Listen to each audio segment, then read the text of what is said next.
I'm having some internet issues at my house, so I am on my phone right now. But I am the chair. I am Shell Anderson. So welcome to everybody. And we have a bunch of proposals that have come in over the last few days, revisions. So if you haven't already, you can go to the website and download all the updated versions of the proposals that are on the tag page for today website. This includes some that have been coming in over the last 4 or 5 days. Today is the last Friday scheduled commercial energy code tag meeting.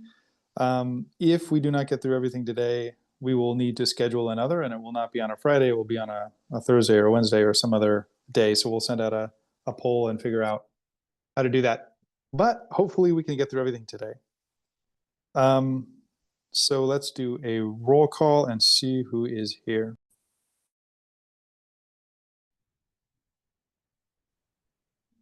Okay, Chell Anderson. I'm here. Margaret Montgomery.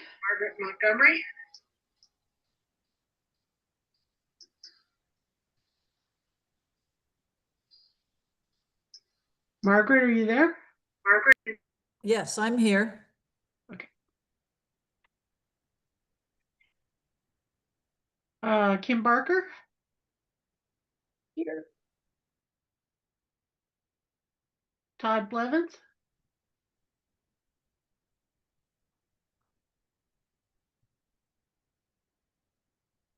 Dwayne Johnlin.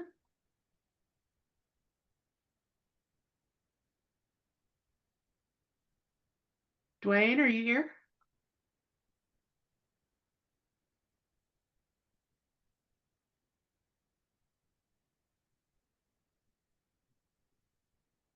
Okay, Ray Althouse. Present.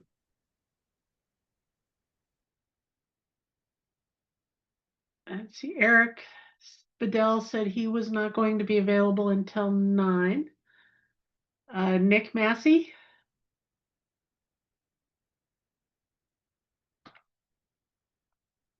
Sean Vig.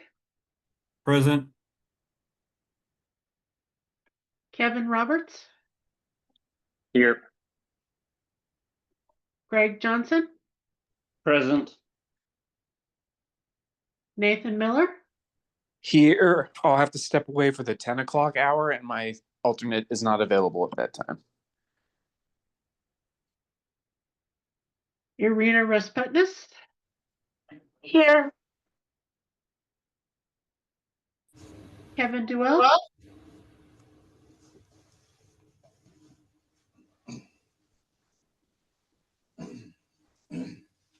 Ian Casey. Here. And Poppy and Shailesh are both not available today. Larry Andrews.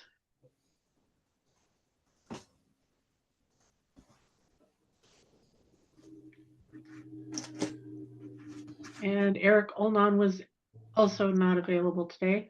Lisa Rosenau. Present.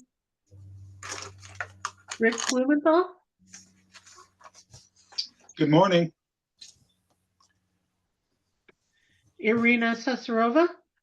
Here, I'll need to step away between 12 and 2. Thank you. Andy Burnham. Here. Sloan Ritchie was unavailable today. Brett Conway. Present.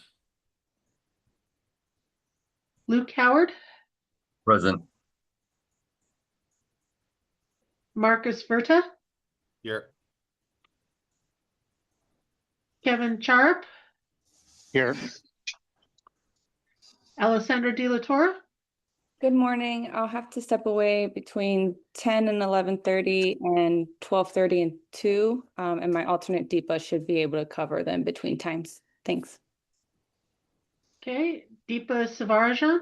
Present. So we do, oh, Dwayne, are you?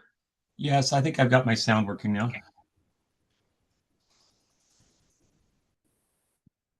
Okay, well, we sounded like we have a quorum. We do have a quorum. All right, thank you, Krista. All right. Well, we have an agenda in front of us. There were some requests for the agenda.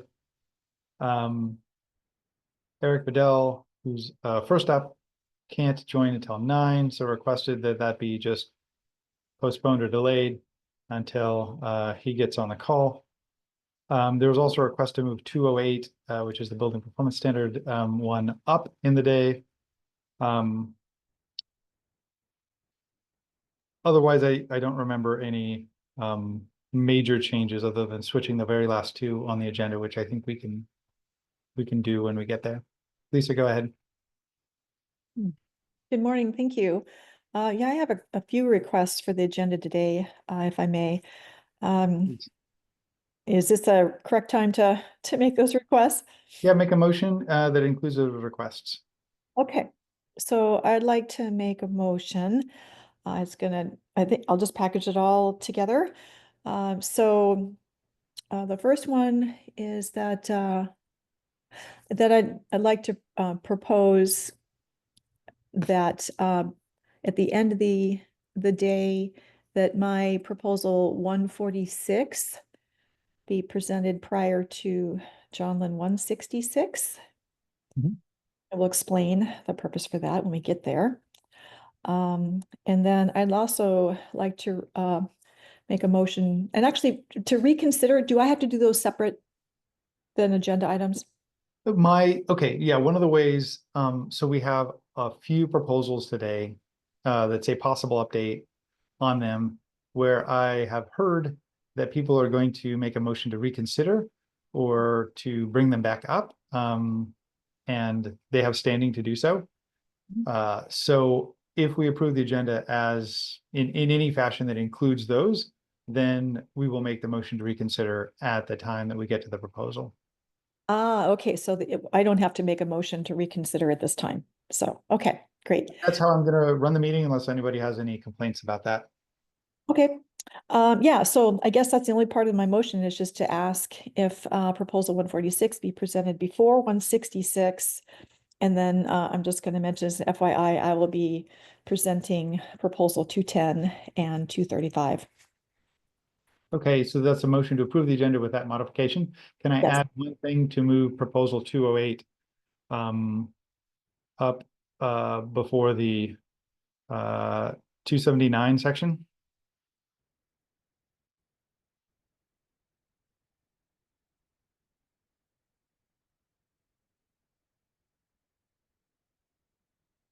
Is that acceptable, Lisa?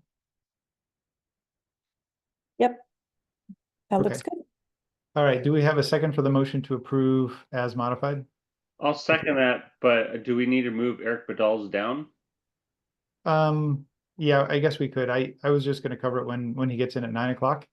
But yeah, I don't know where to move it. And he's only here 9 to 9:30, so maybe I'll just take some privilege and just get to it when he gets here. Sounds good. It's okay. Thanks, Greg. Go ahead, Irina. Is there a way to move to 08 even earlier? I need to step away at like 11, and this one is very important for me. I'd like to discuss it. Okay. Thank Yeah, you. I guess we could move it up even further, maybe before section 411. Is that okay, Lisa and Greg? What if we just do it as the first thing? Yay. We could. Yeah. As long as it doesn't take more than a half an hour. Yeah, we can move it up as the first thing. Why not? Okay. And Lisa and Greg, you're okay with that? Yep. Okay, thanks, Lisa. All right. We have a motion to approve the agenda as modified. All in favor, say yes. Yes. Yes. Yes. Yes. Any opposed, say no. Okay, motion passes 208. And this is being, let's see, who is presenting this one? That'd be me, Luke. Okay, thanks, Luke. You have the floor.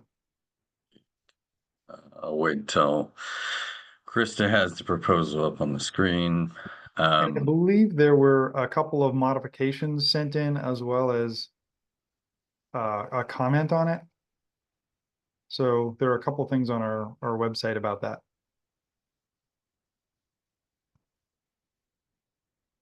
Right. So, as Chris is getting the new proposal up on the screen, there was a work group formed to kind of take another look at this proposal.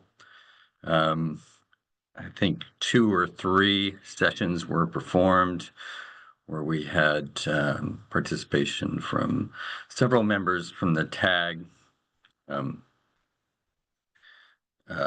sure they'll want to weigh in a little bit on their comments, but let's go ahead and scroll through down to the areas highlighted in yellow. Those are the changes from the initial proposal.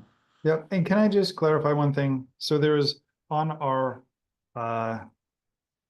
on the website for today, there is a proponent revision to 208, which was received on the 15th. And there's also a proponent alternative language for 208 received on the 22nd. So I just want to make sure is there only one we should look at today, or should we look at both? This one is the correct one. The revision is for like a section about whether or not we can include an informative note. So that's just like a minor code language change, but the gist is the same. So this is the correct document. Okay, so we don't need to look at both documents. Is that what you're saying? Correct. Okay, so we'll only look at this one. Okay, thank you. Thanks, Chrissy. So we added some language in here to kind of address, where applicable, in order to address the energy modeling requirements of this proposal. We've added 2 options rather than just having 1 requirement. So you'll see that reflected here. We can go ahead and scroll on down to the next area. So this was the primary addition to this proposal. Instead of just requiring a predictive model, this allows 2 other options. We have the option to do comply with the modeling requirements of this proposal through ASHRAE Standard 209, which could be casually known as kind of a modeling light. So it's a little bit of a lighter touch than the more restrictive predictive modeling in option 1.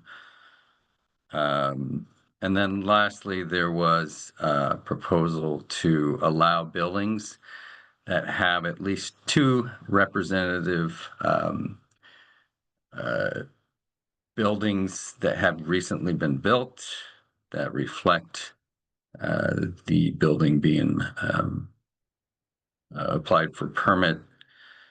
They can use the performance of that building as a representation of the building that's in for permit to predict the energy use intensity of the building. There are some provisions in there to allow for some engineering calculations. There's slight differences between the proposed building and the buildings that have already been built. And there is an informative note put in here that kind of recommends option 1. Now, if informative notes aren't kind of the approved way to address this in the code, as far as standard formatting, we could adjust the put that note into the heading here, C4101.5, instead of adding it as an informative note. I think we generally don't do informative notes. So Okay. that would probably be the preferred path if we approve this. Okay, and there was some proposed language to add that to the C4105 heading in order to cover that without the informative note. Yep, this is the one. Great. So the only change there is what was previously option 1 is just folded into the top language. And then instead of an informative note, you see that underlined portion that says the following options may be pursued as an alternative approach to the development of a predictive model. And that's option 1 and option 2. And there's plenty of cases throughout the code where alternative approach like that language was used for something like this. Thank you. Okay, should we Scroll. go through the rest of it, or do you want to take comments on this piece right now? See, There's not much. Yeah, there's not much more to go through here. Maybe we can just kind of run through the rest of the changes, then jump back up. So also a part of that work group was an agreement to eliminate the third-party commissioning requirement. So the commissioning still required, but it doesn't need to be third-party. So kind of addresses that, takes that third party out. We can go ahead and scroll through to the next highlighted section.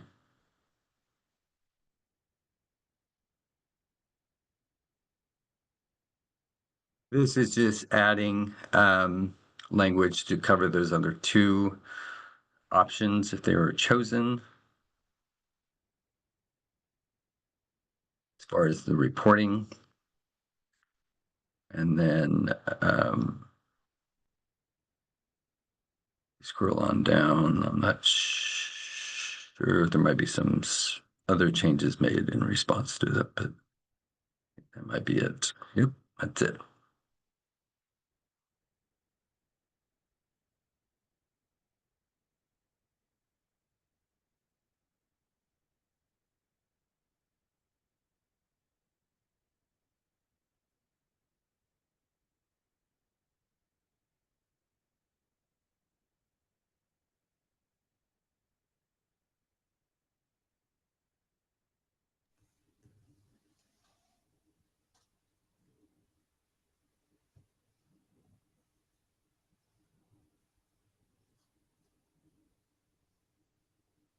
Go ahead. Go ahead, Dwayne. Yeah, I was just wanted to point out that this option to the additional options for doing something other than a predictive model. I looked up ASHRAE 209. That's actually pretty involved kind of modeling in itself. So it's also not. It doesn't seem like that's a less complex way to go. And then option 3, I don't know how many buildings have 2 recently constructed buildings that are similar enough in form and function that they would qualify as that basis. So to me, this feels kind of like it's still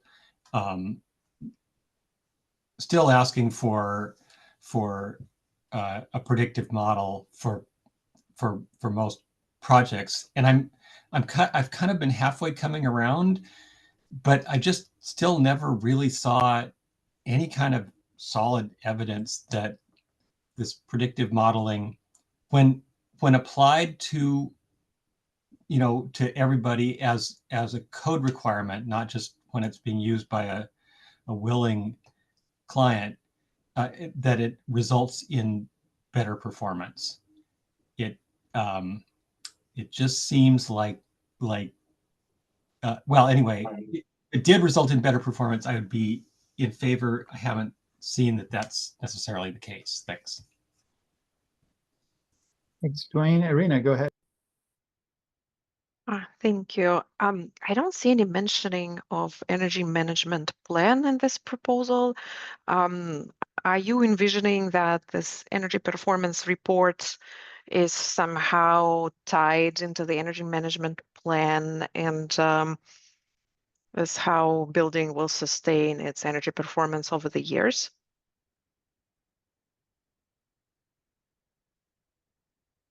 Well, there are provisions in this proposal that we covered in the first round of review that require operations and maintenance planning in accordance with the Clean Buildings Performance Standard and sections that are already existing within the Washington State Energy Code. And the intent of that would be But it's to, different. Operation and maintenance plan is different from energy management plan. I mean, the Clean Building Performance Standard requires both, right? right, the operations and maintenance program is a part of the energy management plan and the Clean Buildings Performance Standard. I'm not sure if there's direct reference in here to the energy management Because plan. if we're trying to manage energy here, right, with the energy modeling part at the design stage, and then translating the design into operations. So I think it's more important to mention energy management plan than operation and maintenance. Operation and maintenance is focusing on systems performance rather than overall building energy performance. So we'll be looking only at pieces, whereas energy management is looking at the entire building, entire site, and make sure that we stay on track with our energy goals that we'll set up early on, right?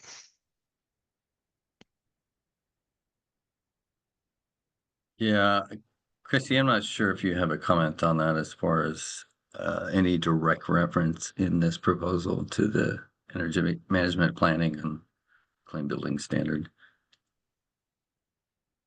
There is, if you scroll down, I mean, so like we changed the additional metering requirements to be a little more clear, as well as the energy source metering, so that way it better aligned with the like energy metering outputs that are required by the clean building performance standard. And in terms of, yeah, so you see like we added like make sure you include like each fuel type separately and the end use. Which And would be then all part of the energy management plan. So the problem with yeah, energy performance and buildings, yes, you can model it during the design phase and probably arrive at a very good EUI. And even prescriptive buildings might perform pretty well in terms of the low EUI at the very beginning.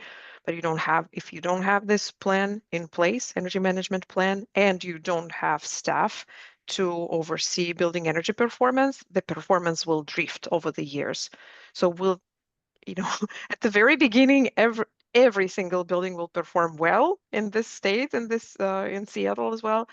But then over the years, if nobody is tracking, like are we still meeting the requirement of our energy plan at least once a year, then the building will drift. No, I hear your concerns there. I will say though that like if you scroll back up to the beginning to see 104.6.2.2, we do require additional building operations and maintenance information. Although there is an informative note there, so I guess we'll have to edit that also. And it's just basically that like the information is provided to the owner about the requirements like set forth by the BPS. And then there's an energy performance report that's provided to the building owner and code official to help with that planning. And then the project system manual is part of that is that there's a project requirements, the basis of design, a commissioning plan, a design review report, a training plan to provide the certified commissioning professional with the construction documents to help make that energy management plan transition easier. The preliminary commissioning report also would support the energy management planning. And then at the end, there's operation and maintenance manual. So like, while you're correct, we don't explicitly state an energy management plan specifically, there's a lot of components, including the energy performance report here. And then further down, there's several points of documentation that are included with this proposal that are for energy management planning purposes. So here in this project manual section, I think though, if you were looking for that exact phrase, energy management planning, you are correct. That is not in here explicitly. To me, a proposal to wait is trying to bridge the gap between the design and operation with the goal of enhancing building energy performance, which is great. It does not really exist, but right now it doesn't look that continuous. So we'll require a little bit here, a little bit there, an energy model, but it's like to a layman looking at this part of the code, it's just a bunch of requirements, and they might not understand why are we doing it. I don't know. And my other question, were you envisioning that the energy modeling report will be incorporated into the energy management plan?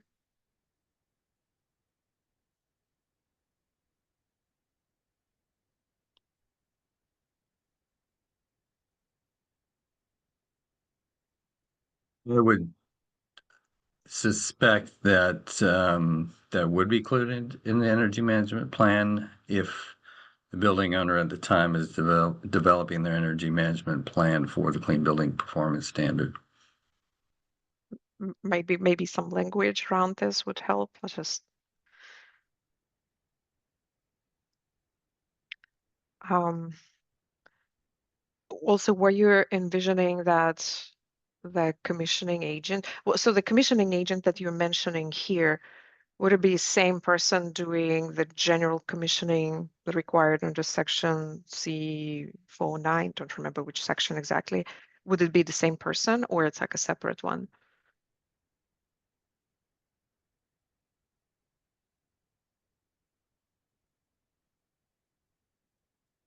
Ideally, I would assume that you'd have the same commissioning agent doing both, but there's no restriction here.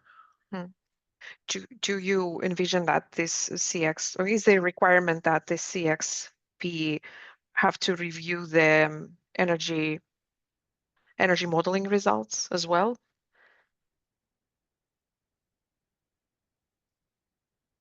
Good question. Sorry to bombard you with so many questions. I know, and Andy has, I mean, I can step away and let her ask as well.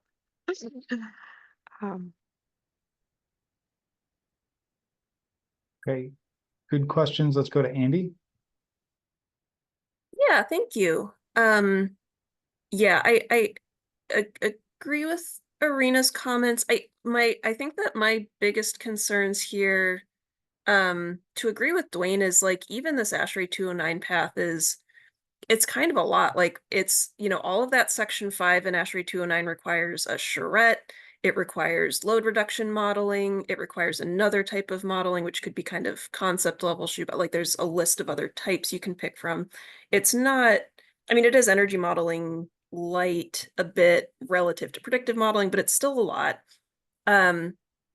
I've proposed several times and I'm not seeing it here, but I'm curious if there's openness to, I mean, I would like to see kind of the O&M program type requirements, the, additional commissioning stuff. That all seems great and like it's less onerous, but maybe the modeling exercise is limited to tier 1 buildings that would be 50,000 square foot or larger, or maybe even one of the larger square footage thresholds. Those are the types of buildings that would have more budget to support this type of thing and might already be moving in the direction of doing modeling for a C407 compliance path, or if they're doing a LEED certification or something like that. I think this is pretty onerous to require for buildings 20,000 square feet and over. So I'd like to see maybe some sort of phased applicability where maybe some of the base documentation requirements are there for education for owners that are subject to clean buildings, where maybe, they've got to do the O&M program that they're going to have to do anyway for compliance and, calculate what their EY target is, but don't require the modeling except for larger buildings. I don't know. That's probably more the direction that I'd like to see. And I guess the other thought that I have on this is I'm just pretty concerned about who's going to review all of these models. And I'm also concerned about the timing of these different compliance paths, because I see the note that the predictive energy modeling would be submitted with the building permit. But I mean, that building permit might be at, say, 50% CD or maybe even 100% DD level of development. And a predictive energy model generally wants to be a pretty fully designed system. on a kind of an IFC type set, you want to then go in and look at like, as-built conditions. It really wants to be very late in the design process. And then that fundamentally doesn't influence the design, right? I'm worried about that becoming just a very expensive compliance checkbox that's not adding value. So I like the direction of the ASHRAE 209 alternative, because that to me requires an energy consultant to be on board early. That requires a charrette, that requires like evaluation of energy efficiency measures while we're doing the design. That to me feels like the more impactful approach, and that would also, I think, streamline into the permit review process more easily. Yeah, so I'll just kind of leave it there, but those are some thoughts I still have after the updates. Okay, thanks, Andy. Eric Bedell, are you here?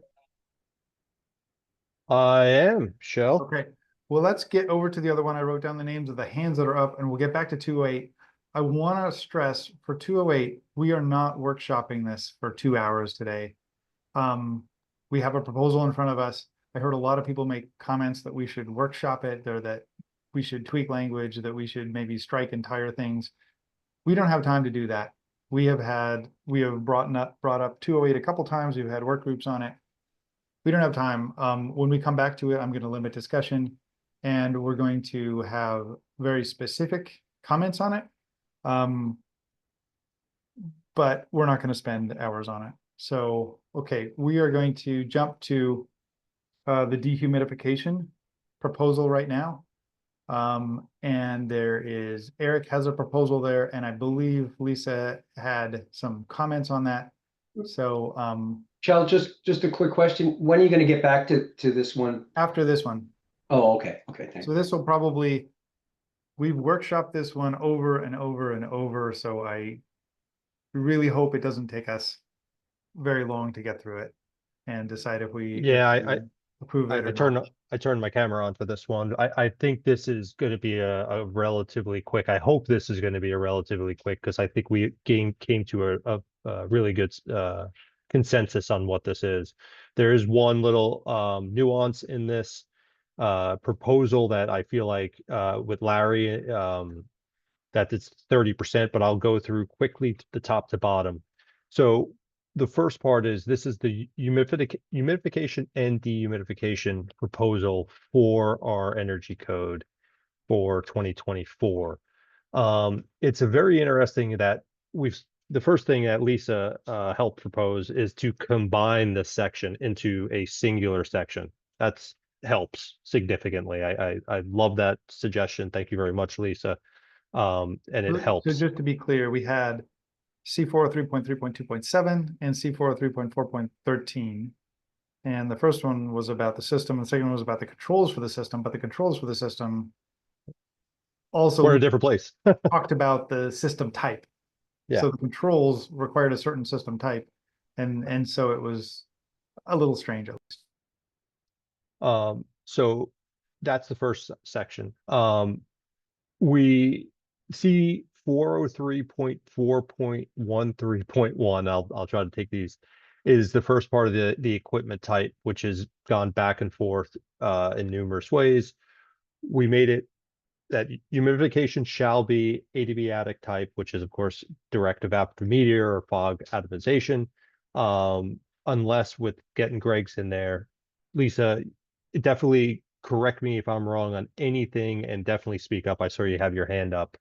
Unless enthalpy recovery is provided, in which steam humidification is also allowed. And remember, steam humidification is boiling water either through electric or gas means. Simple as that. We have some exceptions related to that. We did add laboratories into those exceptions, which is where humidification is, prevalent, in addition to healthcare facilities. The controls standpoint, it is at 30%. I think this is the place where we come and compromise as a team. Between 30 and 50%. Larry has introduced 50%. Currently, it's in this as 30%. It feels like I would love to hear Larry and other people's opinions. Maybe it's 40%, maybe it's 45%, maybe 35%. But it feels like there's a compromise there. And then there's, which I haven't really looked at, which I haven't really, was the dehumidification controls on this. So those are the big things of this proposal. I feel like we got to a great place. That's opinion. Again, the tag has to agree or disagree with the proposal.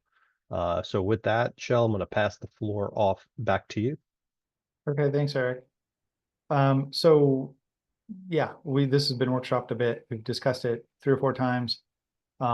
We are to decision day. I do like what was modified here to put it in one section rather than multiple sections. Lisa, go ahead. Yeah, real quick, I was just it's translation when you're copying from place to place. The exception numbers got dropped, and so it probably looks a little strange.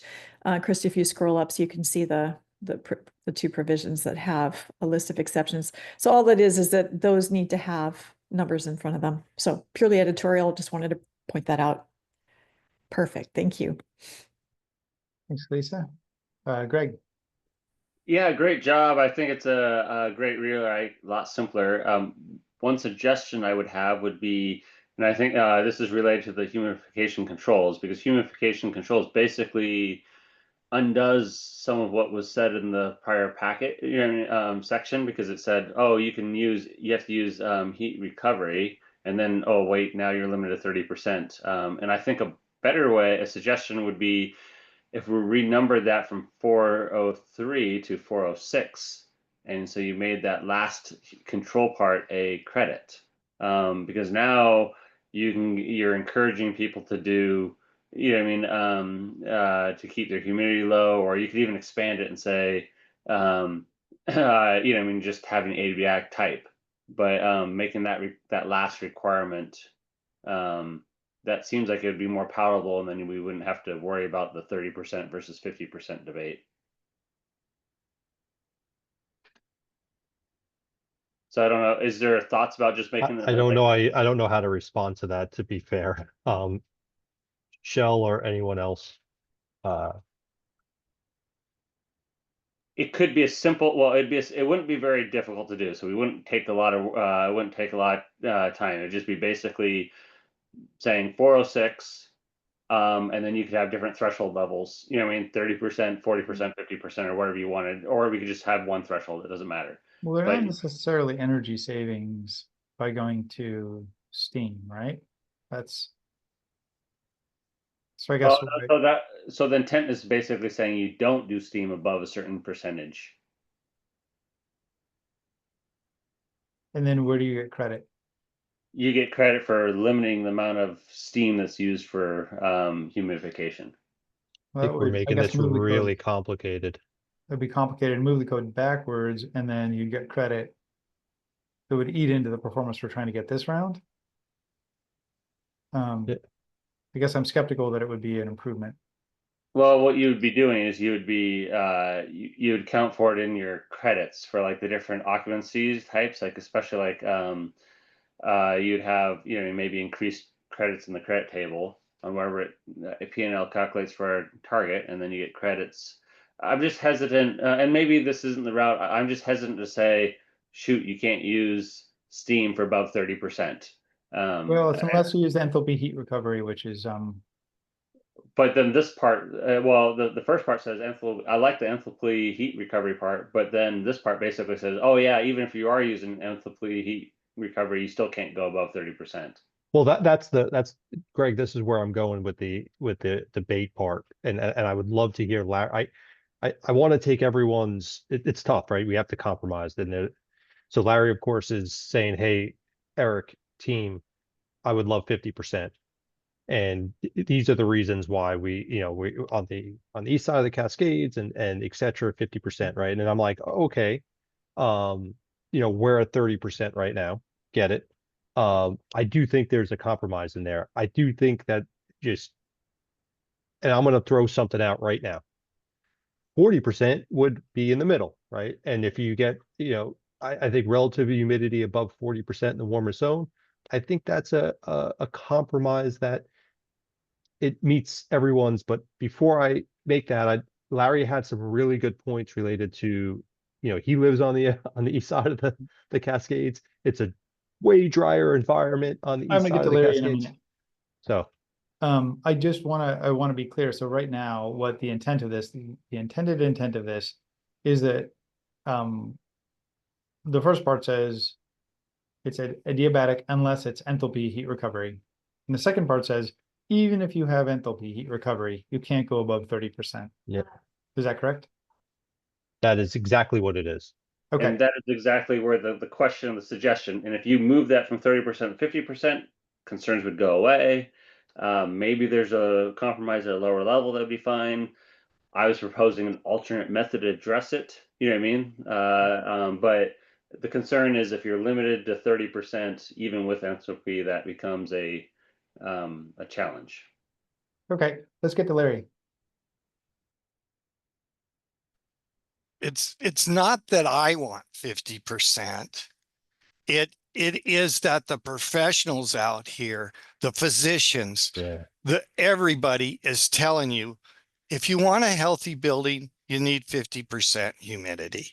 If you don't want a healthy building, you take less.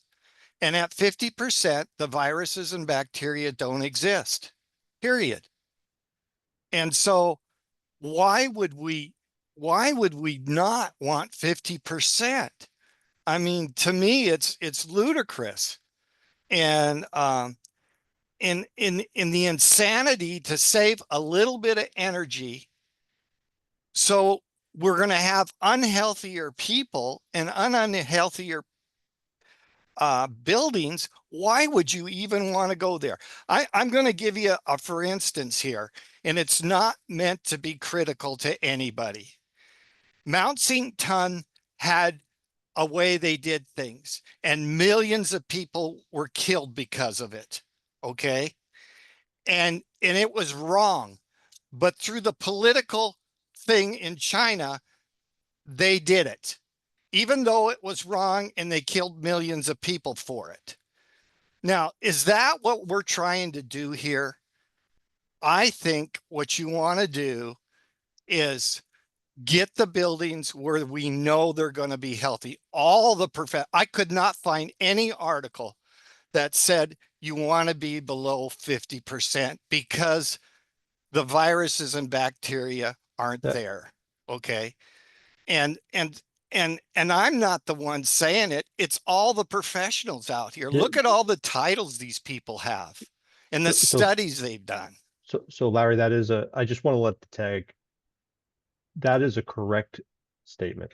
Or at least what in my research and things, right? A higher humidity helps in these situations.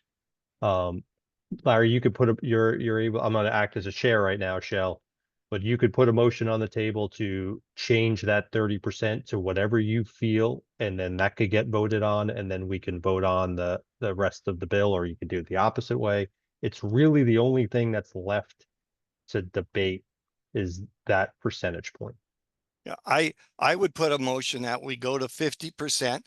And with Greg's motion that we're reclaiming all that energy to begin with, when you put that reclaim energy, the air-to-air heat exchanger in there like that, you're saving energy, because now all that energy that's coming and going, we're going to take 70 to 80% of it and put back in the building.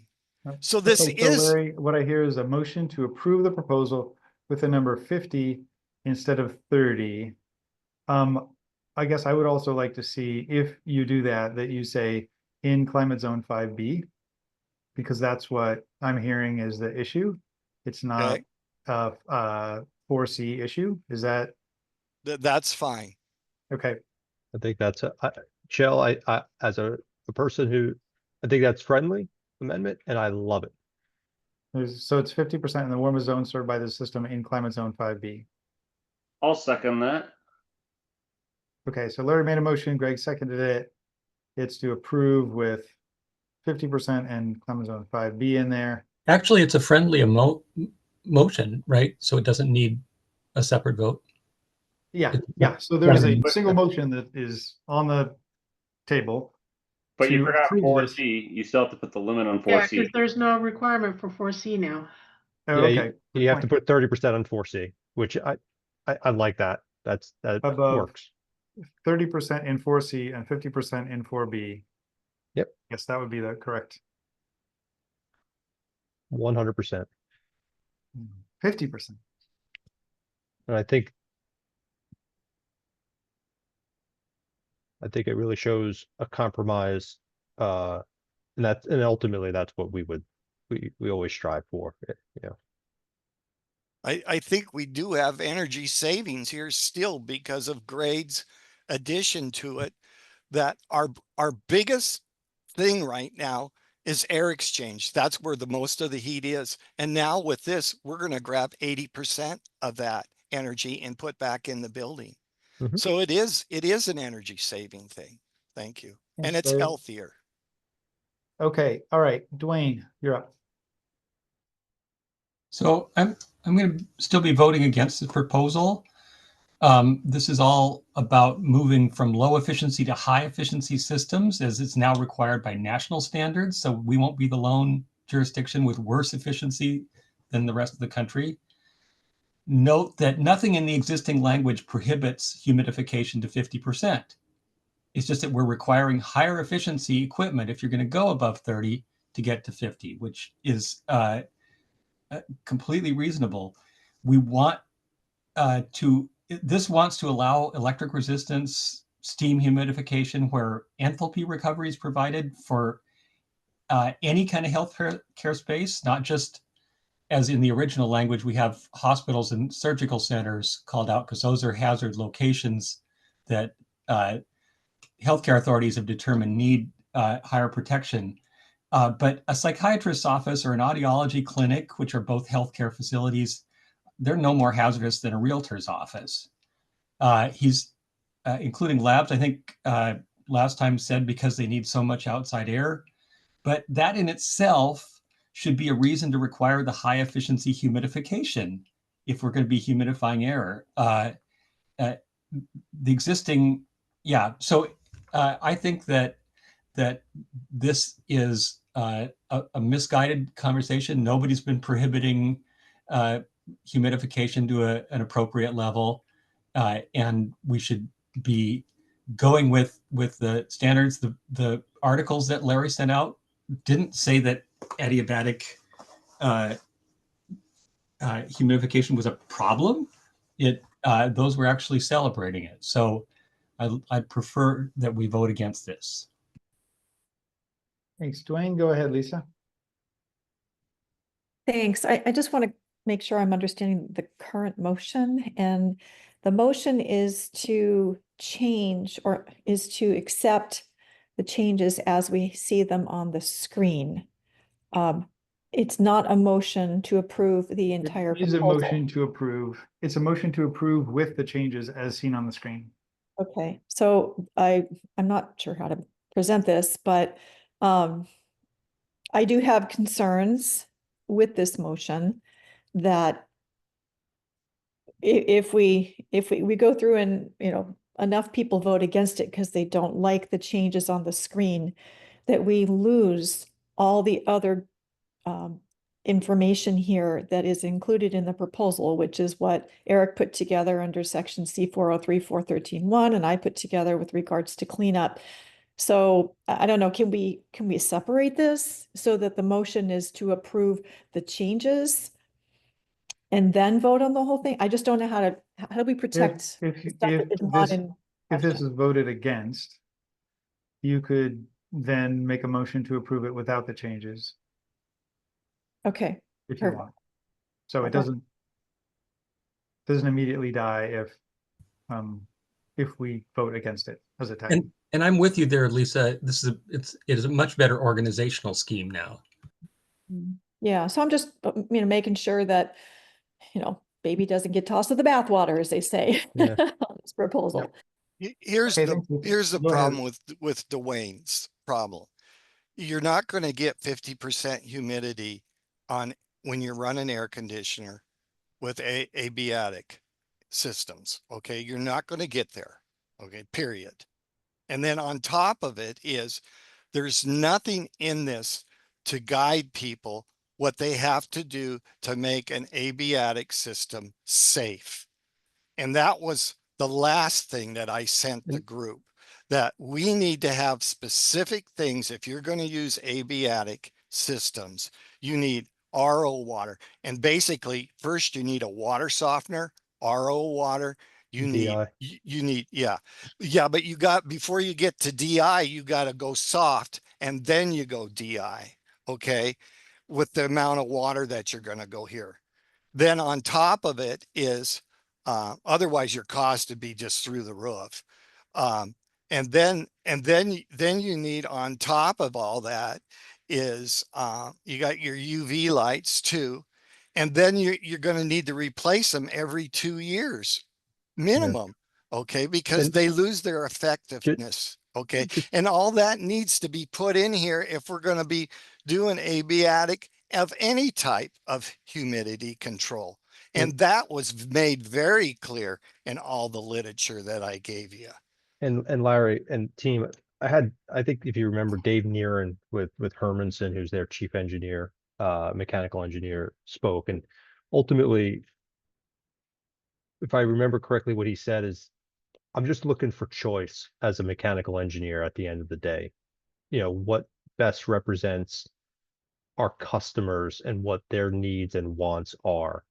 And I took that to heart, you know, and as a you know, engineer, I think that's a lot what engineers want, right? They just want ultimately choice that makes sense for the project that they're on. Thanks, Eric. Okay, go ahead, Greg. Yeah, I was just going to say that we really, you've heard from all the engineers that there's a technical reason why we really need steam humidification for a lot of settings.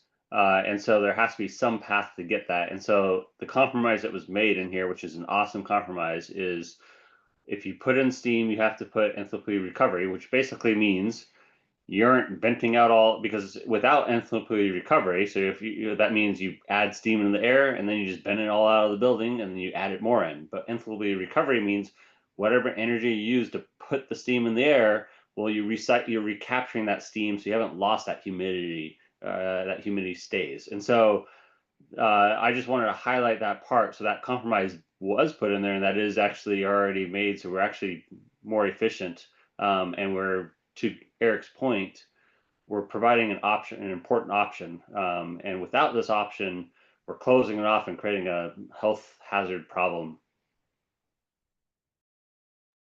Thanks, Greg. Dwayne. Well, I just want to respond to the comment about choice, and that is that this entire energy code is does restrict choices. We're insisting with each new version that we go to higher levels of efficiency, which means that lower efficiency equipment cannot more be used except in special conditions. And there's the same argument has come up with every edition that engineers don't like having their choices taken away. And yet, in order to move our efficiency standards for the state forward, we have to remove the options to use the worst efficiency equipment.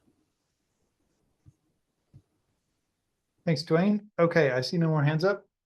We've discussed this a bit, so let's take a roll call vote. The motion is to approve this proposal 298 with the modifications on the screen. And just to be clear, because the question was asked, if this is voted against, we still could do something with the proposal afterwards. So the motion is to approve it with modifications on the screen. Roll call vote. Margaret Montgomery. Yes. Kim Barker. Abstain. Dwayne Johnlin. No. Eric Bedell. Yes. Sean Vig. Yes. Greg Johnson. Yes. Nathan Miller. Yes. Irina Respetness, No. Ian Casey, Yes. Larry Andrews,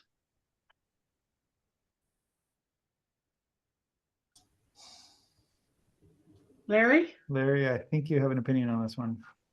Yes, sorry, I keep forgetting to hit the audio thing. It happens. Lisa Rosenau, Yes. Irina Sesarova, Yes. Brett Conway, Yes. Luke Howard, Nope. Marcus Verta, Nope. Alessandra De La Torre, No. motion carries 10-5 with 1 abstention. Thanks. Motion carries. Thanks for the good discussion. 298 is approved as modified. We are back to 208. 208 building performance standard. We don't have time to workshop this today. I want to reiterate that to everybody. If it is approved, it could be modified later by the MVPE or council. I think we've heard some people say that things about it could be improved. My suggestion is, and I said this earlier, but earlier at a previous meeting, is I think the predictive models are onerous, and I don't, based on my experience, I don't know that they'll be hugely helpful. I would suggest that another path, or the path, would be to provide on the construction documents both estimated energy use intensity based on benchmarking of similar buildings, predicted energy modeling or other methods, and the clean building performance targets for the building type based on the current standard, and just put that on the construction documents. And that means the owner and the design team is aware of those things, and not require a model. But that is my opinion. We're going to get back to, if you could limit your comments to 2 minutes. The people in order of their hands being up was Nathan Miller, had his hand up first, then Mike Rosenberg, then Greg, then Lisa. So go ahead, Nathan, if you want. Yeah, excuse me, sorry. I'm supportive of the C408 sections of this proposal, but I'm going to vote against it for the reasons of don't think that the predicted energy modeling is of enough value to require it for so many projects. And I'm an energy modeler, and I'm saying that. I've been writing proposals lately to do the clean building performance standard consulting. You don't even need an energy model for a tier 1 building to comply with complete clean building performance standard. You can do a level 2 energy audit with engineering calculations that are defensible. So ultimately, you may not ever need this energy model. Thank you.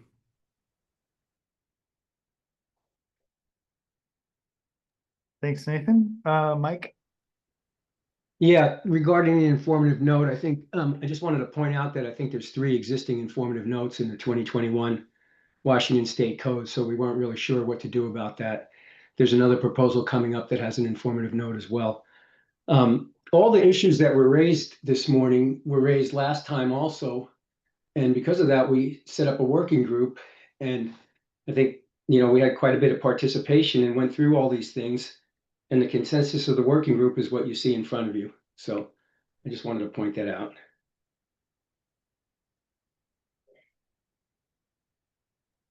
Thanks, Mike. Greg? Yeah, I just want to say, so I participated in the listening session. I would say wasn't really a working group. It was a listening session where they collected feedback. There was a lot of support around things like enhanced commissioning and a lot of that type of stuff. And as you've heard everyone else say, and I won't repeat so much, was the forcing of the energy modeling seemed a little onerous. And Unfortunately, I don't see that the final document really incorporated what everyone was desiring for something scaled back, and I don't see that captured in the model. So I mean, I would. I mean, there's valuable stuff like the enhanced commission that we could have gone to, but I don't see that as really the option. So I mean, at current stage, and if we don't have time to workshop it and work on it anymore, then I think our only choice would be to disapprove it and work on it for next code cycle, unless we had more tag sessions.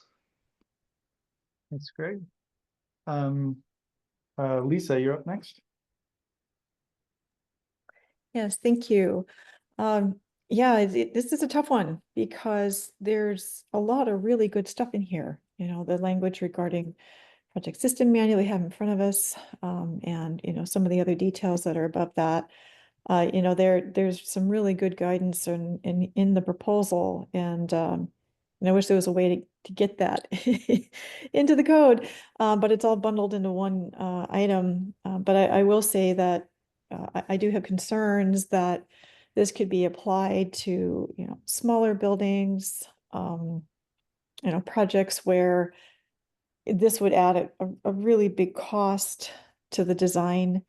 And so even though there's a lot of value that it could bring to a project, I'm just concerned that this is going to be a difficult one, and that, you know, jurisdictions just won't enforce it because they get so much pushback on the requirement. So thank you.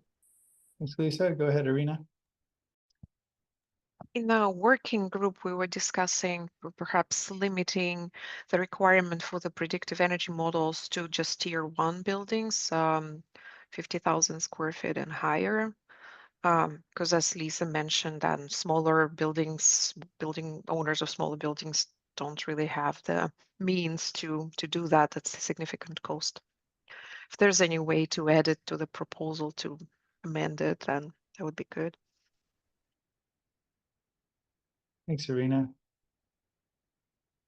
I don't know if anybody likes my idea of just putting the estimated energy use in the way the engineer wants to estimate it on the construction documents along with the BPS goals. But I feel like that would be another option that would allow this proposal to go forward without the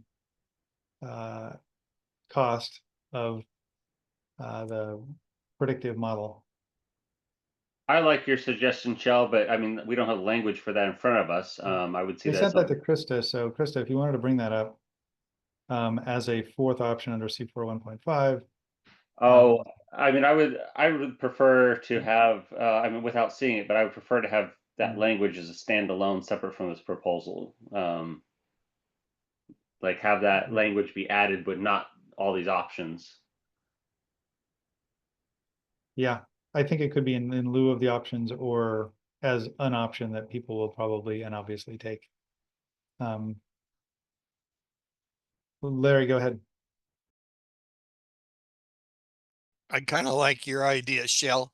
I mean, when the engineer inputs everything from all the ASHRAE information that you have on the print and all the buildings, all the lights, and then you press the button. I mean, on my program, it tells me what it's going to cost to run that building per year. I plug in Spokane.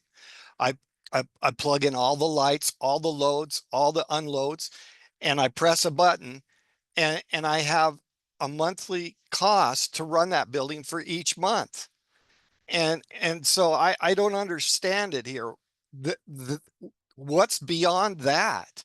I mean, my program does it, and I'm sure these engineers have every bit as much as I have, and they know what it's going to cost to run this building, and I do. And when we go out in the field and we build something, we do verifications, and we're pretty darn close. Thanks. Thanks, Larry. Go ahead, Johnny. I know that, and I'm sorry, I missed the first part of this conversation. I know that some part of the working group discussion was around whether or not this would apply only to buildings that are taking the performance approach. So if you're already building an energy model to comply with the building performance factors under the performance pathway, then you're already hiring an energy modeler to work on the building project. It may have some cost efficiencies there because they're already going to know the inputs and all that. Probably have the skill set. Has that come up in the conversation at all? Like, I mean, I'm just thinking of that as an alternative to like voting down the entire proposal. I do think there's good things in here. I see three or so options to go through. One is that, the other one is limiting the tier 1 buildings. The other one is the one I proposed, and I guess, I don't know, Krista, if you can get to your email, but it would basically replace all the yellow language on the screen, and I think that would take care of it. But that would just be one of 3 options.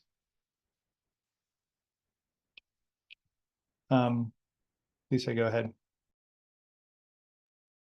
Yeah, I just want to make sure I understand, Johnny, what you're recommending. It's interesting. So is the thought that just for the predictive model portion, that this particular requirement would only apply if the project is complying via the C407 path, but all the other language would be retained? That is what I'm, and just this was not my idea. Someone else, I don't remember who, had brought this up as an idea in the working group, and I thought that was a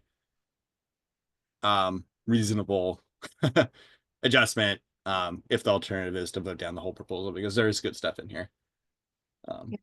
And I guess the question is, is the proponent, I mean, we've got 2 ideas now that I'm hearing. We've got what Shell's proposing and that one, but I guess my question would be to the proponents, would that be friendly?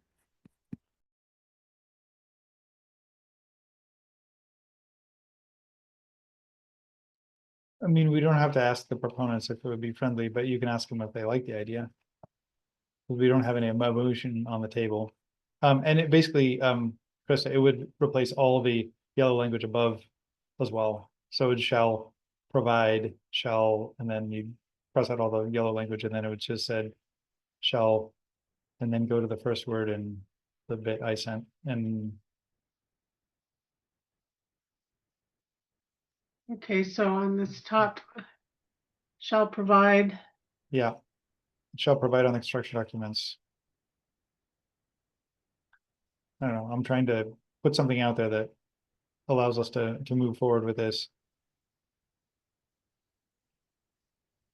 Okay, that's my idea. There are a couple other ideas. I guess,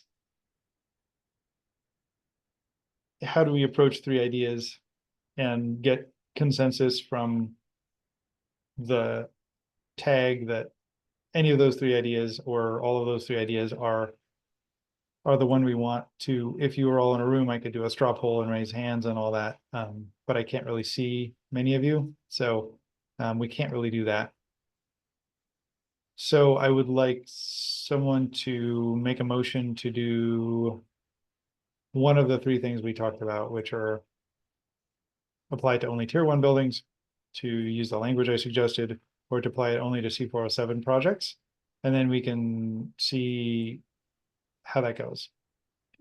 So I'll make a motion that we would take the first C4, I'll read it off the screen. So we go C401.5 applications to buildings subject to BPS. Building subject to BPS shall, and then we go provide the construction documents, both 1 and then the stuff in the pink, and then we stop, and that's it. And we would not include any other part of this whole proposal, just that phrase.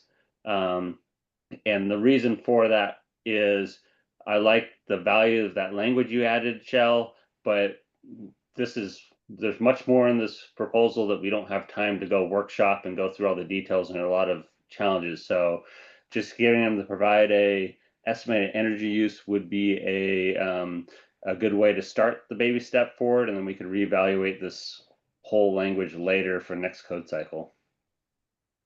Okay, we have a motion, and that would strike the words shall comply with section C411.3 or C104.6.2, et cetera, all the way down there, and the entire rest of the proposal is my understanding. Yeah, right? and my understanding is when I said strike those things, I mean, those parts are already, we're just adding a requirement, is all we're adding is a requirement just for them to also add predictive energy usage to some degree. So that seems like Okay. not very onerous. Okay, we have a motion. Is there a second for the motion?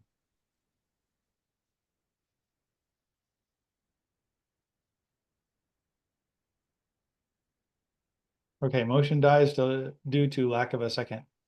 Does anybody want to make a different motion? I'll make a different motion. I'm also looking at the rest of the proposal, recognizing that if we do what we're seeing on the screen, there is a little bit additional cleanup that has to happen. Like in C 104.6.2.3, it does say, where applicable, the predictive model, et cetera, et cetera. So there is some, I mean, I agree with Greg that there's a few things we would have to clean up, and perhaps that's something that the proponents could do, over the course of the day. But anyway, just with that aside, I'd like to make a motion to approve the proposal with the revisions that Shell is proposing to section, what number was that? C 401.5. But probably not striking what Greg suggested we strike. Yeah, I'm proposing that we keep all this good language, but we address the concerns that we're hearing about the predictive model and go with what you're proposing for this section. It just means that there's some other cleanup that would have to happen to this proposal because of this change that you've recommended. So that would be my motion, would be to approve the whole proposal with your change, with understanding that additional cleanup is necessary. You're proposing that we keep the whole thing about the energy use report and all this other stuff that is in the proposal. I'm saying that they just don't have to do the predictive model. I mean, we're striking that part of it, right? Okay, so that's the motion. Is there a second for that motion?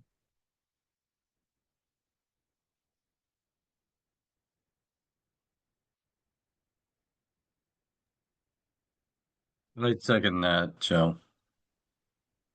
Okay, thanks, Luke. We have a motion. We have a second. The motion is to approve the proposal with without the predicted part, and instead just providing some information on the construction documents. Let's speak for or against the motion. I'm gonna give everybody a minute who has their hand up. Andy.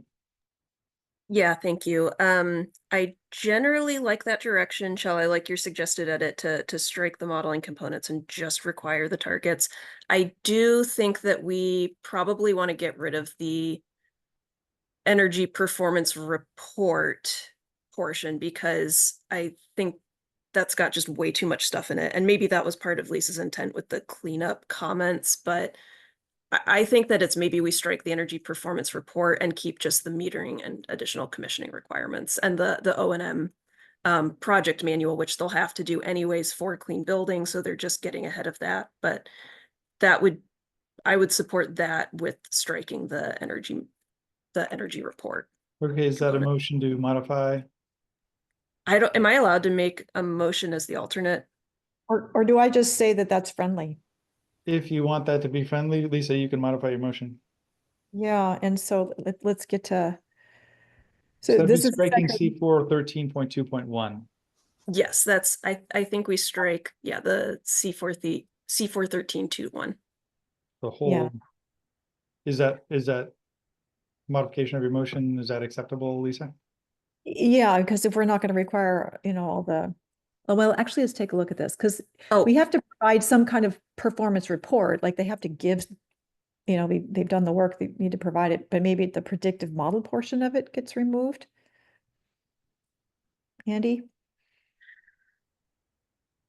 I mean, that's then getting in, I mean, but then I almost think that it's just, this is already kind of a lot, and giving them the awareness of, they've got the clean buildings performance requirement, they've got a target, they've done some amount of work. I don't know that we need the code officials to review the work to create the estimated EUI. Some teams will take it more seriously than others, but I Right. think that's an incremental step. I would support just striking the whole report requirement, and you just put the target and the predicted on the paper, and if you want to include some notes with it, great. If not, leave it up to the teams. That would, Yeah, I think that's the direction I'd go. Andy, I think you're going in, I like the direction you're going with this. I think it kind of addresses part of where Greg was going, which is like, let's maybe a little baby step this slightly.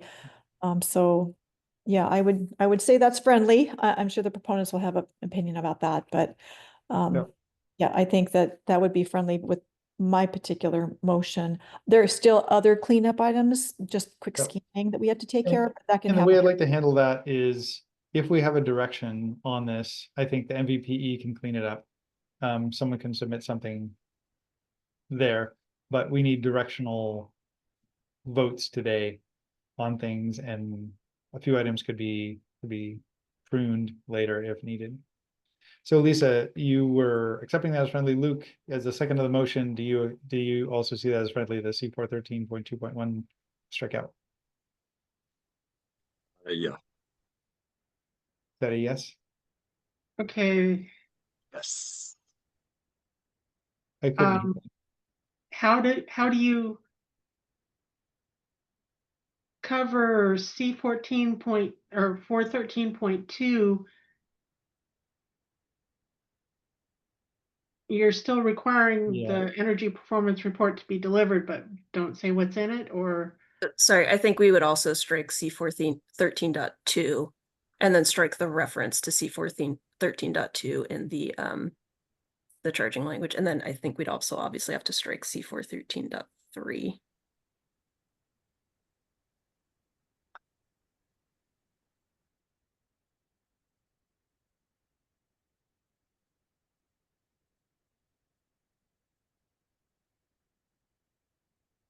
Okay. Is that friendly, Lisa and Luke? Yes. So you still got a scoping section that says you have to follow this section without any requirements in the section. So why keep the scoping if you don't have the requirements? Yeah, sorry, Krista, maybe we are striking just all of C413. Yeah, that's where I Sorry, we're thought. kind of doing this on the fly here. Yeah, that's the direction I thought we were going. Is like, if we're not going to require the predictive model, but what we could do is that, yeah, it's already says here per what Shell put together, is that you have to provide in the construction documents this information. So there's already a reporting criteria just in 401.5. Okay, Luke, do you see that as friendly? Yes. Okay. All right, we have a motion, slightly modified, and go ahead and speak for or against it. Go ahead, Arena. Can we scroll to the language you proposed, Shell? Sure. About including the predicted EUI on contractual documents. I mean, who's going to be liable if the building will not meet the EUI target? Because, we're designers, right? But EUI depends on how a building is operated. So at some point, it's just, yeah, can you speak about this? We Yeah, still I guess build a my mechanical engineer, of course. And plus mechanical engineers, yeah, it's a bunch of people involved. But once the building is constructed, it's not in our hands to ensure that EUI hits the target. But Arena, it's noted as like a predicted EUI, and I think that design teams will include disclaimer notes with, like all the standard language that anybody that's ever delivered a predictive energy model does, of actual performance will depend on XYZ. I mean, I agree that like I think that just having a reporting of estimated EUI is I'm less concerned about the liability of that than I was about the delivering a whole predictive model to design teams. My thought was that if this is no more onerous than requiring a predictive model, in my opinion. I mean, I thought we're not workshopping it today, but we're like changing a lot of the good language on the fly. I would like to see this proposal to be revised and resubmitted, honestly.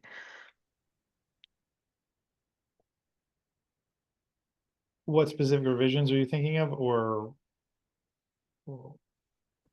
Well, yeah, this language, everything related to energy modeling, but we discussed a lot of other items, and I'd like to see, well, you're moving away from any energy modeling, but I'd like to see the building area threshold if predictive modeling and all other of the three options if they stay. Okay. We have this motion and it is, directional. I think we all agree there might be a few changes that happen at the MVPE committee. I think everybody's free to vote against it as well, and then we can try something else. We know it's not perfect. This is our possibly our last meeting, so we need to figure out what we're going to do with everything today, including this one. So we vote for or against it. Larry, go ahead. I can't read it right now, but we're talking buildings over 20,000 square feet. Is that right? I've been trying to read it, but we're not going to require this for a coffee thing, right? Because we talked about that a while ago. Has that got removed or is it still in there? I think that under C401.5, it just says that, buildings subject. Subject to VPS requirements, which right now is 20,000 and over. Yep. So that's in there, Larry. Okay, thank you. Go ahead, Greg.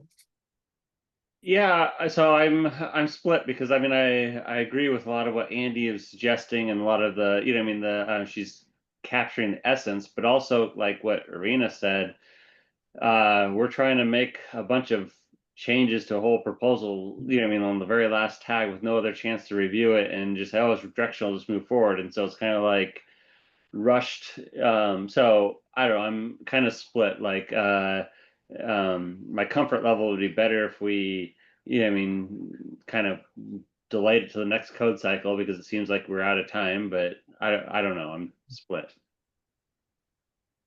Thanks, Greg. And I guess TAG members can always submit comments to the MVPE committee and the council when it comes before them. So go ahead, Mike Rosenberg.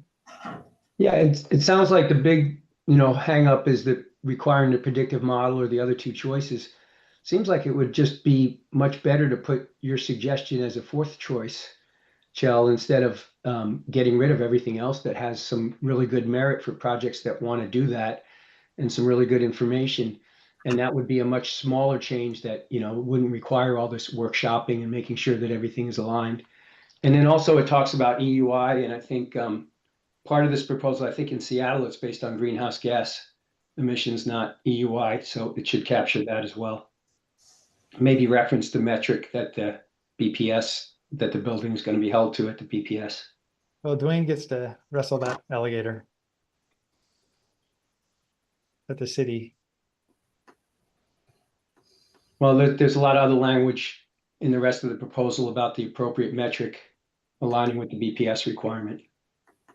That's why EUI is not specified throughout. Well, actually, Mike, we have to follow both the state BPS and in addition our Seattle emissions performance standard. Right. So it was crafted that way, with that in mind.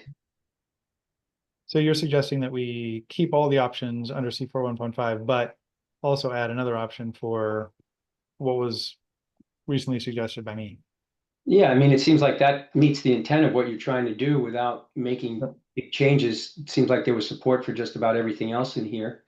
And there was agreement that the modeling, in the ASHRAE 209 does have merit for some projects. So why would we get rid of it? If a TAG member wanted to make that as a motion, they could.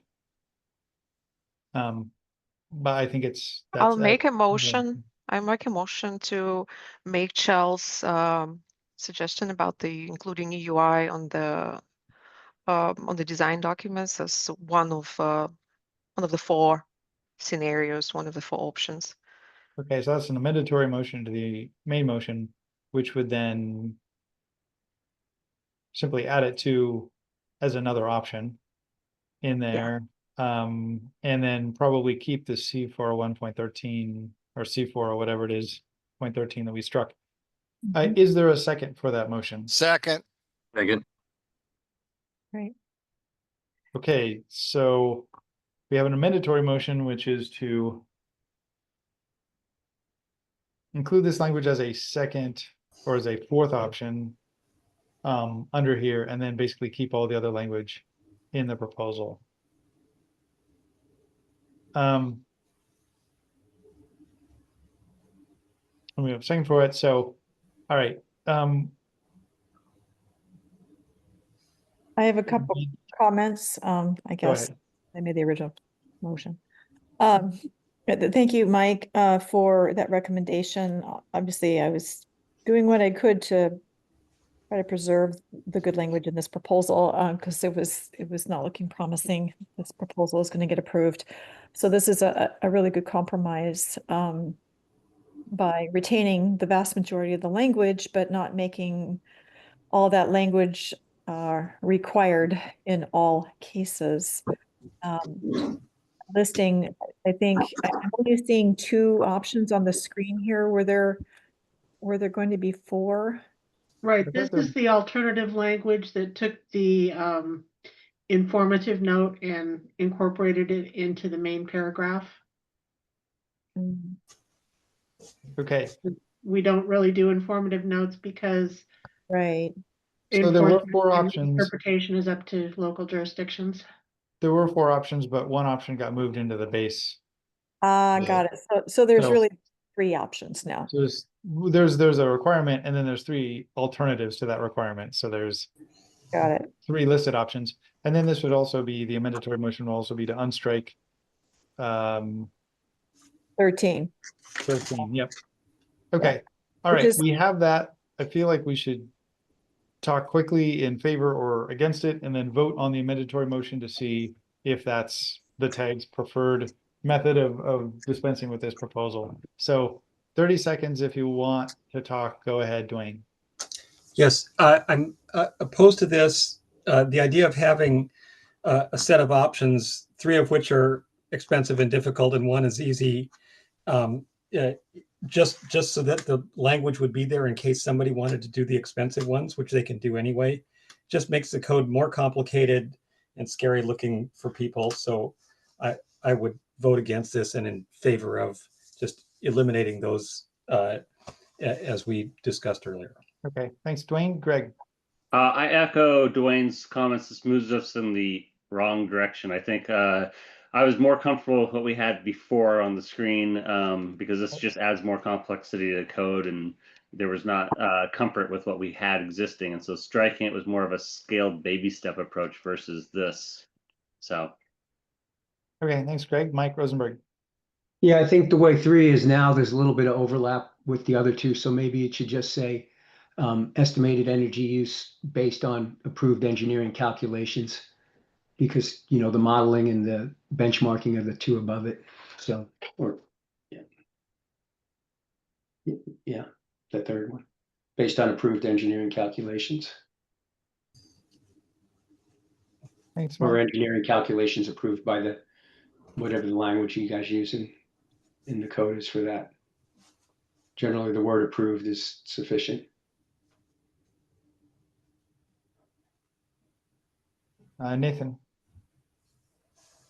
I liked the version before we put this back in. I think now we still have to write an I don't remember what it's called, energy management report based on just an engineering calc. If you take that path, I like this is getting too much stuff that we have to hand in at the time of permit, in my opinion. It was simpler with the way Chell proposed it a few minutes ago. Okay, thanks, Nathan. Johnny. Actually like what's on the screen because I think that it provides possibility for a future amendment that would require the performance pathway to have to comply with only the predictive modeling option. Thanks, Johnny. I Lisa. know. And then quickly, so the motion that is currently on the table, There's an amendatory motion. the amendatory motion, which is to approve what we're seeing on the screen, which retain the vast majority of that, including this It stuff. would include all the strikeouts that are on the screen currently. Right, so that's the current motion, and once we find out the outcome of that, someone could propose a new motion, correct? Well, no, then we'd be back to the main motion, which is to approve it with 13 stricken and one option, which is to just put the numbers on the permit documents. Got it, so it would be back to mine and Andy's Yep. first. Yep. Okay, thank you. All right. Everybody who's has their hand up has already talked. Larry. Yeah, I want to remove my second. I think there was another, but we're getting just over the top here. Thank you. Okay, we had a couple of seconds. We're going to vote on it right now. So right now the vote is to amend the motion to include the 3 options above, as well as the 413, whatever it is, 13 below. So all in favor of the amendatory motion, say yes. Yes. Anybody opposed to the amendatory motion, say no. No. No. Okay, I only heard 1 yes. So I'm going to say that it is disapproved and we do not need a roll call vote. So now we're back to the main motion, which is to approve it without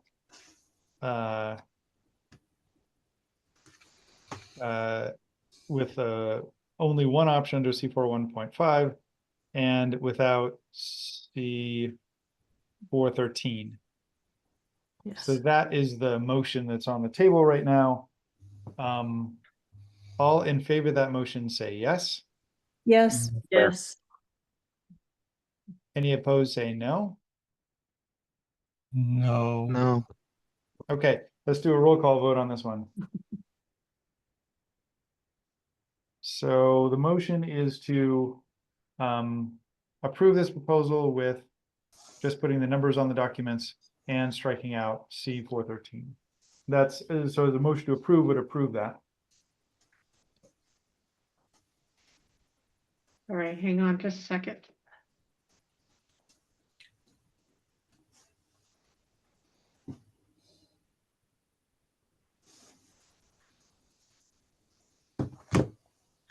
Okay, Margaret Montgomery, Yes. Kim Barker, Yes. Dwayne Johnlin, No. Eric Bedell, I think Eric Bedell's on vacation now.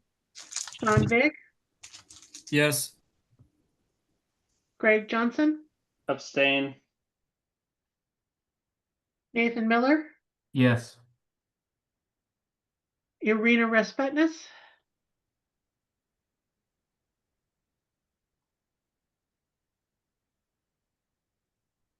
She had to step away, I think. Ian Casey, No. Larry Andrews, I'm not sure what I'm voting on right now.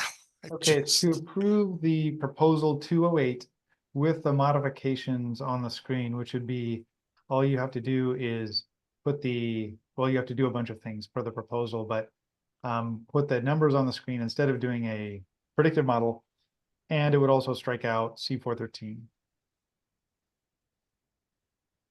I'm going to say no. I just not sure. There's so much there. Lisa Rosenow, Yes. Irina Sesrova, Yes. Brett Conway, Yes. Luke Howard, Yes. Marcus Berta, Yes. Alessandra De La Torre, I think she had to step out. This is Deepa? Deepa. Abstain. Motion carries 9-3 with 2 abstentions. Thank you, everybody. Motion carries 9-3. Okay, we are on to our third proposal of the day. We are going to take a 5-minute break, so we'll see you at 10:12.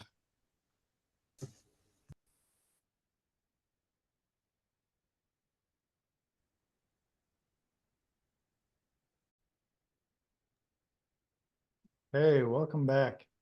We are on to 274. Dwayne, you are up. This is about turned about to be dampers. Yes, well, you'll be happy to know that I would like to withdraw this proposal. Okay. Proposal is withdrawn. That means we are on to the C411 section, and Dwayne, you are up with 187R. Okay, so this one, which you'll see up on the screen in a second, very similar to Seattle's current rules, with some changes based on feedback from the TAG and from industry people over the last few weeks. So keeps the same 0.75 watts per square foot that is in the draft state code, and adds an exception for very small buildings, and allows additional C406 credits or reduced C407 BPF in lieu of solar. It completely exempts affordable housing, but also allows any project to build its required solar on an affordable housing project elsewhere, or contribute to a state agency fund for construction of solar on affordable housing. This just gives an option to places that don't want that on the roof for one reason or another. I got a lot of flack for originally having a contribution to the state agency be too low to be realistic for very small systems.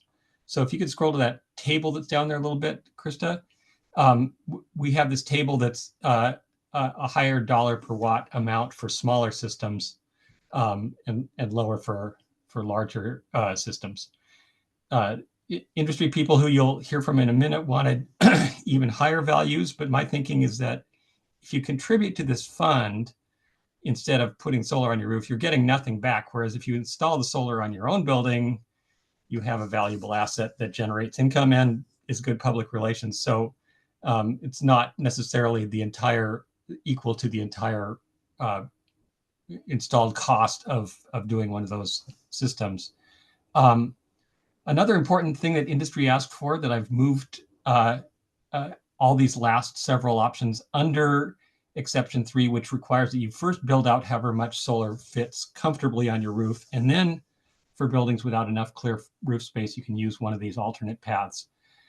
I said fits comfortably, by which I mean the net roof area, which we've defined there as all the area that isn't taken up by this list of uses that people have for their roofs, or is over a 2 to 12 slope.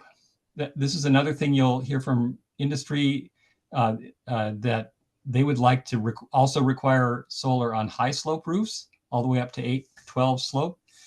Sorry, I'm still an architect, and I'm reluctant to go there, because when we put sloping roofs on commercial buildings or multifamily buildings, those are architectural elements that are intended to be highly visible, unlike the flat roof solar arrays where pretty much nobody sees them.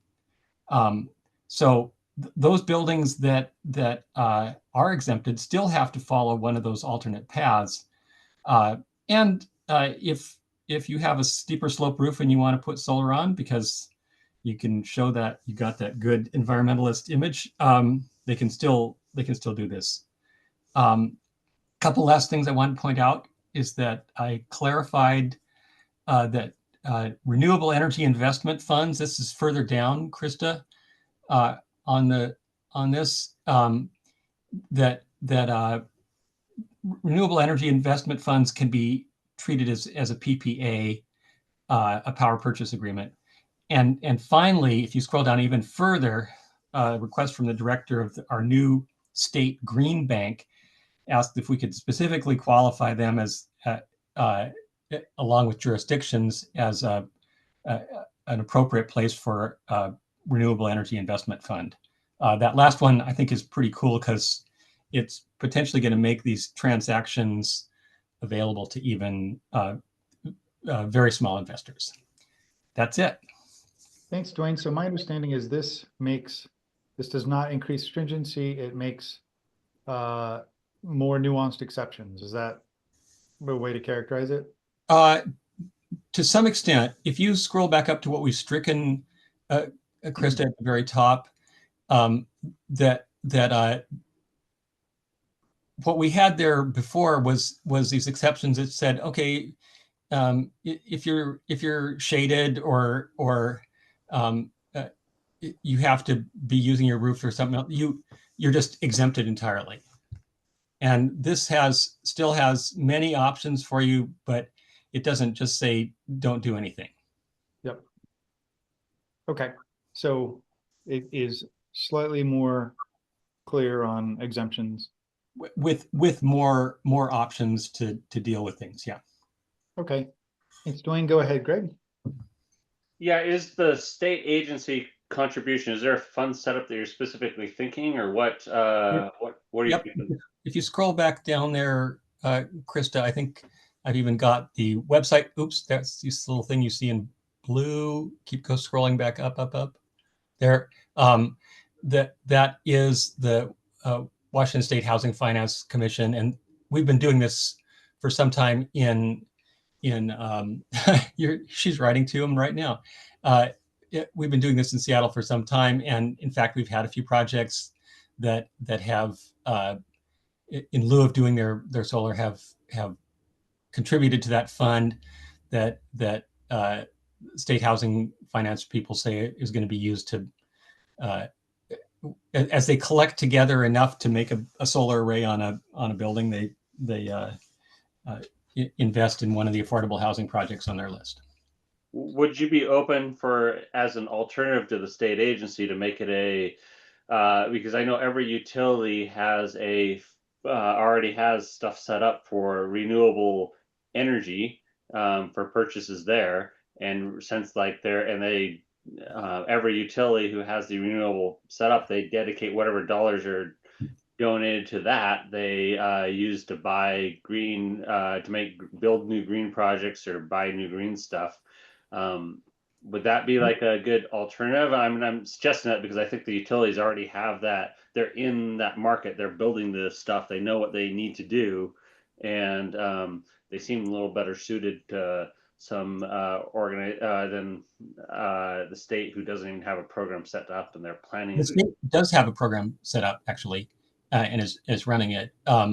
But no, we looked at that, and it just got really complicated. So we have those two options you see on the top of the screen. One is you could directly direct it to an affordable housing project, or you could put it in this state agency fund, which makes it a simple thing where people could do that. We just don't have enough time and resource to investigate what all the different possible utility programs that we would be getting into and whether they're equivalent. So no, I would not. What if we don't investigate it? What if we just say, or code official approved equivalent utility fund?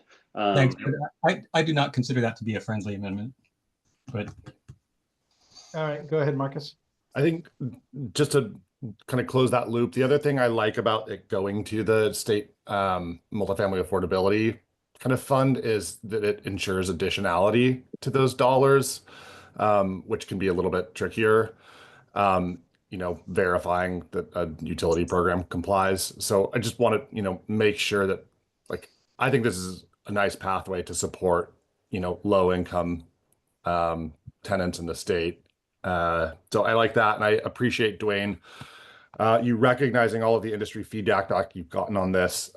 We really appreciate the good faith effort here. I think from our perspective, prioritizing, solar on roofs where it's closest to load, is going to be an important strategy for us to mitigate kind of grid constraints and capacity constraints moving forward. And I also appreciate your openness to modifying the table of values. I think, we had wanted to see that less than 10 kilowatt system a little higher, but I think you've got a compromise here that is reasonable. The only thing where I think we're probably not in agreement is the slope, which you'd alluded to, and just speaking to that a little bit, our preference would be to see that slope up at 812.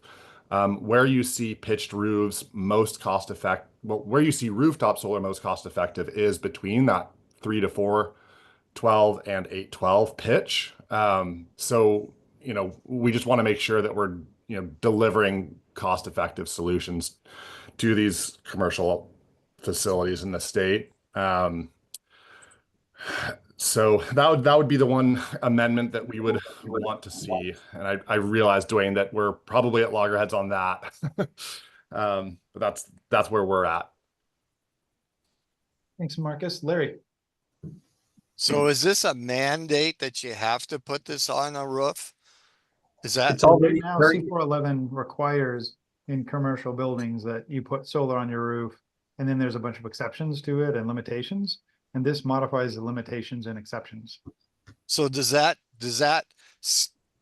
does that stop you guys from giving extra money towards those type of systems if they're already mandated, Greg? Well, we don't give money towards those already. So we used to have, the state used to have energy production credits you'd get for solar, and that the money for the funding of that ran out of the legislature. So and that's been gone for a number of years. So there is no incentive for that.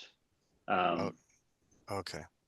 Yeah, and really, I mean, my hesitation, which we've already kind of discussed, but my hesitation is the knowing how the utility works.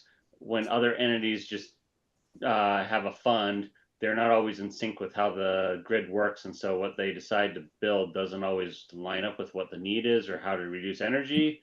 And so I was just trying to get and I think we can accomplish the same goal if there's input by the utility on where things should go and how things should be done.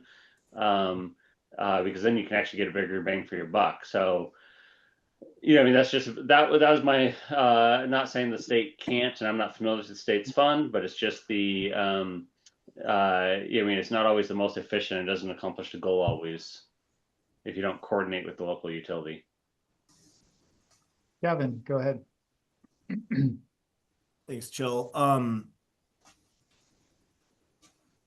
Wanted to address the slope concerns. We had some similar comments related to utility interconnections on a previous proposal. I think it's the solar industry's strong feeling that our building materials are something that architects and engineers can learn how to adopt into elements of the building. And as Marcus kind of stated there earlier, the affordability of installing solar is actually achieved on roof slopes that are kind of in that 5 to 612 pitch. So I have some major reservations around exempting solar when it's on on pitched roofs effectively. Secondly, I just wanted to, I don't know if I think it's the right move to exempt on-site renewable energy generation entirely from affordable housing. I feel like to points that other people have made, load growth is happening, and increasing efficiency through on-site renewables as loads are getting put in is important. So I just kind of wanted to call that to the group's attention. It's point number 2 under exemptions. So I have reservations about that. Thanks, Joe. And let me respond to that briefly. Thanks, Kevin. The idea is that there's almost nothing that you can do to make a building better after the fact. You've already built your wall assemblies and put in your windows and your HVAC, and but this was like the only thing I could think of to help reduce the cost to affordable housing, which we hear about a lot in this tag, up front, to provide a pathway to get some of that solar onto affordable housing rooftops anyway, but also that we still have requirements for these to be these roofs to be set up to be solar ready, so that could be added in the future. So I think it's the only it's the only thing I could do to reduce affordable housing costs directly. Dwayne, can I? Is that so? Are you proposing then that the building envelope improves to an equivalent manner, or are we basically that we could just move that elsewhere, but we can't make that better. As far as the slope, I've noticed that just about all of the arrays that I see going in on commercial buildings are very low slope, just enough to drain the water off. That, as you know, reduces the wind load on them and seems to be the economical path that people are pursuing. So very low slope solar seems to be the way that people are getting it onto the roofs most economically these days. Thanks, Dwayne. Go ahead, Andy. Yeah, thanks. I'd like to comment on the affordable housing component. I work on tons of affordable housing projects. The reality is, regardless of this code exception, almost all of those projects utilize funding sources that go through competitive applications for bond funding, which also have PV requirements in the bond funding. Almost every single affordable housing project that I work on, regardless of the code exception for PV, still provides a PV array system because of these other external drivers. And so how that shakes out in reality is it basically just frees up the PV array that they're installing to claim C406 credits or something else along those lines. Pretty much all of the affordable housing developers we work with want on-site renewable. If they aren't going to provide as much day one, they usually don't have large, amenity roof decks and things like that as much. And so they're thinking about long-term solar ready area. So I just wanted to comment that the way this is working in reality is most affordable housing projects are still providing PV and planning for additional future PV, and they want it. So I'm not too concerned about the exception here because there's other external drivers for those projects due to funding. Thanks, Andy. All right, I'm limiting comments to 1 minute. Please make specific comments on this proposal for or against or on specific elements of this. Go ahead, Lisa. Hi, thanks. Just a quick question for you, Dwayne. So in section C411.1.1, it says it's permitted to achieve additional efficiency credits equal to 5 times the number of credits. Could you explain that just briefly, just so I can? Yeah, we messed up last code cycle and we left in a number for additional efficiency credits that was, applied to the previous code. So this just makes it so that that using the C406 standard is what we're used to. It makes it equivalent to instead you see where I've stricken the 18 credits. That I see that was just wrong, and all these so one of them is for 0.1 watts per square foot, and another is for 0.5. Damn, you might have just pointed something out. The 5 times was for when we had 0.5 watts per square foot required in the base code. Yeah.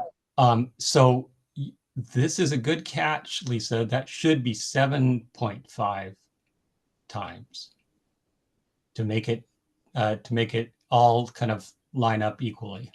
Ah, okay. Okay, good. And then sorry, one more question. I'm looking ahead actually. So there's proposal number 213, I think. I looked at the two. They appear to be almost identical for the affordable housing definition. And so the only question I had about it, Dwayne, is in your affordable housing definition, you include the additional detail about, pointing to the Washington State Housing, State of Washington U.S. Department of Housing and all that.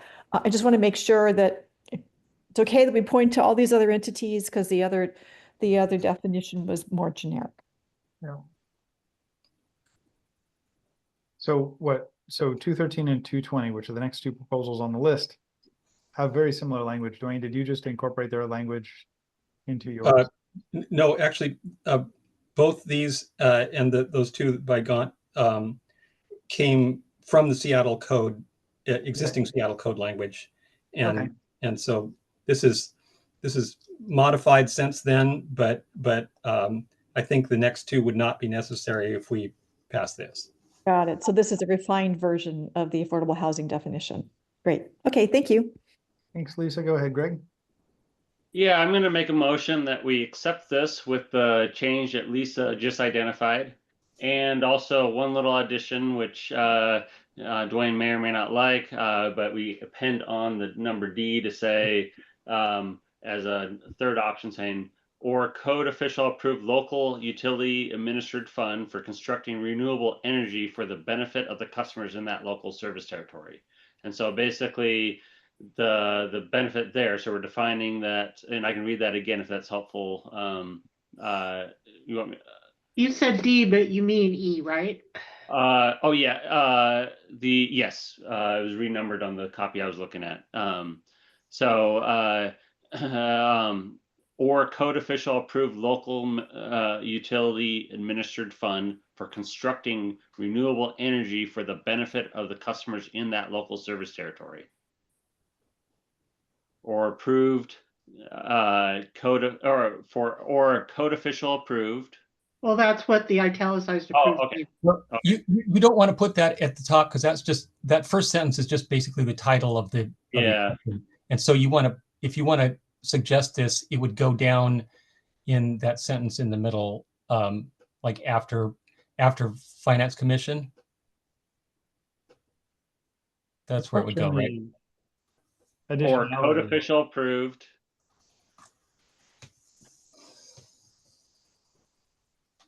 Keep going. Well, you missed the word code official.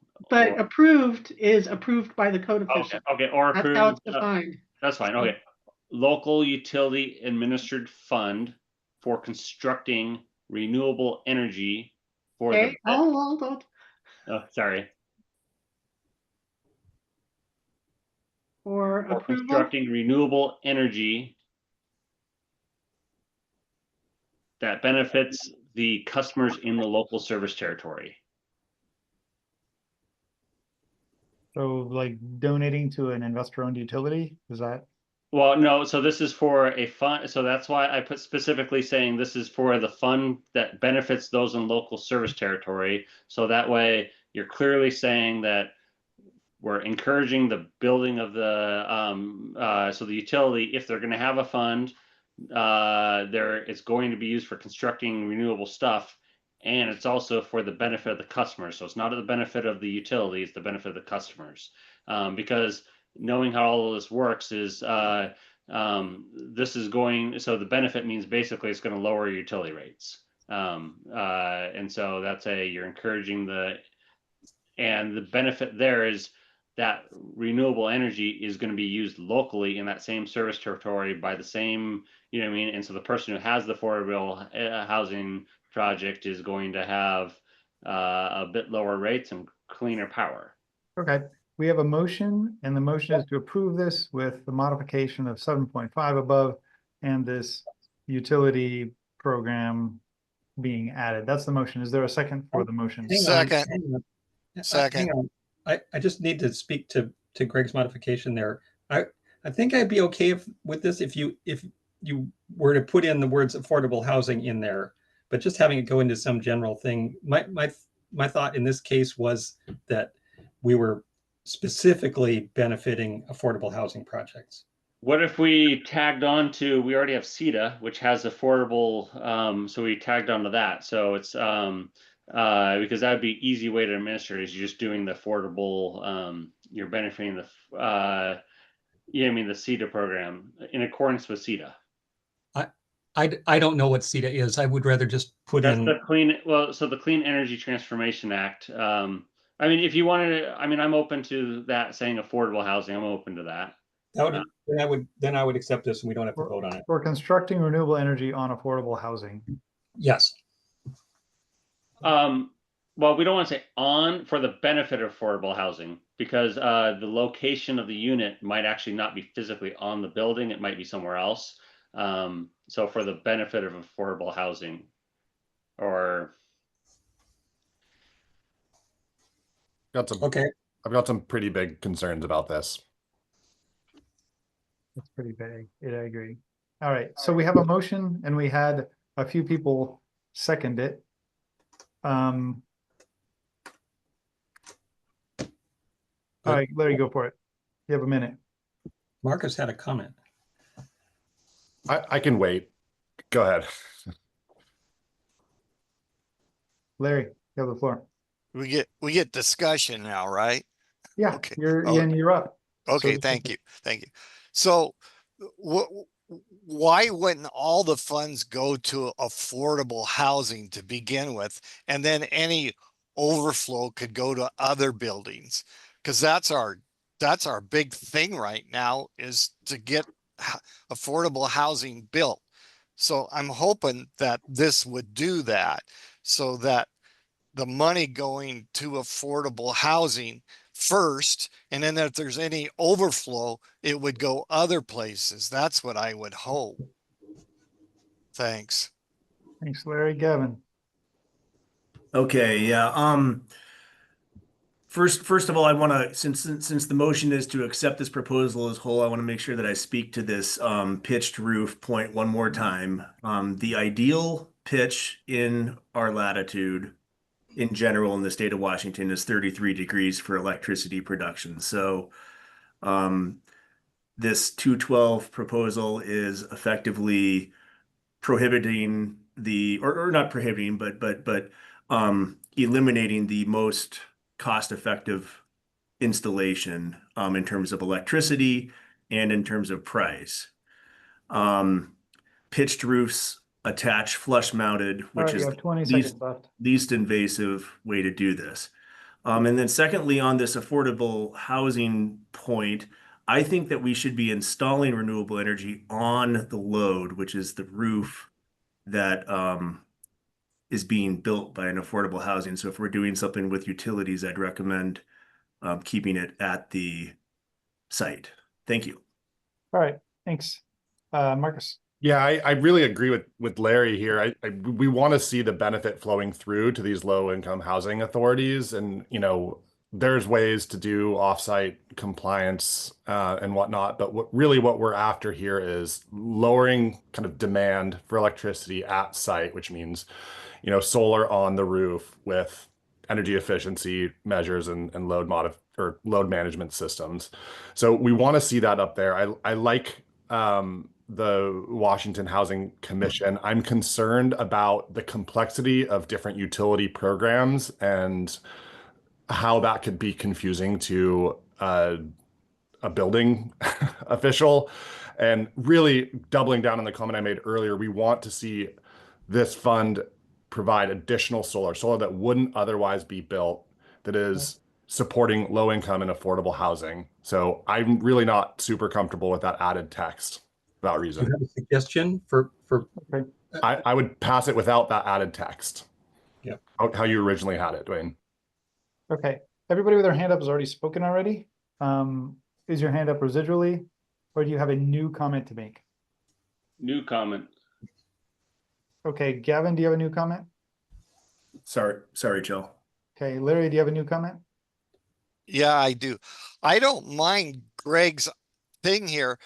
As long as that building gets that power put to that building, and maybe for some reason it doesn't work on the roof, but I still want that low, you know, the people that don't have the money to live in a home, I want them to get that benefit. Now, if they got to put that benefit out in a lot someplace else and they still get that benefit towards them, I'm all for that. I'm for giving those people the benefit that we can, no matter what. But it needs to be somehow attached, you know, whether it's legal or something, attached to that building. That might not mean that it's on the building. That might mean maybe it's a few lots down the way, but it's permanently to help those low income people out. That's what we need to get them off the street. Thank you. Thank you. All right, Greg, go for it. So just to address the concerns that were brought up, so this does not say you weren't going to put it on the actual affordable housing building, or it doesn't really specify where, and so it allows the flexibility to put the solar close to the load and where it's most needed. And also, one of the key things is on the state administrative fund, what's going to happen is builder A in one city is going to donate to the fund. And then builder B on the other side of the state is going to basically get a free solar array, and that's the output energy from that free solar array is not going to benefit the guy who paid into the fund. Versus the difference on this thing is this text that I added is going to allow the energy production to that gets funded actually flows back to the local area where the building was, and it actually lowers the and you're actually helping so that the person who puts in the funds actually gets some benefit, because it's actually going to lower. Okay, thanks, Greg. Gavin, you're up.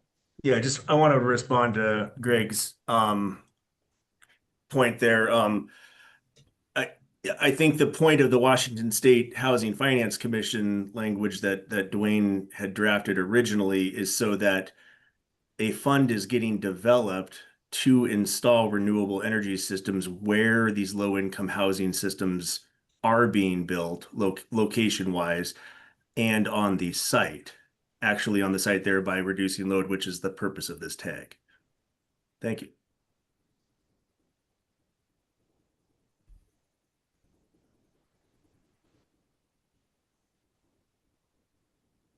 Shell, you're muted. Thank you. All right, we're going to take a roll call vote. The motion on the table is to approve this proposal with the 7.5 modification above, as well as the approved local utility administered fund that's on the screen right now. If we vote to approve it, great, we're moving on. If not, someone else could make a different motion on this proposal. So let's vote.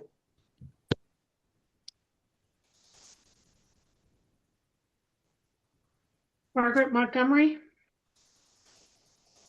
Yes. Kim Barker, Yes. Dwayne Johnlin, Yes.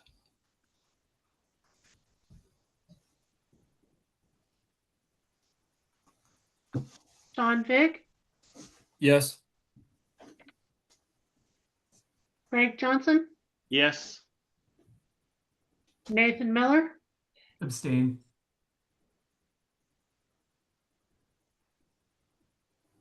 is Irina Respetness back? I don't see her. Ian Casey, Abstain. Larry Andrews, Yes. Lisa Rosenow, Yes. Irina Sosarova, Yes. Brett Conway, Yes. Luke Howard, Yes. Marcus Berta, No. Alessandra De La Torre, are you back? Deepa Savarajan, Yes.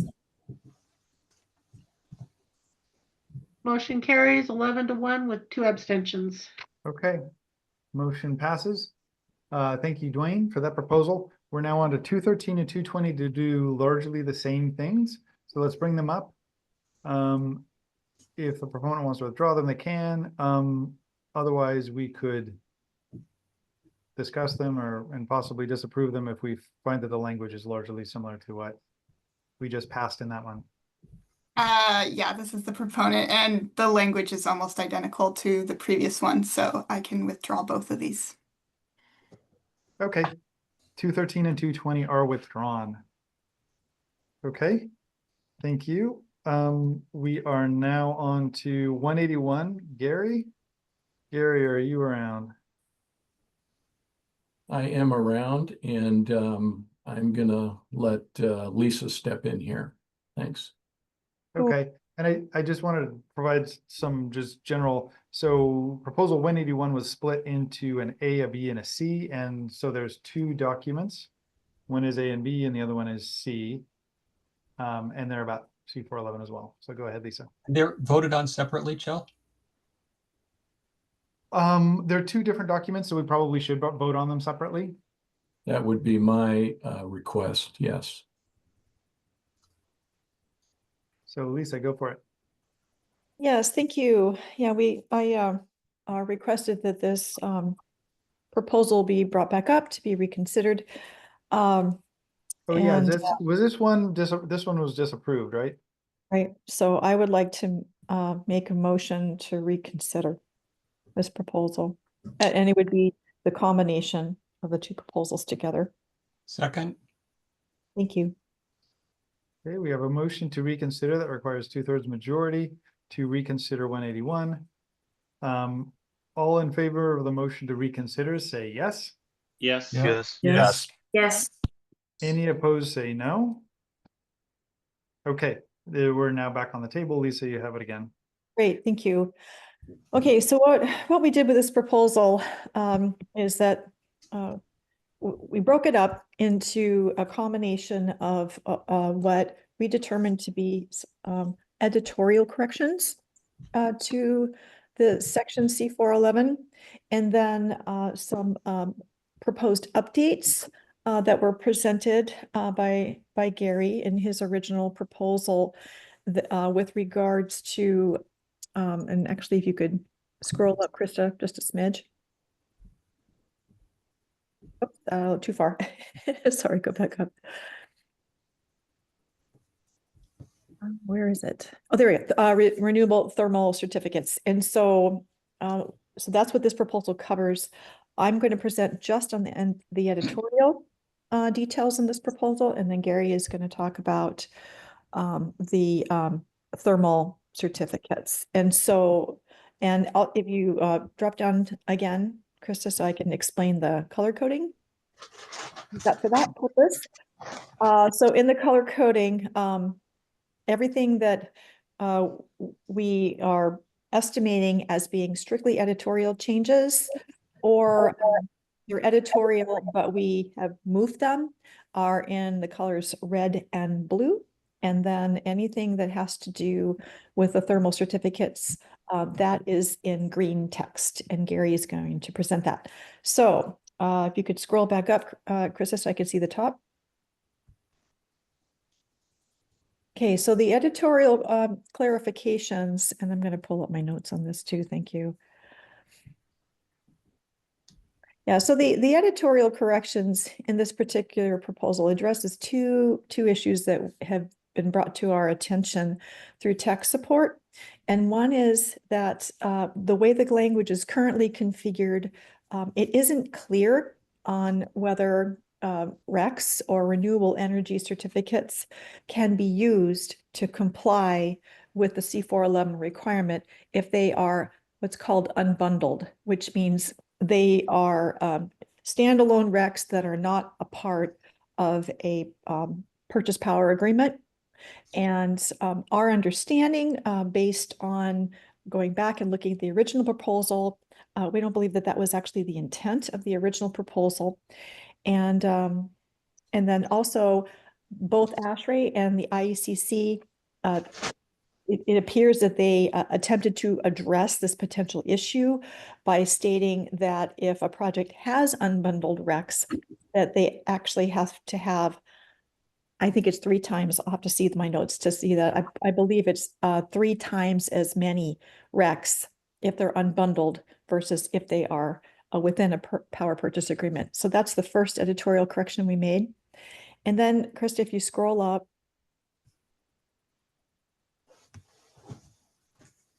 so I'd stop there. So you can see we did a little bit of rearranging. There's some language in C411.2 that's shown as struck in blue. All we're doing is moving that language because we believe that it belongs in under the documentation requirements, and it's actually kind of duplicated. It says kind of the same thing in 2 places. So if we've struck it from here and put it down into C411.2.2, let's continue to, and also under renewable energy purchase agreement, it only pointed to C411.2.3, which that's the tracking requirement for RECs. And it doesn't point to the actual documentation requirements. So we believe that both sections apply to renewable energy purchase agreement. Scroll up. I'm almost done. Okay, so you can see in this section, this is where I moved that language from the section above. And also we added a line item in here that unbundled in lieu of renewable energy purchase agreement is not permitted. So instead of doing what ASHRAE chose to do, which was to require a lot more RECs if they're unbundled, we're just saying it's not permitted at all. And then the last point, if you scroll up to 411.2.3, as you can see the way this section is configured, it starts out by saying for multi-tenant buildings where RECs are transferred to the tenants. We were hearing from the industry that folks are thinking that these tracking requirements only apply to multi-tenant buildings. Our understanding is that this tracking requirement applies to all buildings. It's just there's specific guidance for multi-tenant buildings. So all I did was flip this provision around a little bit so it's clear what it applies to. So that's the gist of the editorial. And I'll turn it over to Gary. Thanks, Lisa. And, first of all, Lisa, I really appreciate, reaching out and working with me on this. And maybe we need to scroll back up to the top here. And the main purpose for my proposal was to get coverage and allow renewable fuels to be an option for the purchase of renewable energy. And so you'd only buy renewable fuels, obviously, if you're going to be doing any combustion on site. So if a building had access to and was able to purchase renewable fuels, they would be treated very similarly to renewable electricity. In this particular case, it would be offsetting on-site combustion rather than using geologic natural gas, would be using renewable fuels. So that's number one. And we added a definition for renewable thermal certificates, analogous with renewable energy certificates. So these renewable thermal certificates are simply that market-based instrument that conveys the environmental attributes for this renewable fuel, very similar to RECs, conveying the environmental benefits to renewable electricity. So that's the addition there. We've got we've added a definition for renewable fuels. And again, where it had previously said renewable power purchase agreements, to make it renewable energy purchase agreements, so it could allow for either source of renewable energy. Anywhere that it made reference to renewable energy certificates, we also included reference to renewable thermal certificates to treat them the same. So if you could keep on scrolling down and stop there. In the qualifications, trying to match here because there were some location requirements for each source of renewable electric energy needs to be in the Western interconnection grid. I tried to parallel that by saying each source of renewable fuels basically kind of needs to come from that same area, or that area defined by the Western interconnection grid. And let me see, let's keep on scrolling down. And again, anytime it made reference to RECs, we also included reference to RTCs to treat them the same. Let's keep on going down. That may be about it. So that's the first portion, the A and the B portion of that. So and the C portion, just to give a preview, is the table where these things could be used to, just to kind of preview that. Do you want to preview that? I think we should look that up. Okay. Because right now, I guess, Gary, A and B, well, they have a bunch of word changes. They don't really do anything without C. Is that correct? Well, that's correct, because we make reference in the previous document to utilize the multipliers or the renewable energy factors here. And as a matter of fact, if the group wanted to vote on this one first, that would be fine. The purpose for proposing changes to these multipliers was to be consistent with some of the changes that have been made in both ASHRAE and the IECC.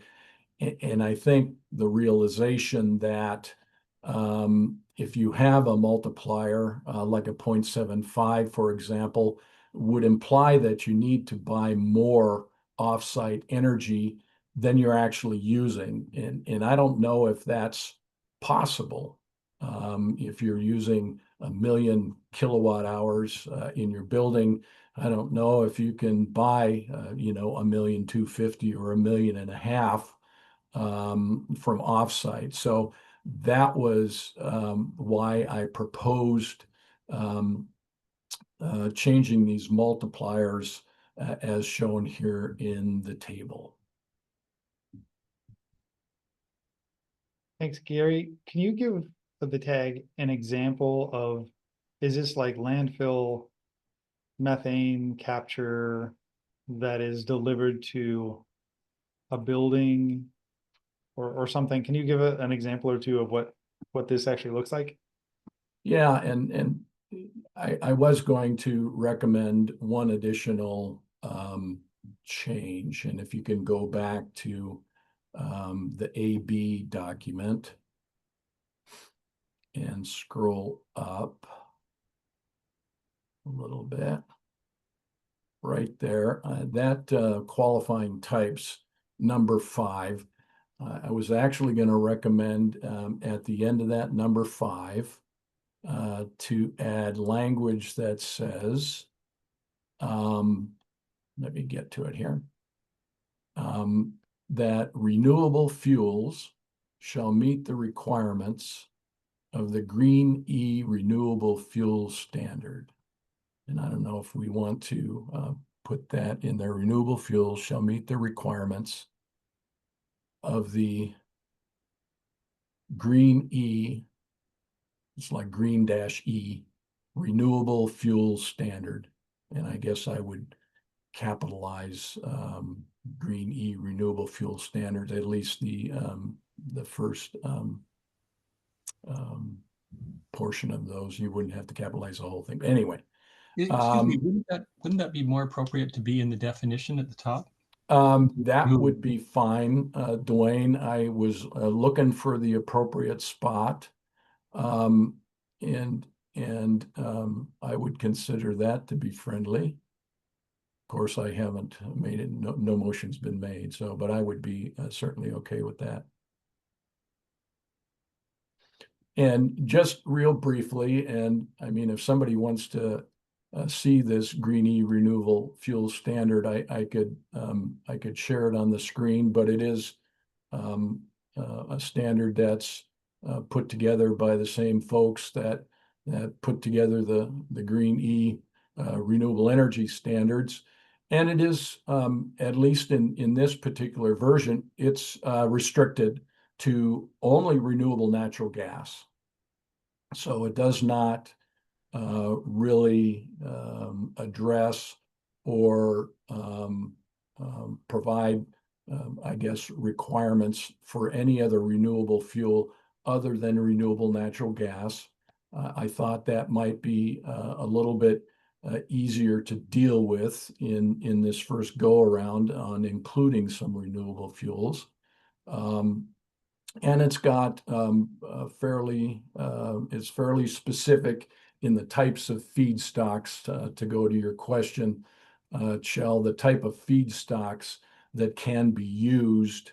And let me just see if I can get to that real quickly. And basically what it says is biomethane, or renewable natural gas, is the only fuel type approved under this standard. And the type of facilities can be anaerobic digesters, such that, or that allows like organic waste feedstocks, such as food waste, yard waste, municipal wastewater, and landfill gas, methane capture.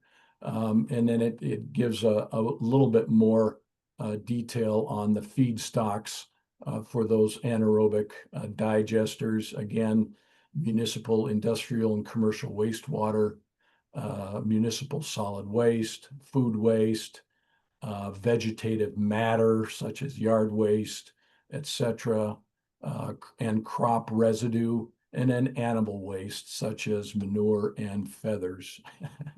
Why they include feathers in there is a little interesting.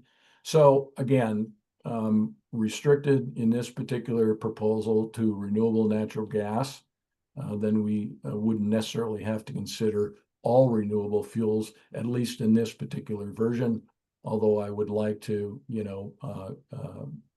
use the term renewable fuels to allow for maybe future updates and considerations for other renewable fuels. Thanks, Gary. I still am looking for an example of like how, like what's a thing, like, so you capture some landfill gas and you have to deliver it to a project or through a pipeline or like in a canister, or like what's the... Well, for renewable natural gas, yeah, it would have to be delivered in some manner through a pipeline. And So my understanding is pipelines can't accept methane, or can't accept can't accept like hydrogen, can't accept certain things except as a blend.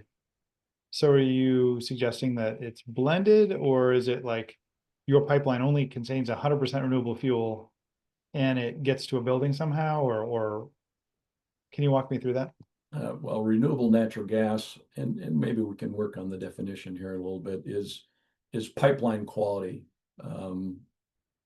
gas made from biogenic or renewable resources, basically. I suppose, theoretically, if a facility was right next door to a source of renewable natural gas and could utilize 100% of it directly, that would be one way.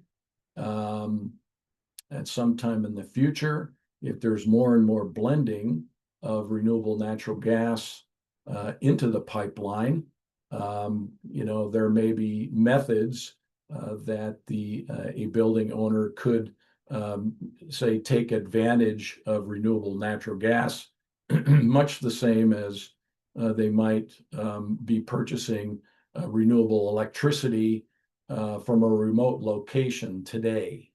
And so I'm still trying to figure out like what's the functional method of this like I understand a solar panel being put on a house. I get that. What could possibly comply with this that you can help me understand? Okay, well, I gave you one example. Theoretically, if a facility were right next door to a source of renewable natural gas. I mean, it's parked right next to a landfill or something like that. And it's taking all of its gas from that particular facility.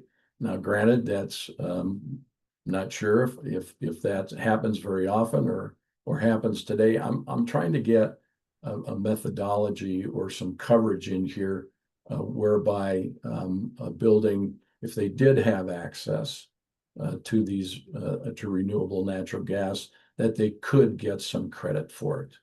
Okay, and I guess I'm in favor of that. I'm just wondering, like, the energy code is full of people like architects scrutinize the energy code for ways to get around things and get do less and get through it. So I'm just wondering, like, is there some backdoor in this thing where all of a sudden I just pay $1.50 and I get,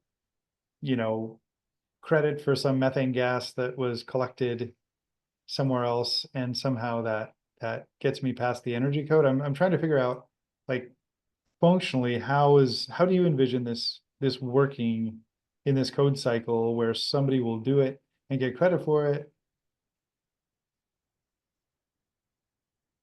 I guess, how do they, I might ask the question then in a different way, for renewable purchase power agreements.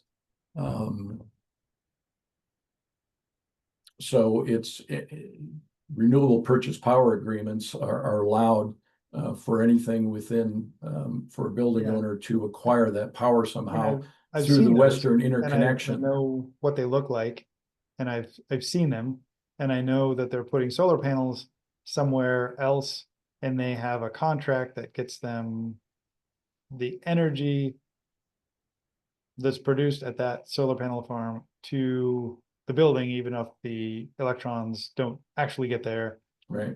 They're dedicated to that. And I'm just trying to, like, I can visualize that.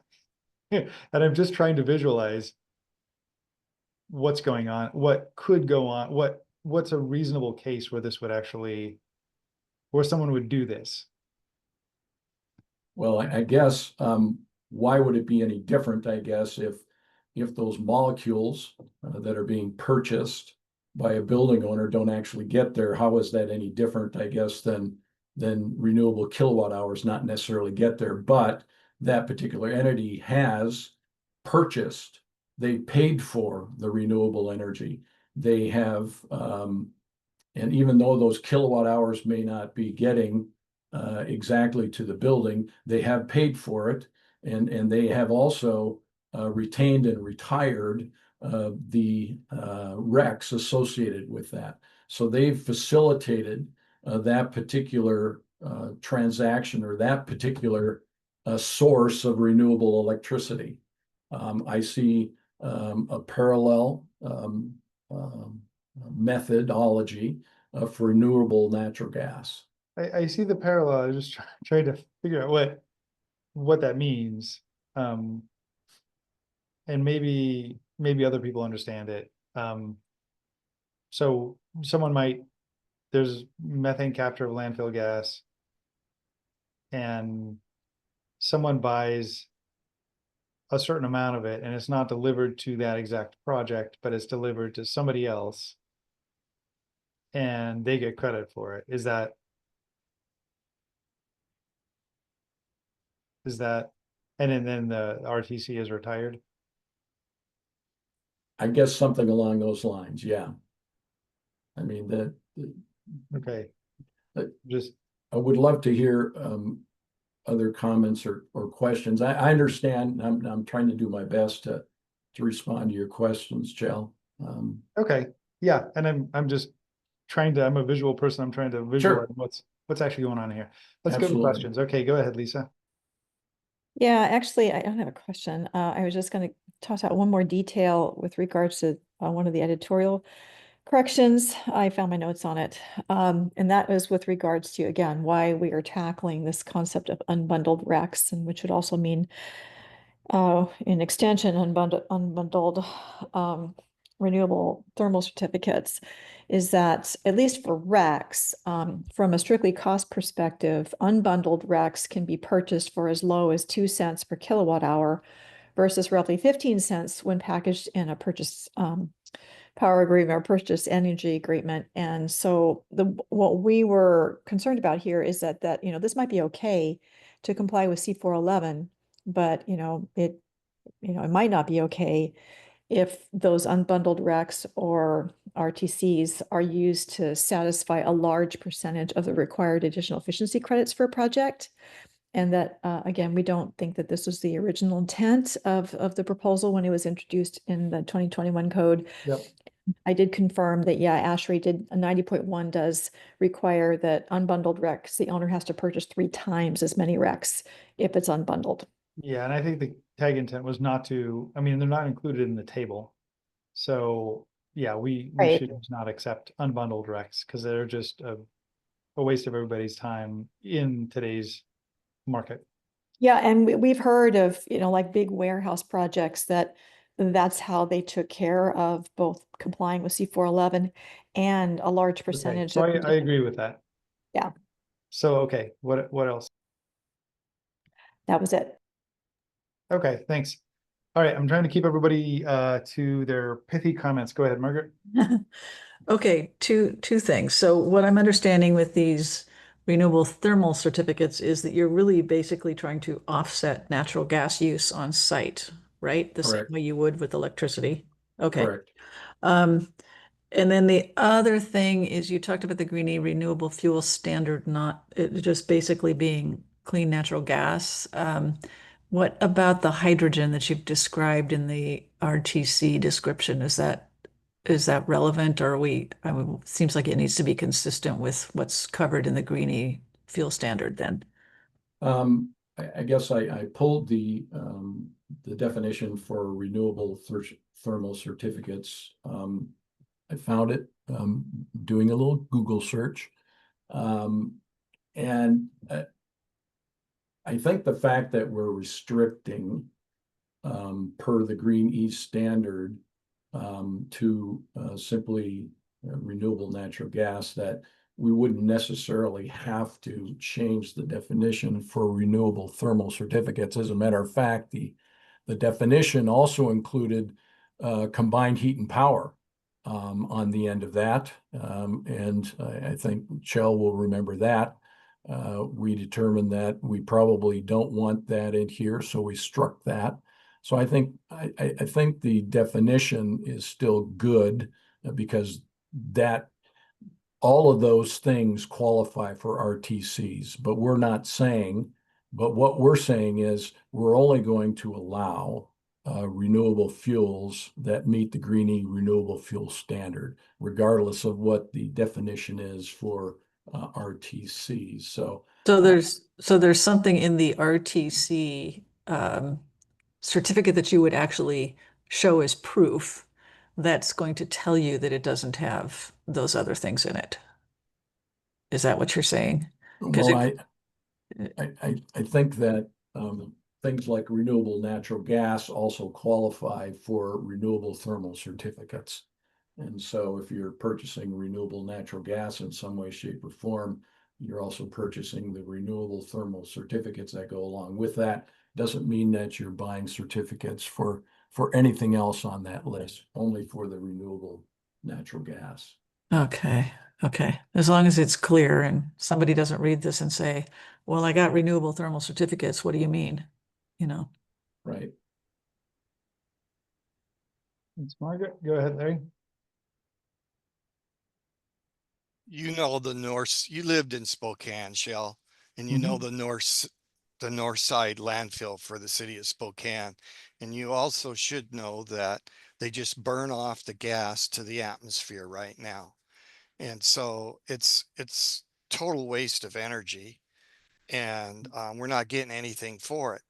But what you could do is you got two options here that would work really well. One, you could put a small power plant right there and get some electricity off that gas instead of letting that heat just go up into the atmosphere. The other thing you could do is you could put 95% boilers in there, preheat the water going to a geosystem for a group of homes, which could easily be done there on the north-south Northside landfill. So those geo pumps would run off a central system that where the water temperature would be, let's say, instead of 50 degrees normally out in a field, maybe it would be 80 degrees or 90 degrees. And so you would be grabbing that energy and putting it into those homes instead of just releasing it into the atmosphere. I mean, there's a lot of different options that you could do like that. And that would be immensely better than just burning it off or letting it just rise up there and cause global warming. Those are awesome options. Thank you. Yeah, very familiar with methane, biodigesters and landfill gas, and that's the prevalent source of it as far as I understand. But there are concentrated animal feedlot operations that have turkey waste processing, all that stuff. Go ahead, Deepa. Yeah, thank you. I would urge a vote against this, not from the perspective that RNG doesn't have its use, it absolutely does, but that use is not in buildings. We have limited amounts of RNG and other biofuels available, and there are areas of different sectors that we need to decarbonize that don't currently have other options, like transportation, certain transportation uses, high heat industrial uses. The use of RNG in buildings is just pretty inefficient. And that doesn't mean that we'll be wasting the amount of RNG that we could be capturing. The legislature already passed a landfill methane bill a couple of years ago that requires methane capture. So that methane isn't going to be burned off. It's going to be captured, but it'll be used where it's really needed in decarbonization rather than in buildings. Thanks. Thanks, Deepa. Dwayne. Do you mind if I just a quick response there? Sure, go for it. Yeah, don't disagree, Deepa, with you. But I guess I don't really see any harm including this option for buildings, whether it's next year or 5 years down the road. So what I'm asking for here is to allow this coverage, and we've tried to restrict it and bound it fairly strictly. And again, I don't know that I see any harm in including this language and this option in there, but I appreciate the comments, Stephen. Thanks, Gary. Dwayne. Thanks, Jill. Dwayne Llewellyn here with ETC. I provide training and technical support for the code. And I just want to reiterate my support for the editorial changes. There has been some confusion in the marketplace about, especially with multi-tenant buildings, about the use of unbundled RECs to demonstrate compliance with C406 renewable energy. So I don't believe that was the intent that you indicated earlier, Jill. And so I support these editorial changes on this proposal. This is the time to clean it up. Okay. Thanks, Dwayne. We have a proposal in front of us. There is an A and a B, which is in front of us. We have a C that we'll get to next. Anybody want to make a motion on the proposal in front of us? A motion to disapprove, please. Okay, we have a motion to disapprove. Is there a second? Second. Okay, we have a motion to disapprove in a second. I see no more hands up. I think we've had a decent discussion on it. Lisa, go for it. Well, I'm going to say that it would be we really tried to clean up this section, and this was the opportunity, the time to do it. And so I understand that there's concerns about the different elements of the proposal. And so, which is why we broke this up into 3 parts. And so the question would be, what element of the proposal does TAG members, does it include the scope? So we're going to disapprove the editorial as well, or is there interest in at least retaining the editorial? I would suggest that whatever we do with the proposal, that we do include that editorial bit about unbundled being clearly not compliant. All the unbundled, I'm sorry, all the editorial language is in the red and blue text. Yeah, so I guess I'd need to see this disentangled from the other substantive content before I could go. It just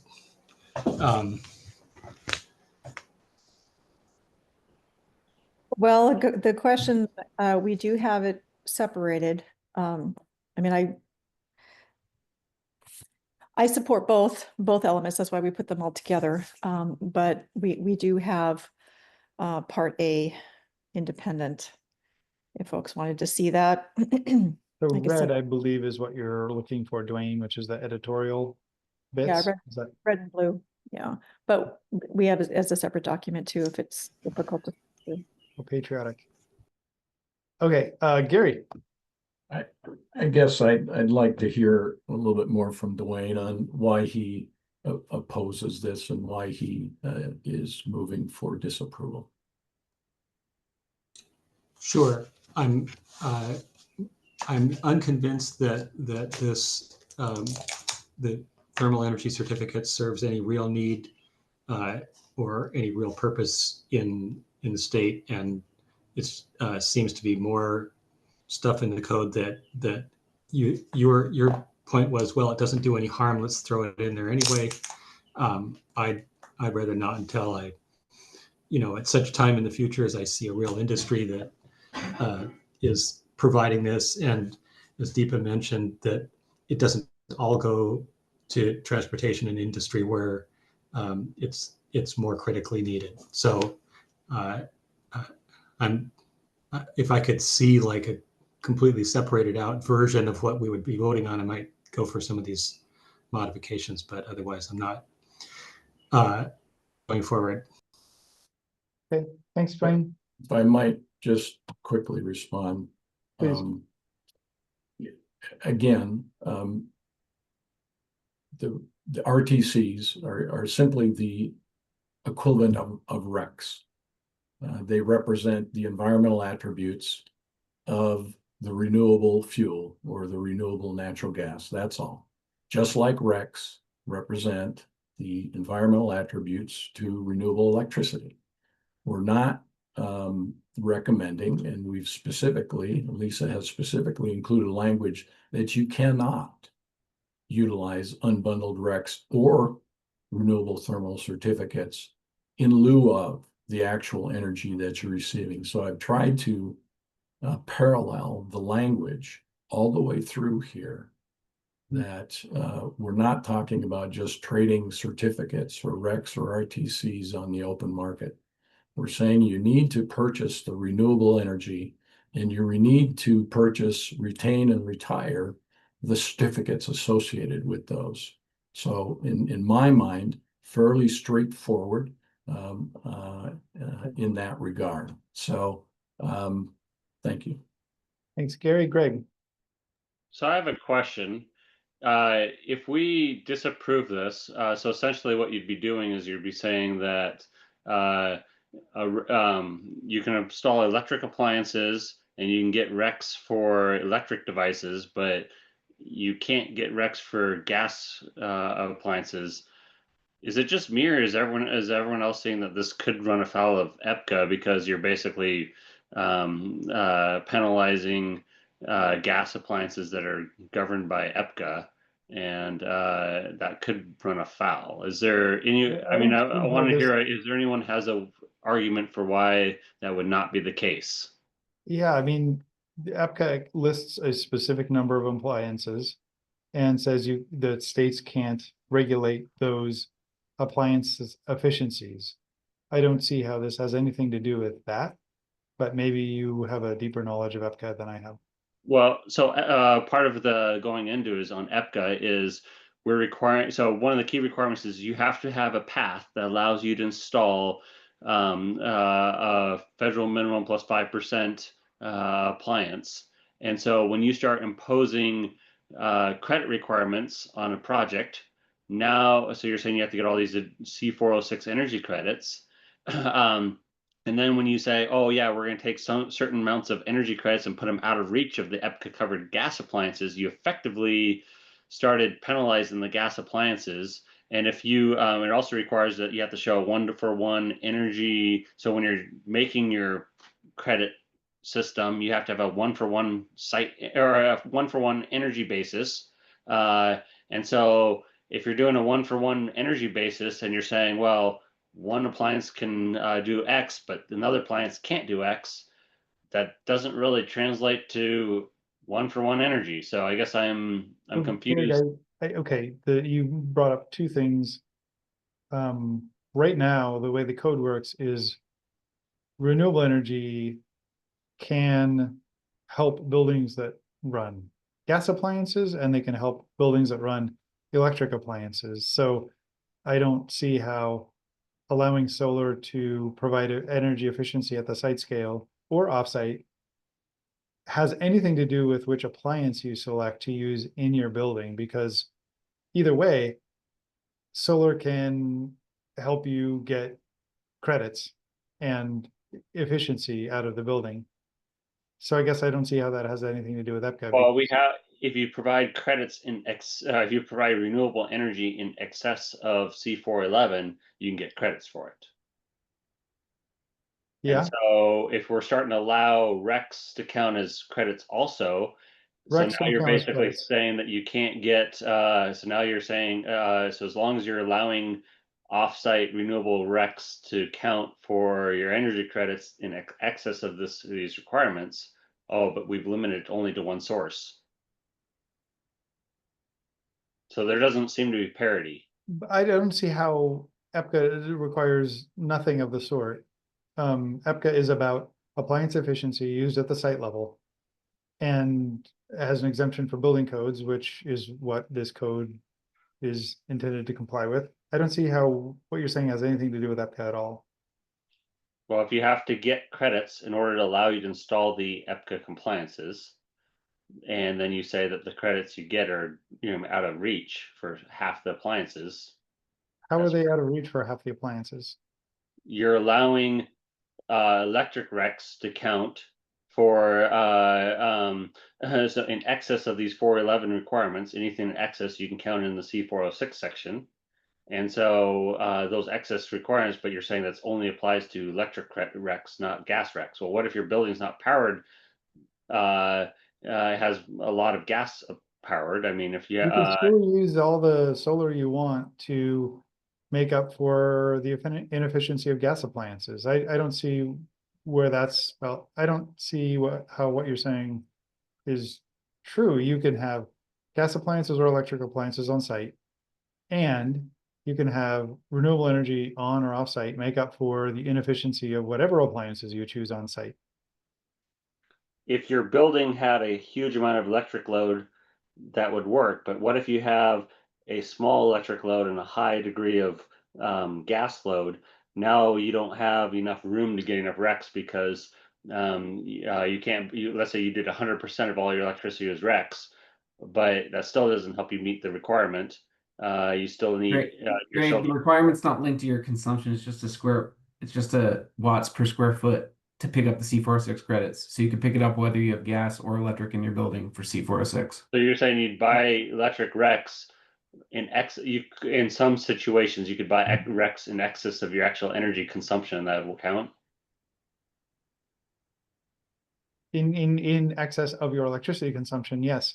I mean, there'll be times in every building that has solar on it, almost every building has solar, times when it exports to the grid and times when it imports from the grid, and you'll just have more exporting if your building uses gas appliances and has lots of solar on it, which is a perfectly legal thing to do.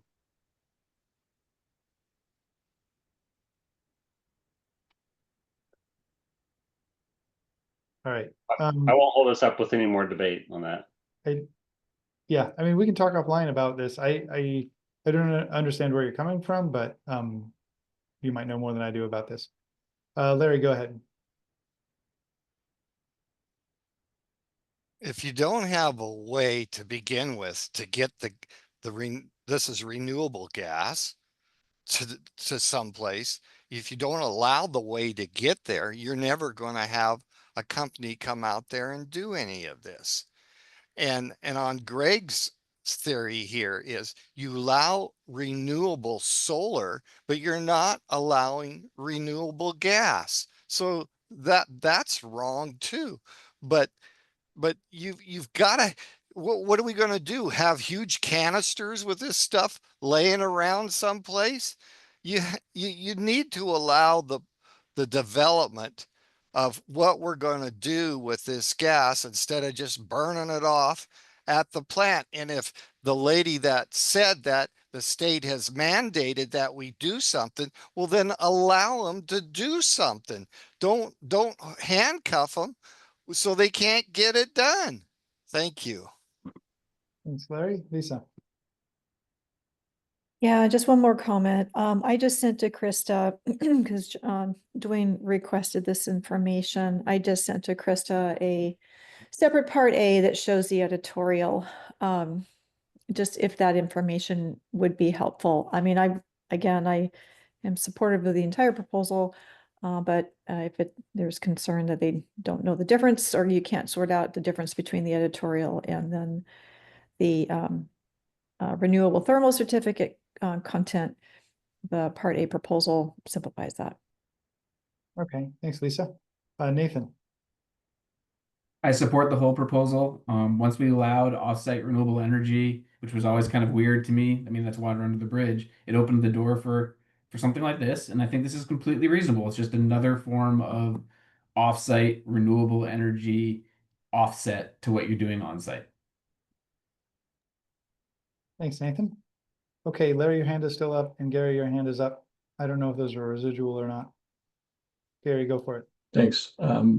Yeah, and I mean, I appreciate some of Greg's comments, but I never, I guess, saw that there was going to be an EPCA issue here simply by not allowing renewable natural gas or renewable fuels. I guess I never considered that, and I guess I don't see it. You know, both ASHRAE and the IECC today include allowances for offsite renewable energy. Neither of them at this moment include renewable fuels, although the IECC will be hearing a proposal from me next week to add coverage for renewable fuels in a section of the IECC, and I fully intend on providing a proposal to ASHRAE 90.1 to see if we can get some coverage there too. And, you know, although certainly not as much activity on renewable natural gas, for example, than there is for renewable electricity, there still is a lot of action, a lot of projects that have been developed are in operation and under development, and there is an active market in this renewable thermal credit. So you know, these aren't things that I'm necessarily making up.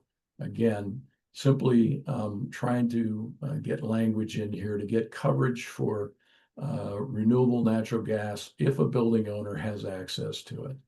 Thank you. Okay, thanks, Gary. All right, so the motion on the table currently is to disapprove the proposal 181 in front of us.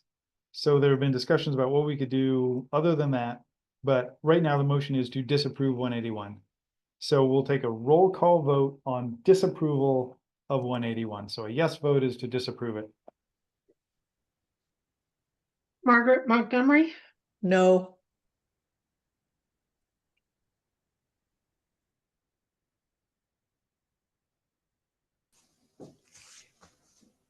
sorry about that. Kim Barker,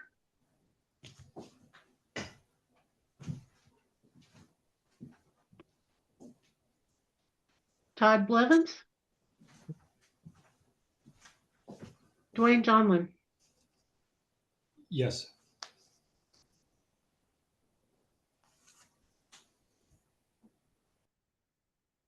Sean Vig, Abstain. Greg Johnson, No. Nathan Miller, No.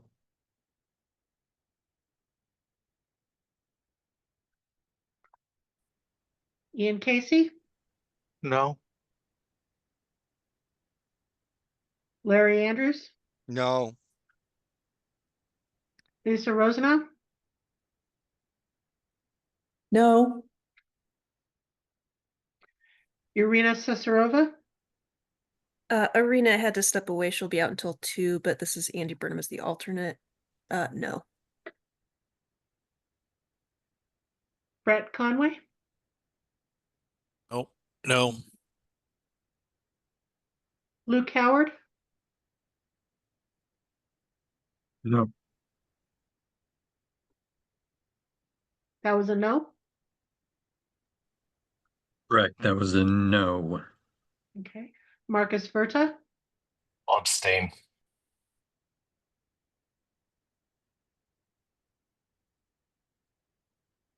Deepa Savarajan. Yes. Okay, motion failed 2-9 with 2 abstentions. Okay, motion fails. I'll motion to accept. Second. Okay, we have a motion to accept the proposal as written. And we have a second for it. Let's do a roll call vote. This is to approve 181.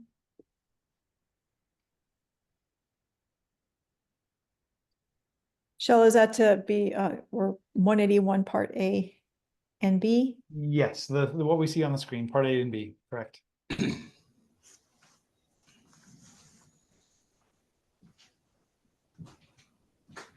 Margaret Montgomery, Abstain.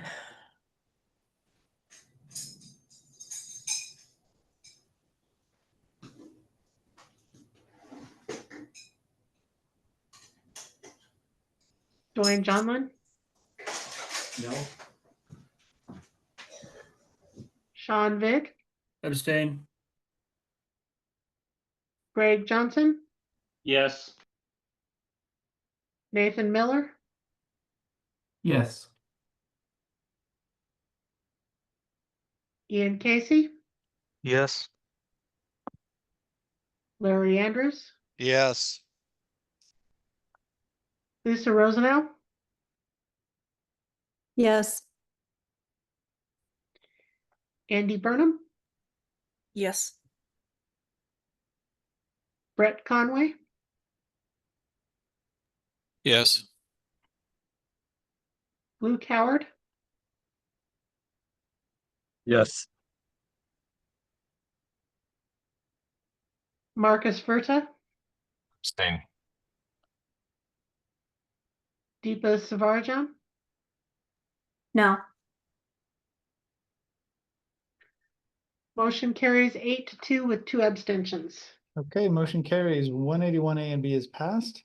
Let's go to 181 part C. And we've already talked about it a little bit, but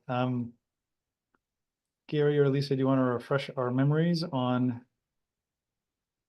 the intent of this? I'll defer to. Sorry, go ahead, Lisa. I was just gonna say, I'll defer to Gary. Okay. Yeah, again, I think to try to be consistent with what they've done in the ICC and ASHRAE, where I think they've realized that having a lower multiplier implies having to purchase more offsite energy that you're actually using. So that's the reason for the change. Okay, thanks, Gary.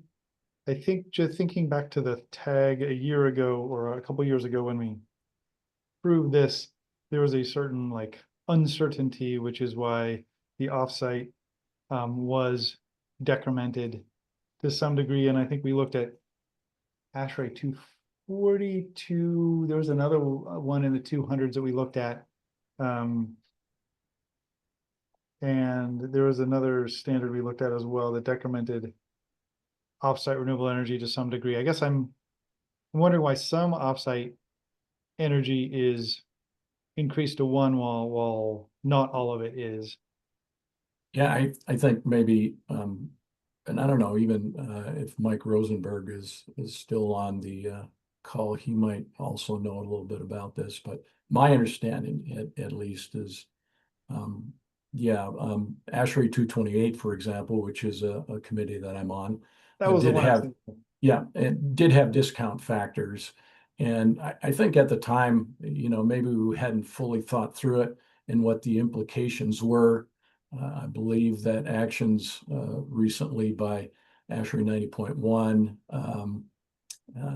and the IECC, I believe folks have understood that if it's good, solid quality offsite energy, there's no good reason for discounting it.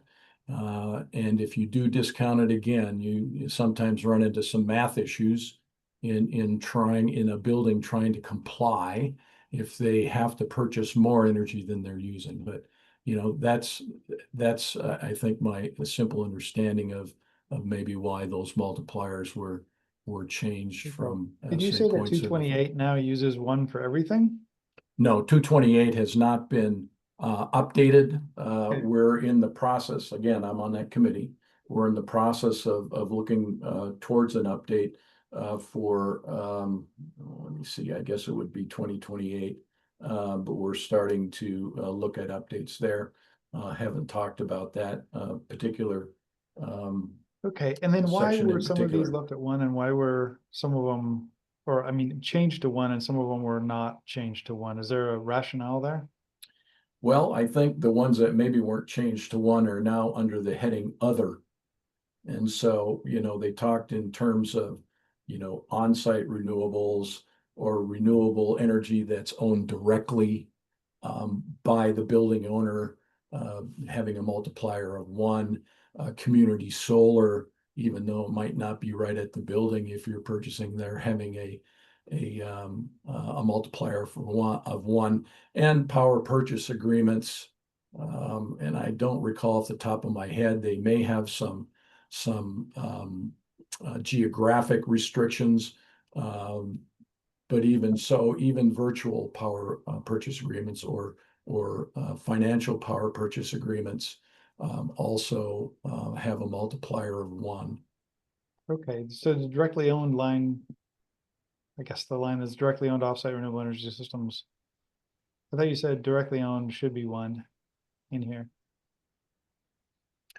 Well, I guess, if somebody wanted to look at some of the multipliers from the other standards, we could get it up here on the screen, but you probably don't want to start workshopping this at this point in time. No, I was just trying to understand the rationale, the reasoning behind it. Okay, go ahead, Nathan. I think, yeah, to your kind of the point you're driving at, Shell, it starts becoming really weird to justify why we should derate any of the systems. I mean, if they're going to the level of directly owning something offsite, which is such a higher degree of involvement, it seems a little silly that still has to get derated. But some of these other options that are, in my mind, less onerous don't have to be derated. Almost feels like we might want this table to go away.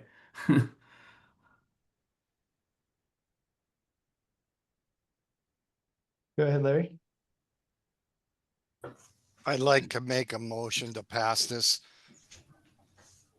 for 2 reasons. 1, for interest of time, so we can get on, and 2, it looks like a good idea to me. Well, as a would it be a friendly amendment? I'll second it if it's a friendly amendment to just delete the whole table and go to 1 for everything, just like what Chell and others have noted.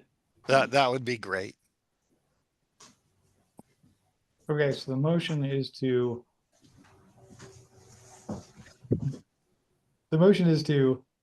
delete the table and references to the table and use a multiplier of 1, which means you don't multiply anything by anything really, for all energy methods, and we would need some language for that, but I don't think it would be challenging to do so.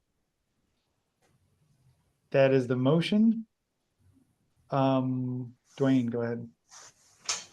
Yeah, speaking against the motion, as I remember, part of the reason for derating those last few were that there's some uncertainty about additionality when you're using an existing renewable energy facility to meet these credits versus something that was made new for the project.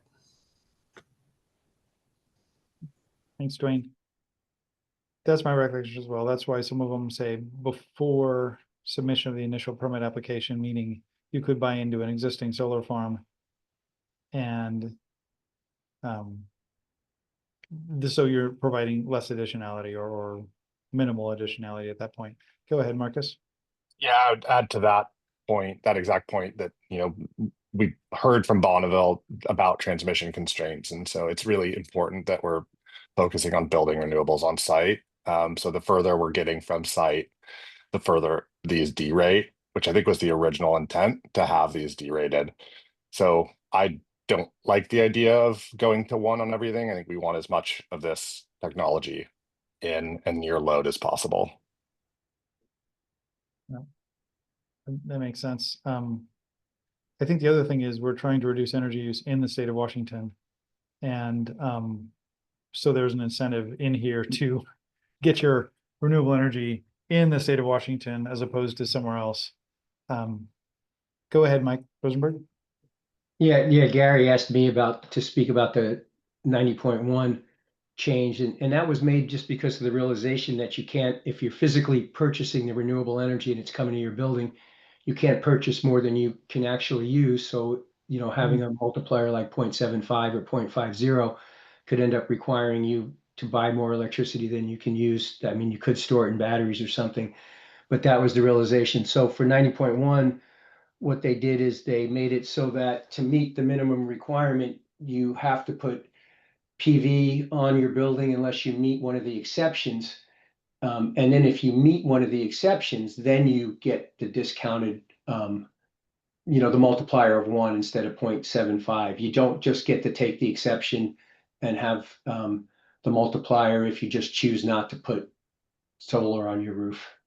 So that's the way they handled it and why they did it that way. Okay, that makes sense. And I guess the law tells us to hit a 70% energy use reduction. So we're not necessarily talking about net zero buildings where you would need to buy more than you use. These are for getting to a 70% reduction. So yeah, but if you've got, let's say, gas heating and water heating, you could end up in that situation pretty easily. You're buying more electric renewable energy offsite than you use as electric energy on site. Okay, I guess I understand that. Okay, go ahead, Greg. I was just going to say that Mike pretty much said exactly what I was, I was thinking, and that's really, I mean, Mike's, and I'd be open to something like adding a, a line to say you only get to take one if, if you meet an exception. I'm open to that too. But I mean, the reason that Mike stated it really, really well. Thanks, Greg. Okay, so we have a motion to approve the proposal with the modification that we are just striking the table and references to it and using a multiplier of 1 for basically everything, which means we don't need a multiplier. Lisa, go ahead. Yeah, just a quick question. So to Mike's point is, if this table was retained, it sounds like the exception language would be needed. Am I understanding that right?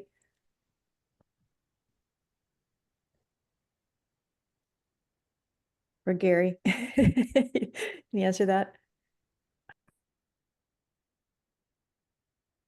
I'm sorry, Lisa, which exception language? Well, he was, and I'm sorry, I don't have it in front of me. He mentioned that the way ASHRAE handled it, that there were some exceptions associated with being able to go to 1 versus applying, but maybe I'm misunderstanding how that works. Yeah, If no other language is needed, then yeah, I think, ASHRAE's basic construct is there is a requirement for on-site, a minimum on-site renewable energy. There are some exceptions if you're shaded or you just don't get enough sun or you don't have enough room on the roof because you have other stuff up there. Then you can purchase off-site if you meet certain if you meet certain of those exceptions, and again, I'm not sure if I'm remembering that 100% correct, but it doesn't mean that you don't that you can do offsite rather than on-site. It basically says you need to do on-site, and if you can't because of certain exceptions, then you can use offsite. And if you do use offsite, there are some qualifications, but most of the multipliers are 1. Got it. Yeah, thank you. Okay, and that's what our code also has a bunch of exceptions for when you don't need to put it on the roof. And then it allows these options, but you still have to put it on the roof first. Go ahead, Larry. I heard that there was an objection for bringing it from other states. Well, why can't we just put something in there that says, like, we're a border state here in Spokane, 100 miles from a border state, that's as far as we can go to get this stuff. So we keep it in our area. Is that reasonable? Because I heard objections for, well, we don't want to bring it in from a long distance away and then burn it here. So, I mean, give us on our border sides here, like we've got Post Falls and Coeur d'Alene, if we could keep it in our state within 100 miles from borders. Is that reasonable? Larry, I think what you're wanting to do is what this table does with the D rates. So by eliminating this table and going to, factor of 1 for each of those, we're doing the opposite of what you're asking. Yeah, you're saying you can put it basically anywhere in the Western United States and get full credit for it, which, ideally I'd like to see that renewable energy installed in Washington, provide jobs and what have you. Okay, go ahead, Nathan. But I feel like we just gave the path of least resistance. If purchase agreements can use a multiplier of 1, that's your easiest path. And that I don't believe that requires additionality. I don't believe it requires anything. So that's the route people are going to take if they're just making it based on a financial decision, in my opinion. What if we just change it, instead of making the table ones, just say your multiplier is reduced, so that way in no case you have to purchase more energy than use.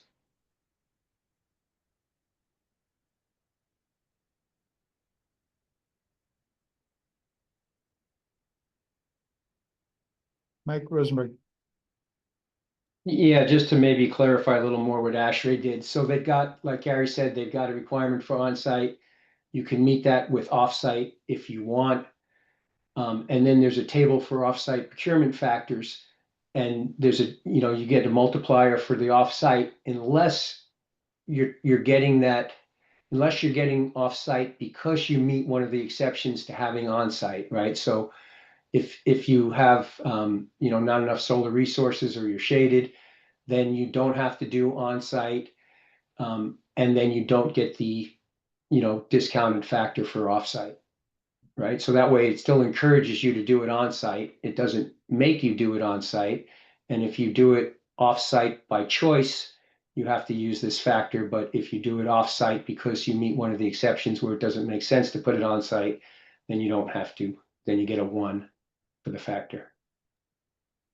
So I'm going to withdraw my second for that motion and just be, because I think with the discussion, there's better, Mike's suggesting some better ways to do things. Okay. Are you going to make a different motion, Greg? Well, I didn't make the motion. I would just drew a second. So.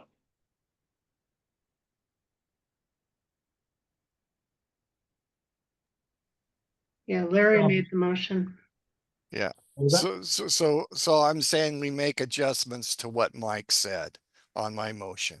Okay, and Larry, what is that motion, or do you want Mike to talk about it? Let's let Mike talk about it, because he's got a better grasp I than guess what I got. Yeah, I'm not exactly familiar with how it works in this code because I wasn't paying attention to this proposal. Do you get a choice of on-site or off-site? Just if you You want to do basically one? need to put it on site, and then there's a list of exceptions, and you can use those exceptions. Or if you meet those exceptions, then you might need to buy some offsite renewable energy.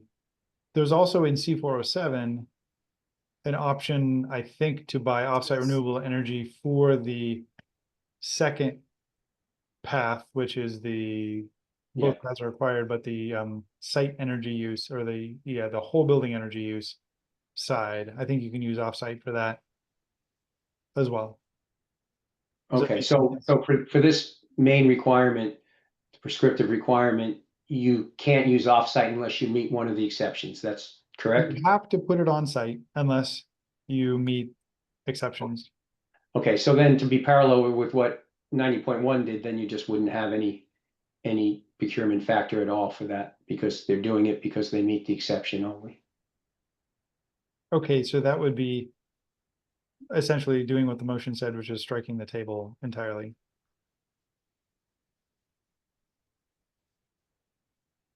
Is that where you're going, Mike?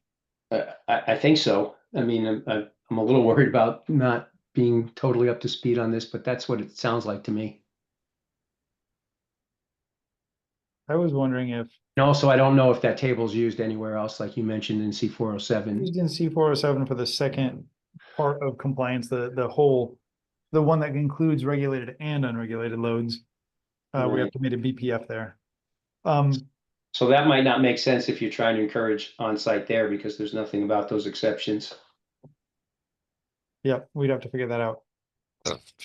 I'm also wondering if we say in the state of Washington 1, in the states of Oregon 0.9, Western Interconnection 0.8, or something like that. Just to incentivize it in the state of Washington, because I'd rather have the jobs and the energy here, and this whole energy code is to reduce energy use in our state. Okay, but I'm seeing a lot of workshopping potential happening, and we don't have a whole lot of time. We have a lot of proposals to get through. We ain't gonna get through them. Not today. Okay, go ahead, Gary. Yeah, it might be further complicated. The way the Washington State Energy Code reads today is there are exceptions, 3 exceptions to the on-site rule. And if you qualify for any of those, you have to buy additional credits. So it doesn't work exactly like ASHRAE 90.1.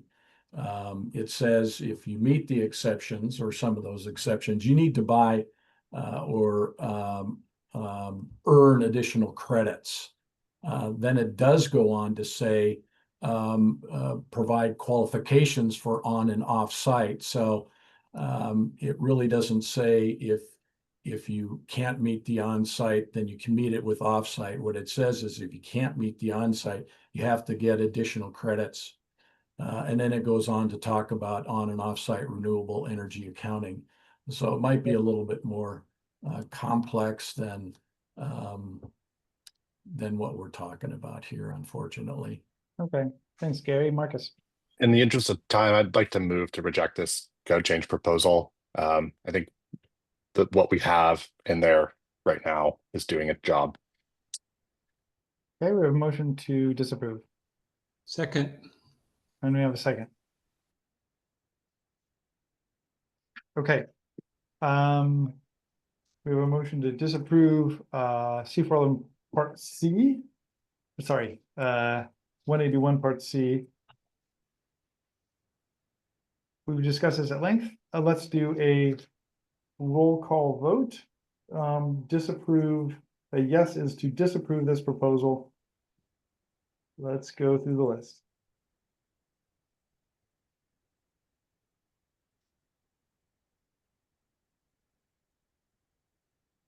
Margaret Montgomery, Yes, to disapprove.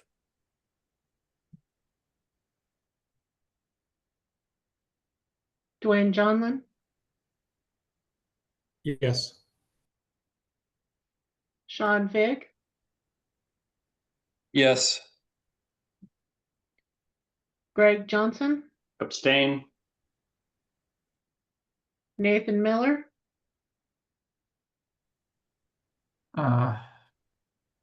Abstain. Ian Casey, No. Larry Andrews, No. Lisa Rosenau, Abstain. Andy Burnham, Yes. Brett Conway, Yes. Luke Howard, Yes. Marcus Verta, Yes. Deepa Savarajan, Yes. motion carries 8-2 with 3 abstentions. Krista, this is Irina. I'm back and I also want to vote yes here. Thank you. Okay, thank you. Irina Rasputas. Okay, motion is successful. So we have disapproved 181 Part C. We are on to lunch. So I'll see you in 15 minutes where we will cover a small proposal called 279. So see you at 12:18. Fully refreshed, ready for that. Oh yeah. Now have your third cup of coffee.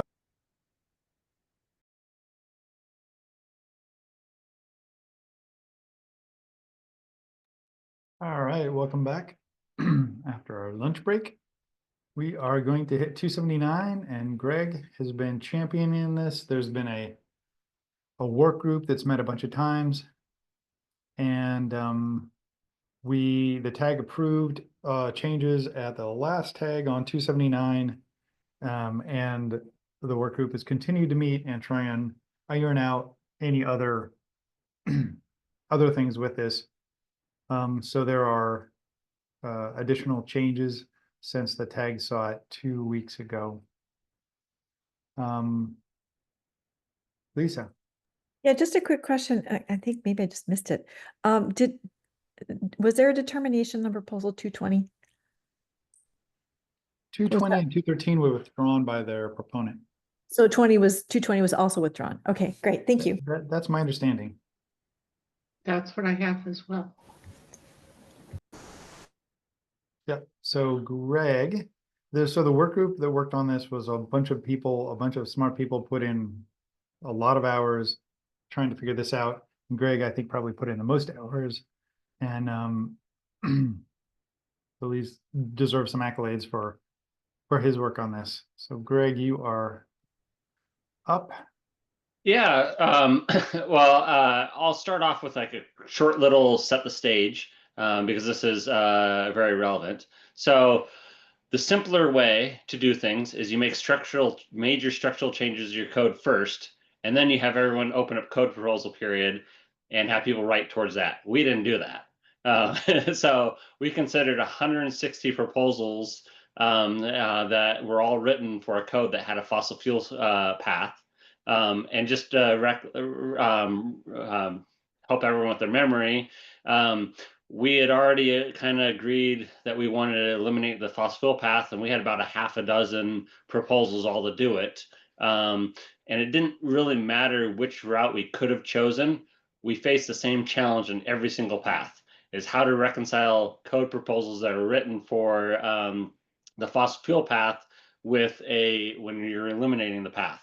So there's a lot of people involved, like Chell noted, and I mean, I'll give props a bunch to there's a lot of people that deserve recognition, but just 2 people of note is Lisa and Johnny. They put in a ton of effort and a lot of work too, which I want to thank them for all their help in trying to reconcile everything and do everything. So with that, I would say that I think we've actually had a high degree of success of reconciling and making sure things that work.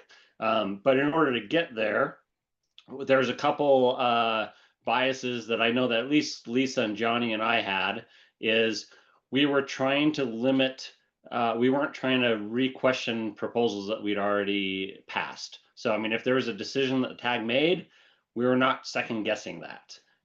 We also weren't, we also trying to minimize to the extent possible changes to existing proposals or other parts of the code. And I bring that up, and that's an important prelude because during the work group, there was a lot of times things would be brought back up, valid concerns with proposals that are passed. I mean, some of those proposals are passed were contentious and didn't have agreement. And so we tried to push those off as saying, you know what, that's out of scope. That's not something we're going to consider. But I want to set the stage for that bias. So not saying I don't want to dismiss concerns on other proposals, but we were trying not to, rehash things that were already decided. So that was a little prelude that on that. And if so, with that, I have a whole list of items, including something that Shell emailed that we're going to talk about. And I'll take us through a guiding, kind of like just guiding, hitting the issues as we go. So the first, so before I get into it, just the notes. So you can see this proposal changes red and orange. We included some changes from other proposals, still need to be verified to make sure we caught everything, but that was the dark blue and the light blue were for other proposal changes. So kind of the note is after this goes up to the MVPE, we will have a work group that's going to define them, working closely with P&L to define the assumptions and the criteria used for the modeling for creating all the values, because we don't define the values here. Also our intent is to simplify where possible. We're not trying to penalize one system or favor another system. So what that means is where we have a lot of different, like we just have placeholders for the percentage improvements in the tables. If we can reduce those placeholders to just 2 and interpolate, awesome.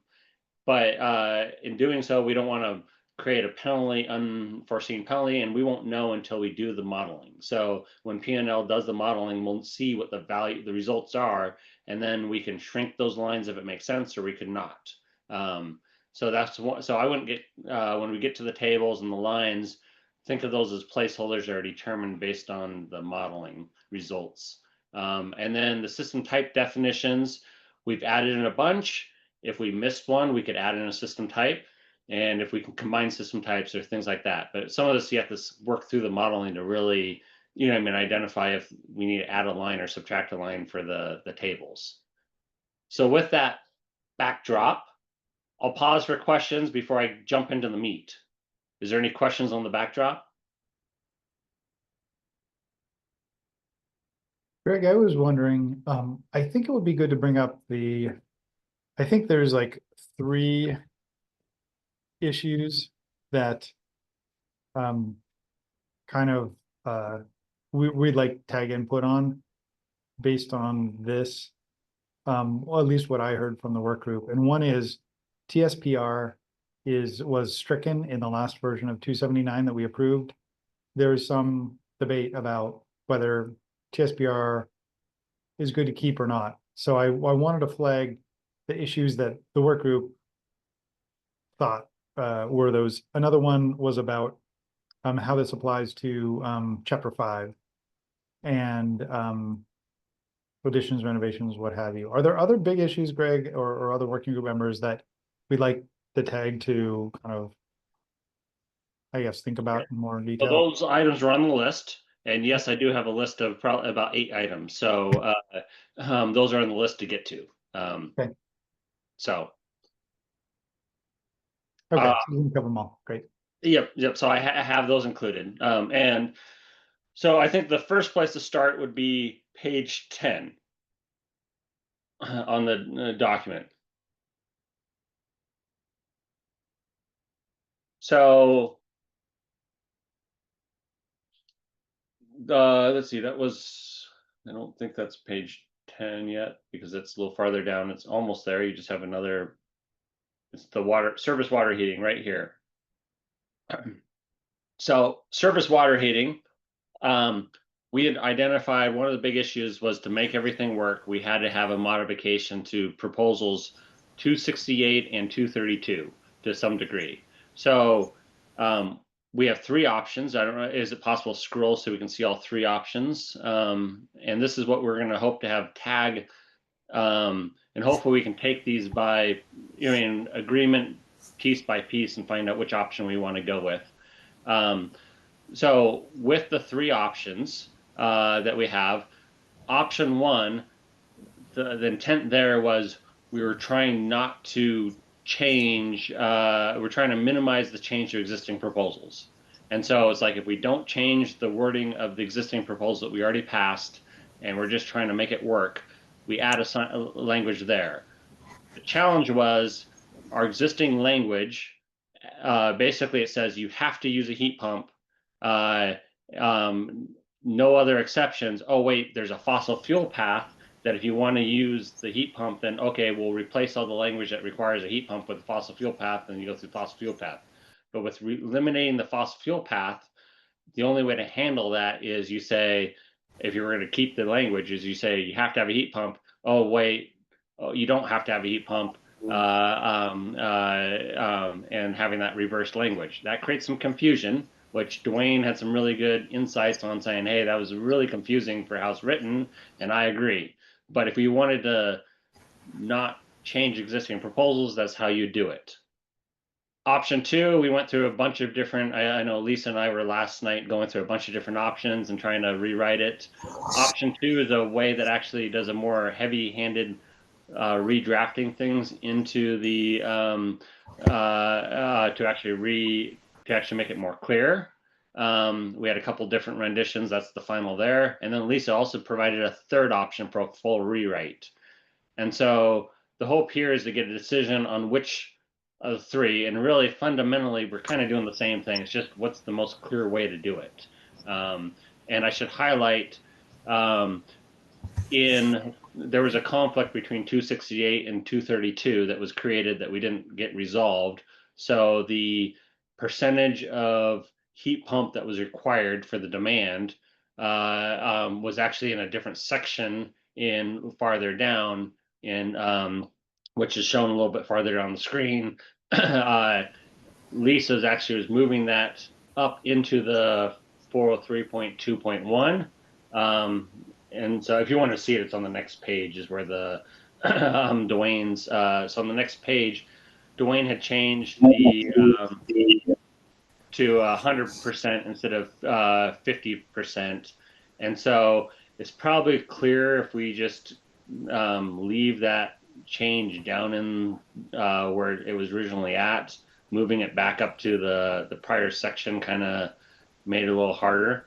And I mean, again, just to reiterate, we weren't questioning past decisions here on this proposal. So I mean, not trying to say if we want to question past disposal, I think the MVPE committee would be a better location to argue over the past on whether we like that 50% or 100% would be MVE debate, not here.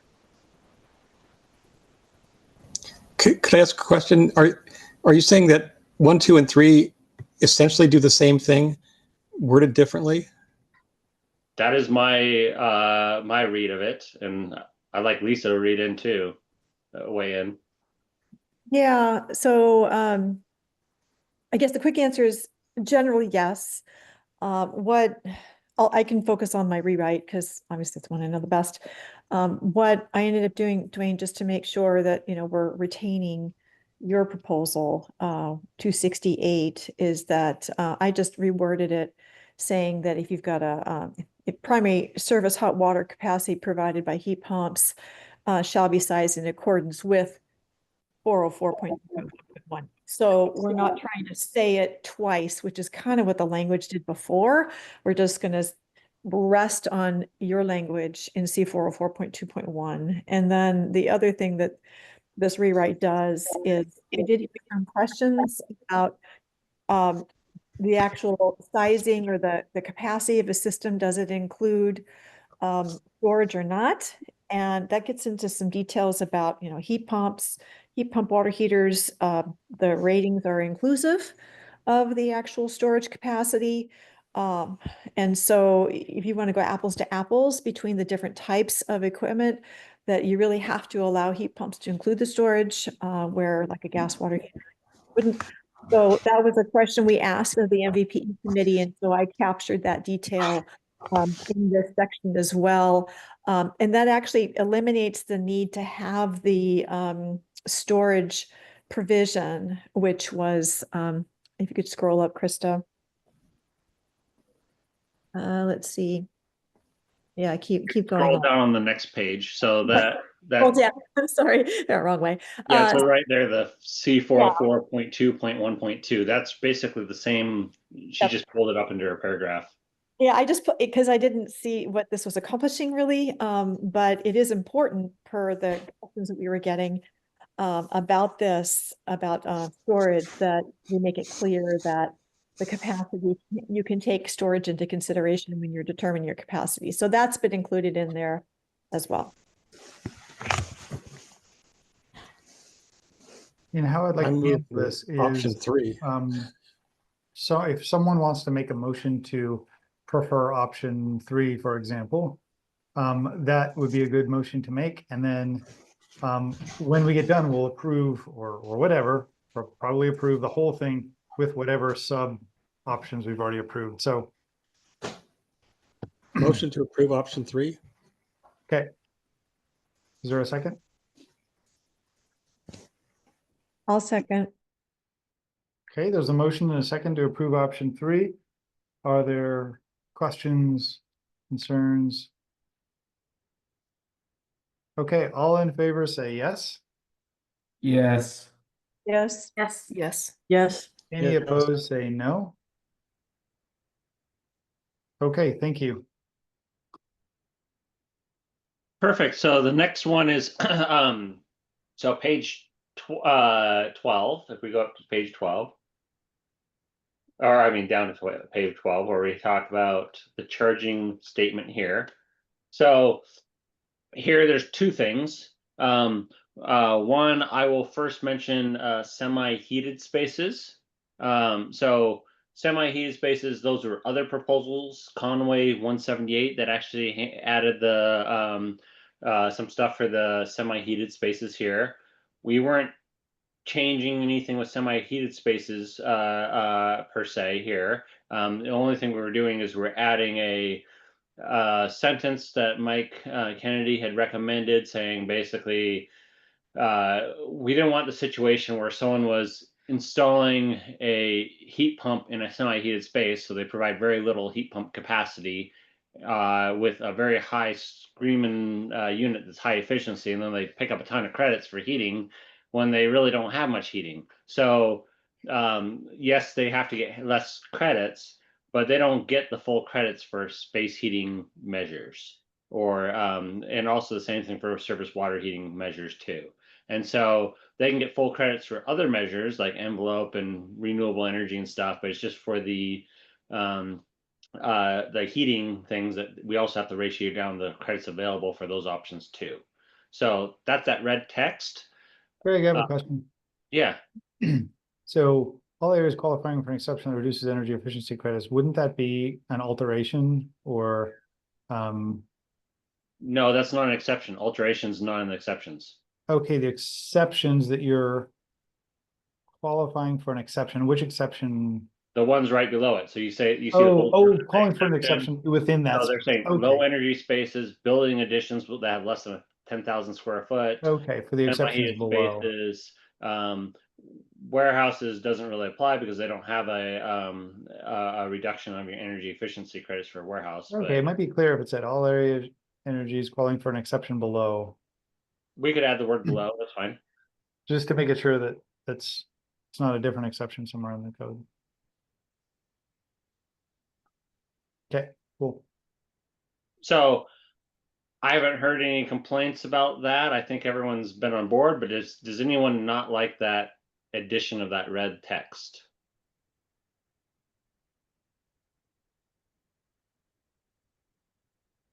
Hearing none, I think I'll move on to the next thing. So same page, number 4, alterations. Excuse me, there is a little language. Every place you use the word may, that's got to be is permitted to or are permitted to. Okay, we can change that. That occurs several times.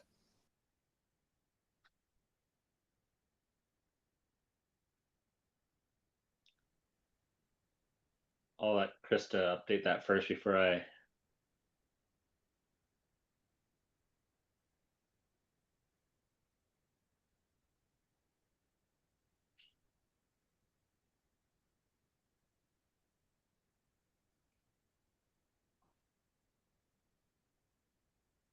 Should they are only permitted to earn?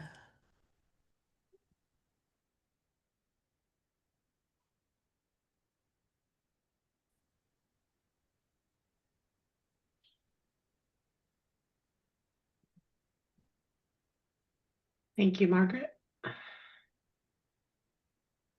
So with the next one, alterations. So that was one of the things that came up in how does alterations impact, especially since there's a bunch of changes to alterations, notably proposal 267 and 270 added a bunch of requirements that we have people go through this pathway. So how do we deal with that? So what in talking, and this is something we'll get back, we end up splitting out the work group and splitting, and I think Lisa led the other work group on C503.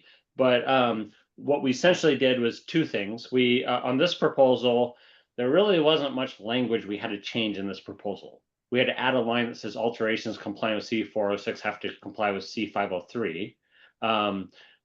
There was another, and then mostly everything that pertained to C503 we could contain in the C503 section. And there's a lot of folks who were working. I wasn't really part of the C503 portion, but they were working on updates and coordination within C503. And so the cleanest way is to keep that as contained in C503. The one other change, if you scroll down slightly so we can see this table. So in this table, we did have to add a line for building alteration energy efficiency credits. There is the option, if it would be helpful, we could split that out as building alteration credits pertaining to space heating and builder alteration credits pertaining to the surface water heating. We could split it out as multiple rows if that would make things easier. Mike has suggested that several times, but the draft of the C503 that I saw did not have, because I did look and read through the draft, that did not have, they had references differently. So I don't know if Lisa, if you want to speak to the C503 portion, and is that something we should discuss after we get through this main part, or is it something we should hit now, or I'll let Lisa weigh in. Yeah, so well, the approach that we took there, it was myself, Dwayne Johnlin, Eric Vandermeer. Let's see, I'm trying to think who else is in the group. I apologize, I didn't mention all the names. Ben Amura. And what all we did is that we took all the proposals that impacted C503.4 and C503.5, and we blended them all together because they would not be easy to, it wouldn't be easy to do that because they kind of intertwined. So we went through that exercise and we've combined them all together. We didn't do anything that points specific to this proposal with the thought that what you're adding here, where there is an additional row in the table that says, X alterations have to meet this many credits. Although both were Dwayne Johnlin's proposals did point to section C406, and so those proposals, and so I think it's 267 and 270, which we're going to talk about later today. They do point to this proposal, at least the credit, specific credit numbers, but that's the only blending that we did with this proposal. The rest of it was just taking all the proposals that have already been approved and integrating them together so that they work. So when we talk about those later, that might be a good time to talk about the C503 part separately. And I can say from looking through the reconciliation is we didn't break anything, it works. I mean, it's, so we made sure it was coordinated. Yeah, and then to answer your question about would it make sense to separate, I actually have two rows in this table, one for building, space heating alterations and surface water heating alterations. I'm going to lean to Mike's opinion on this one. He did have, a really good argument on why that would make this work better. And so I would be in support of doing that, based on Mike's recommendation. I'm supportive of doing it too if it makes it easier for you guys. So What I don't see what you're.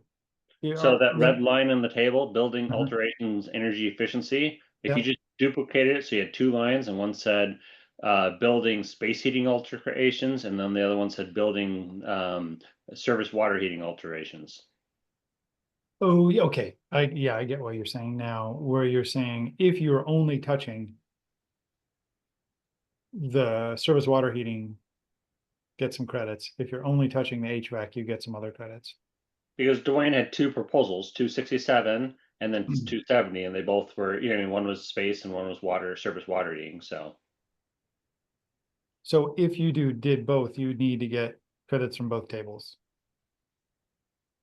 Possibly that's how I think it's written in C503. Right. And then there's suggestion of maybe making it 3 lines, just saying baseline alterations, but I don't know if that's necessary. But either way, it doesn't really impact this. We can add the lines, and if it's easier, that works. And then I'm forgetting, how would we determine how many credits are required? Is that based on the trajectory to 70% reduction? Yes, partially on 70% reduction.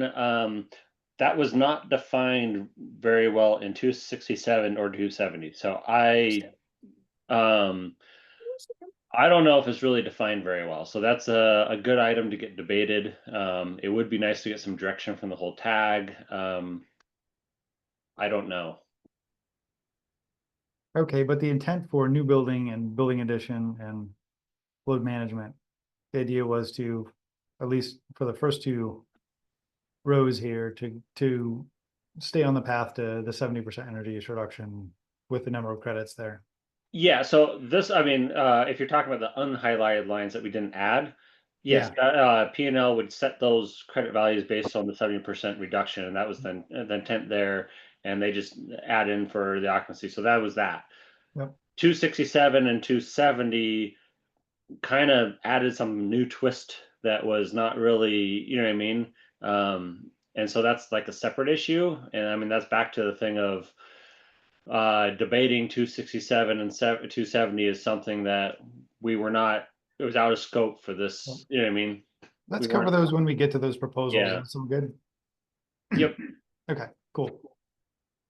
Sorry for the diversion. Oh, no worries. So the next one was on page 28. If you go to that. So we have, this is for the thermal energy networks. We have lines in the table for thermal energy networks.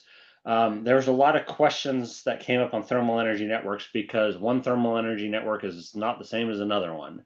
And so I reached out to Cortex and asked them, we made this, essentially the approach here was we're just keeping the existing language and just modifying it so it works. And we just do that. Like instead of for all their heating systems, we had different lines in the table that you had different levels of efficiency. Creating those different levels of efficiency proved there's a lot of assumptions that have to get made. And so I emailed Corex and asked them, hey, can you please review this and say if you like it, if we just leave it as is and just have and we as only these two discrete levels, and I got an email response back that they thought that was fine. They said they'd maybe be suggesting adding some stuff, but they said it was fine as it was written and they're happy. I don't know if Andy has some additional thoughts. Andy. Yeah, thanks, Greg. Yeah, I guess my question here is, so the way that these credits were written for 2021 was there was kind of the 10%, the 20%, and they had some, explicit language that went into what that was. So it was increasing to the 45% of loads from energy recovery, whatever, some kind of additional criteria. I think that there's probably going to be a good opportunity when we're figuring out how to quantify this modeling for PNNL. Will we have an opportunity to look at maybe generalizing this so that it is more of a linear scale, similar to the other credits, as we're doing that PNNL modeling? I think that if there's kind of a working group discussion then with the modeling, I just want to make sure, is there kind of an opening to talk about it then, or are we kind of like, I think that this makes sense to me as it's written, but it would obviously be preferable if we could figure out a way to generalize it. So my guess is that once we dig into the modeling with PNNL, we will probably come back with a couple of code modifications that we'd like to see. You know, it'll be looking at it with a different lens, and we'll probably come back with a couple of tweaks to it that can be approved by the MVPE committee or the council or submitted during public comment. So I don't know if that was your question. Yeah, Well, I think that answers it. I'm sorry, go ahead, kind of Craig. weigh in. Like, so when I was talking to a bunch of folks who have experience, so that would have been like David Reddy and Mike Kennedy, and then some of the people at PNL. Their modeling thermal energy networks is not the same as modeling the other systems. It is much easier to, because your assumptions are very, very different. If you happen to have a residential neighborhood that has a grocery store, you get a very different result, very different energy than you do if you have a, if you don't have a grocery store nearby with any cooling. So due to that challenge, I mean, that is a, I mean, if we were to, I mean, this gets really complicated really quickly. And so the simple if we wanted the simple answer, is say we would just make our energy modeling just with these two discrete levels. We don't add levels, or we just keep it simple for now. And then we look at doing different discrete levels for a different code cycle, because we have a lot that we've bitten off. If we did want to do it, well, now we've got, I mean, that's going to take a lot more work. And maybe Mike can weigh in on that. Yeah.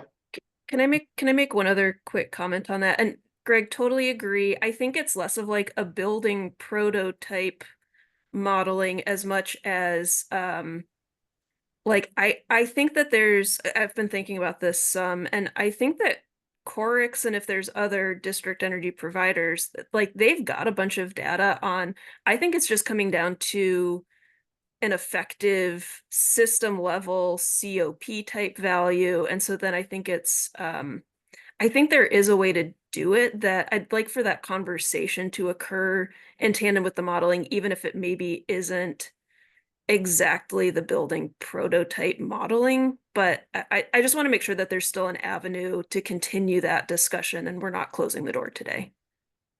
Yep. We're not closing the door. We have months of public comment ahead of us. Oh boy. Yeah, so I don't see how we're going to be able to model a thermal energy network that's a series of buildings, different types, residential, non-residential. So I'm pretty sure we're not going to be able to do that. And the other piece is the points, the way they are now, are developed based on site energy use. And a thermal energy network is not necessarily having an impact on the site energy use, right? So I think we're just going to have to, we're going to need to sit down with the proponent and some of the other people on the tag and figure out how we want to deal with that, what we want to base the credit on, because it's not going to work basing it on on the same metric that we're using for the other credits. And then also how we go about doing any kind of analysis to support that. But I'm pretty confident we're not going to be able to model a thermal energy network.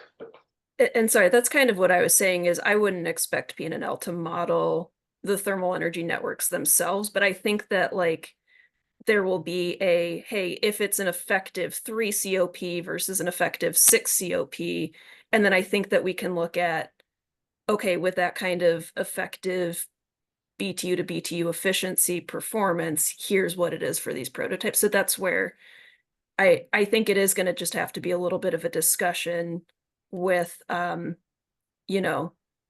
proponent, with some data on kind of like what are the thermal energy network COP ranges that we can quantify into some of these percent improvement ratios. And then I think that it would be giving PNNL some sort of just direct input of like, okay, just assume that all of the whatever heating and cooling is at this effective COP.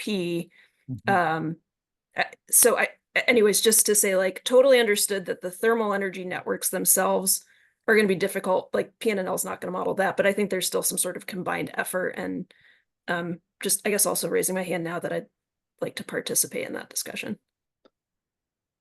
Might I suggest that we look at it, but we make no commitments that we're actually going to add anything, you know, because we can look at it, but I mean, you know, I mean, I'm reluctant to think that we're going to necessarily get some, you know what I mean? Yeah, I think we need to approve language that we think is fine, and we could tweak it later. There's definitions of thermal energy network that have minimums for recovered heat and that kind of thing. So. Okay, well then the next part is page 6. If we go to space heating.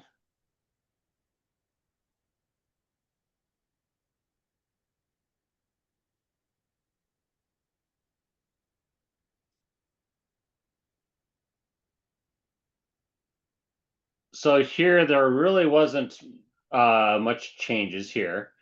We did add in all the space heating exceptions and tried to correlate with existing proposals. The note that you'll see that there's a comment on the side is we're not intending to change any of the exceptions. We've already and we need SBCC staff, Krista, thank you for all your hard work. We need her eyes to actually verify that we didn't miss something in these edits, but those were just for a review, but we didn't really change anything here. So I just wanted to highlight that. That's kind of was already resolved. If you scroll down to page 9, which is right at the end of this, so right here, this was an addition though. So if you look at the C403.10.3 pipe installation, that was one that Lisa identified, and so you can see we just struck one of the exceptions there. So that would be one change. So I'll pause if anyone has comments on that. I'll jump in on why we recommended striking this. It is actually been around a while in the code, but it says, you know, piping that conveys fluids that have not been heated or cooled through the use of fossil fuels or electric power, which is kind of even before the fossil fuel path. That was kind of a strange exception. So and you know, post the fossil fuel path, obviously, in what we're working on now, it doesn't support what we're trying to do. So that's why we recommend striking it. And then for the next part is I think we're going to go up to now. This is one thing that Chell wanted to talk about was the page 5 for TSPR.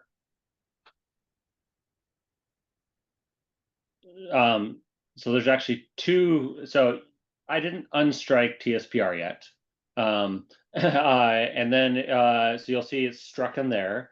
If the tag wants to unstrike it, then we can totally do that. I'll give you a quick solution on how you can unstrike it and it'll work. So if you jump to page 20, if you don't mind.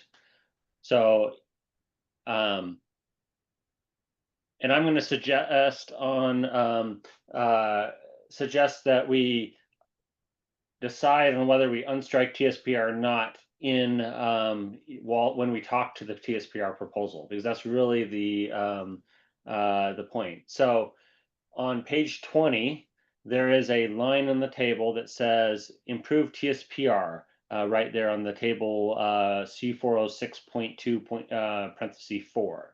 So if you wanted to get credits for CO for that, you would unstrike that line. And then if you go to the section, well, we don't necessarily go there, but that's use that section number that we have struck in on that line, and you just add in the language that TSPR improvement credits may not be used in conjunction with other space heating efficiency credit measures.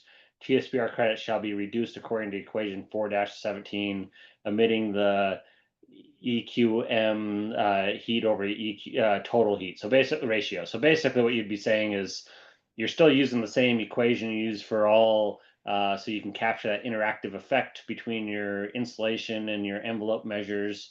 But and so you still use that to reduce the number of credits, but you basically just take the results from the TSPR and you could do it. And so that's if the tag wanted to keep TSPR, that's how you do it. And I think that discussion we should basically divide the question. So and make that determination during the TSPR, because really that needs to occur when we're discussing the TSPR proposal. Okay, we have two TSPR proposals coming up, and they're the next ones. So I guess if we approve the updates in this one with TSPR stricken, we would need to do something later to unstrike TSPR from this proposal. So we would divide the question. So you basically approve this with the and then divide the question, and when you did TSPR, then you would make your determination on if you're going to unstrike TSPR. I think there's a way to do that. So yeah, I mean the tag has previously approved this proposal which struck TSPR. So but I think when we consider TSPR, I think we can unstrike it. Yeah, and there's I mean, I'm thinking I want to kind of wait and not get into why, you know what I mean, struck. Let's talk TSPR later. Yeah, when we get into the other proposals, it's worthwhile to talk there. But I mean, it won't break anything if we unstrike it versus we do strike it. And that debate should happen later. Okay. And can I jump in?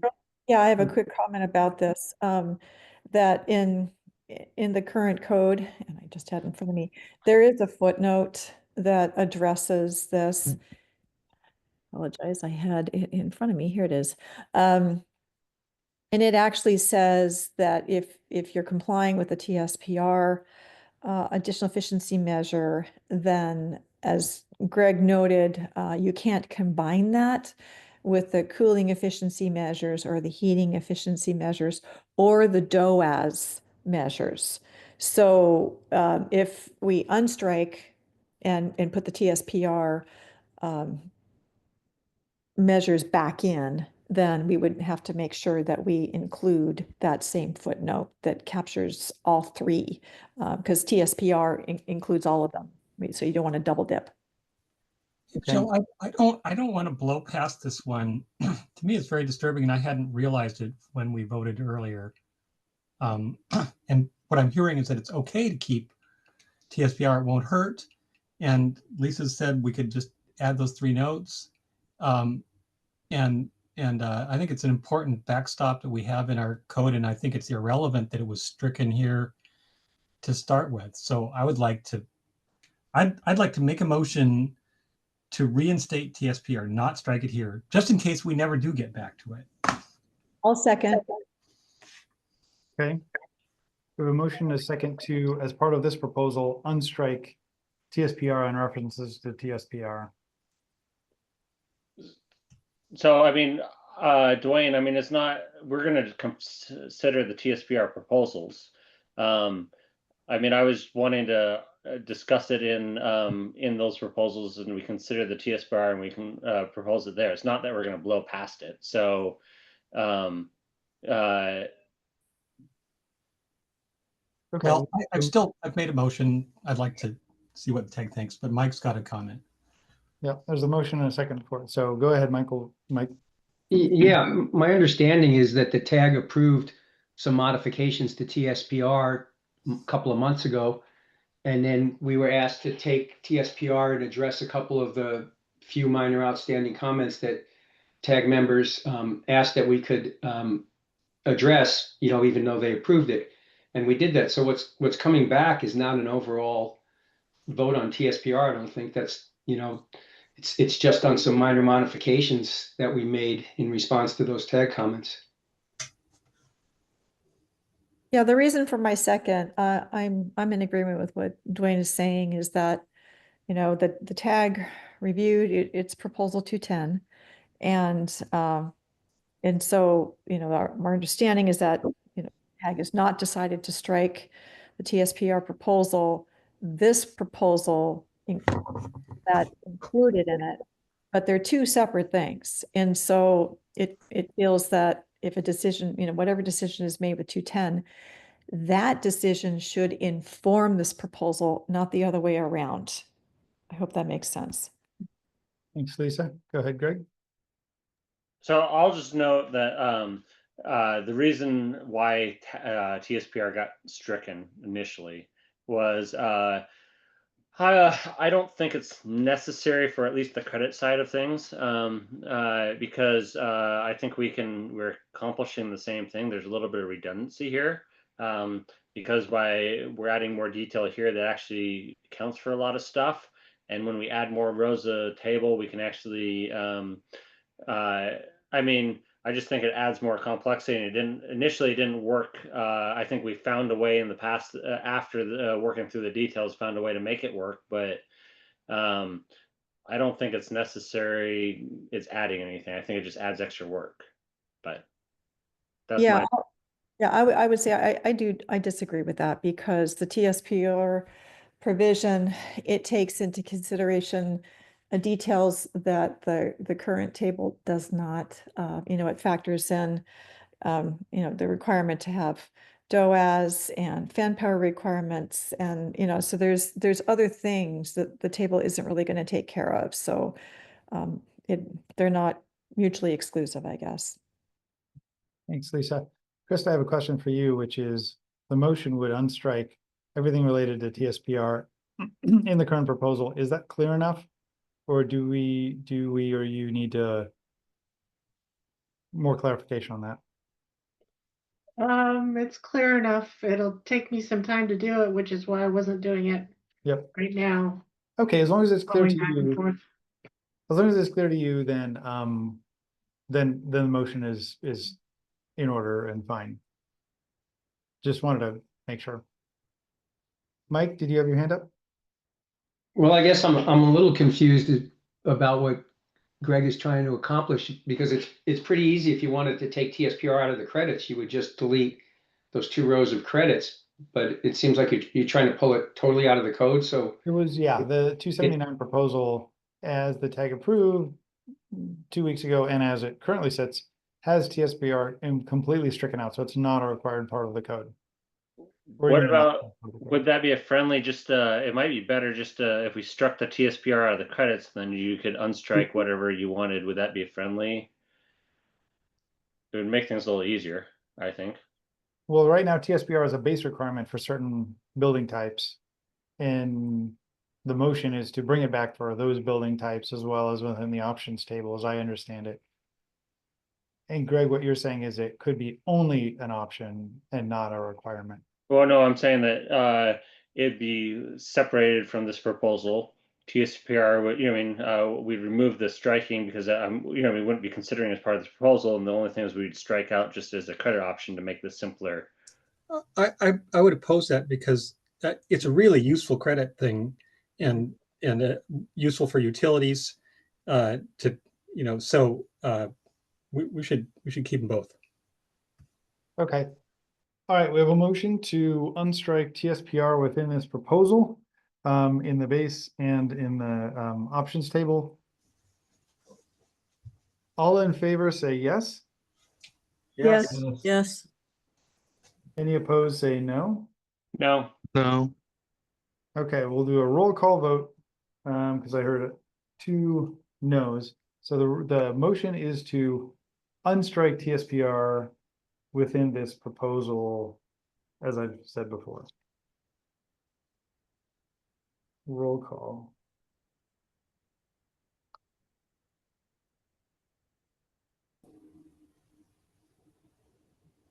Okay. Margaret Montgomery, Yes.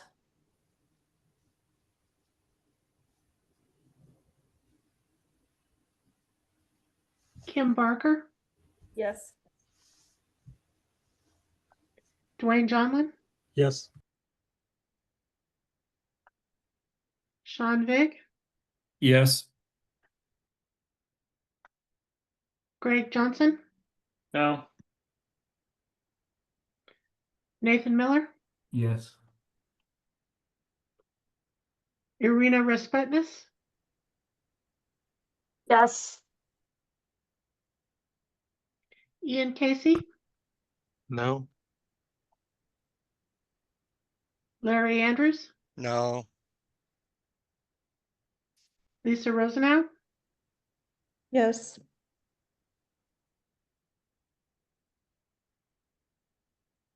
is Irina Sisarova back? Okay. Andy Burnham, Abstain. Brett Conway, Abstain.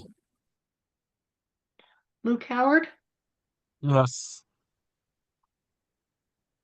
Marcus Verda, Yes. Deepa Savarjan, Yes.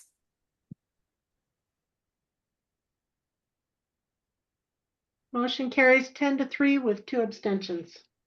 Okay, thanks. Motion carries. Greg, if you want to continue with your presentation. Okay, and really, I mean, I think that was the chunk that we'd already got through. So I'm happy to scroll through any other part of this proposal that anyone wants to look at, or any questions. But I mean, those were the items that were noted. And if any other work group members have any other big items that are not just a word or two, or functionally big items, please feel free to highlight those.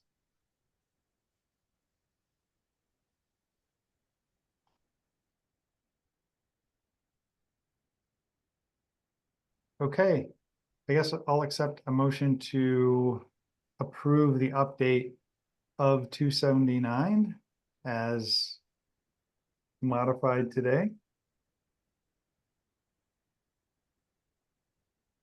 Is anyone so moved? Yes. Okay, Larry, Larry makes a motion to approve updates as modified. Is there a second? I'll second. Okay, thanks, Greg. I saw other hands up. Brett, yours was one. Yes, just a quick question. When my proposal came up as it related to is 178, it's with the table, the additional energy credits table. I had proposed the columns for S1 and S2, and you all have added those. And the discussion at that time was, let's not depart much from, I think it was the ICC format. So kind of avoid adding new columns to the table. So they've been added back here, just confirming that it has value in the overall process. So it's more of a question. Just to clarify, the columns were to match the IECC columns. So we matched those exactly. Okay, S1 and S2 was discussed that they didn't exist before. So I guess if they've been added now, it makes sense. So they're in the IECC, and also we did some, we matched the columns exactly for all the tables for IECC. Okay, thank you. So that meant some other changes with the R1 occupancy and the I2 occupancy and the A2 occupancy. You see all the stuff in the red where in the IECC added changes. Okay. Thanks. Mike. Yeah, since I think we're going to be asked to develop points and targets, I think I understand how for new buildings, you want to try and get enough points to meet the 70% goal. I'll have to get a few more details on that, but I think I understand that. But for the retrofits, I have no idea what we would do to establish points. I don't either. That's a target. I don't have any idea either, Mike. I'm with you. That was part of the 270 or 267 and 270, and I think that really should be discussed there because that's what created that. Those are coming up later today if we're here till midnight. Okay. Thanks. I agree with Greg. Let's discuss it when we get there. Okay, we have a motion on the table to approve as modified. All in favor say yes. Yes. Yes. Any Yes. opposed, Yes. say no. No. I heard one no. Okay, it is approved. 279 is approved. We are on to the next two proposals are about TSPR itself. Next one is 210, which Lisa will be presenting. Okay, get my notes in front of me here. Okay, and so I'm presenting this proposal on behalf of NIA. And let's see, wait till it's on the screen. There's a version 4 sent in as well. Yeah, so I'll need the latest, greatest. Okay, so yeah, the tag has already reviewed the basis of this proposal. And so I'm not going to go back through that for the sake of time. If anybody has any questions about the original details in this proposal, I'm happy to revisit them if you have questions. But I am going to, what I'm going to focus on are the changes that were made to address tag comments. So if you scroll down, Krista, to, let's see, C40311, actually go back up. Sorry, I missed one detail. Yeah, so one of the main changes in the, and this is not new, but just highlighting it, is that one of the primary things that was changed is that the general calculation metric has been changed from carbon emissions to site energy. So that's just a relevant detail to keep in mind. So now if you scroll down to exception number, where is it? 11.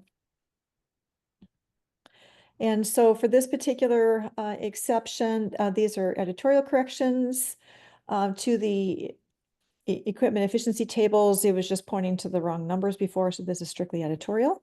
You scroll down to D601.1.1.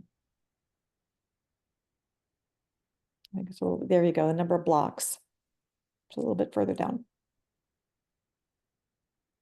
There we go. So anything, I'm looking for stuff in yellow, Krista.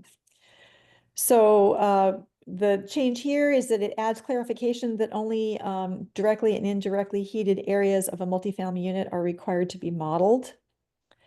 And table, let's see if we, and there's an informative note here, actually. We talked about informative notes earlier today. I think that we would need to incorporate that informative note language into the actual language of item number 2. And so you just delete the word informative note and capitalize multifamily, and I think that works. I'll let Mike Rosenberg chime in on that one. Mike, do you think that that'll work if we just take the informative note out? Yeah, I think that's a fine solution, but I will note that there are at least 3 informative notes in the existing code already. Yeah. Yeah, I think they're all in the appendix. No, I checked. There's, I think, 2 in the body and 1 in an appendix. I guess why wouldn't this be part of the code? It could be. I mean, this was, David Reddy brought it up as something that he thought was unclear. You know, it was already permitted. It's allowed by the way things are described and how you create blocks. But, you know, it was sort of a hit you over the head with it, so you know for sure that you can do it. So that's why it was put in as an informative note.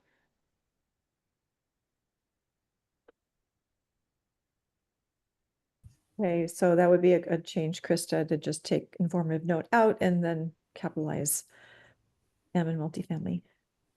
That would take care of that. Okay, and then the next update is in table D601.10.1. There it is. So this adds clarification that the system type 13 is for air water heat pumps with hot water loops only. And the reason for this is that Energy Plus cannot model the cooling side. So if there's chilled water, it is combined with the chiller. So this is just providing that clarification that that's the scope of the AWHP system type. And then let's see, scroll down to the next one, highlighted in yellow, and stop there. Yeah, so under D601.10.2, let's see, this one provides guidance for the building simulation that the projects with multiple ERVs with the same bypass supply air temperature set point are permitted to be combined. So basically you can, if you have multiple units that have the same set point, you can combine them all into one in your model. If you scroll down the next one, I think it's in the table. Yeah, here we go. It's highlighted in yellow there for DX cooling efficiency. What this states is that with regards to DX cooling efficiency criteria for small capacity units where the rating is in SEER 2, the SEER 2 values, they have to be converted to SEER per the conversion procedure defined in 10 CFR Part 431. And it's the converted values that have to be used in the TSPR modeling tool. So that's the only purpose for that. The modeling tool doesn't handle SEER 2 values. You'd have to convert them. And then scroll down to table D601, 10.2. Wait, did we miss one? I'm sorry, scroll back up. Oh no, that's just the footnote that goes with that. Okay, sorry. Okay, stop there. Let's see. And this one is for air to water heat pumps. The required parameters, they've been changed from hot water plant to boiler. And this is in response to TAG comments that thought boilers was more descriptive than hot water plant. And a hot water plant could be an air to water heat pump instead of a boiler. And that's not what's being modeled. Mike, can you chime on this particular detail? Make sure I'm describing. I think that just the tag was asking what we meant by hot water plant, and we said boiler, and they said, well, why don't we just say that? Okay, fair enough. That Okay. was it. But because, as you said, a hot water plant could be things other than a boiler, so it's clearer now. Yeah, yeah. And then down to table D601.10.4. For this one, these are just corrections. The tag observed that the values were in C and some of the values didn't look quite right. So they've been corrected, and then all the values in the table now are in Fahrenheit. And I think that was it. Motion to approve. I'll Can second. I ask for clarification on the values? Are they meant to be slash in between the two, one for 4C, one to 5B, or? Oh, Mike, what do you understand the question? I'm sorry, I'm not sure what Krista's asking. Do they differ between climate zones? Oh, no, it's the same for both climate zones, right? So So those you've are got those are 50.22, 48, 50.22. oh. Is Hang one of on a those second. supposed to be struck, or? Yeah, I think what's going on there is that they're shown as underlined, but Mike, I think is it supposed to be 50 and then 22 is struck because 22 would be C? Oh, let me see if I have another version of this that I can see. Yeah, I don't think. Oh, hang on one second. Let me. Good catch, Krista.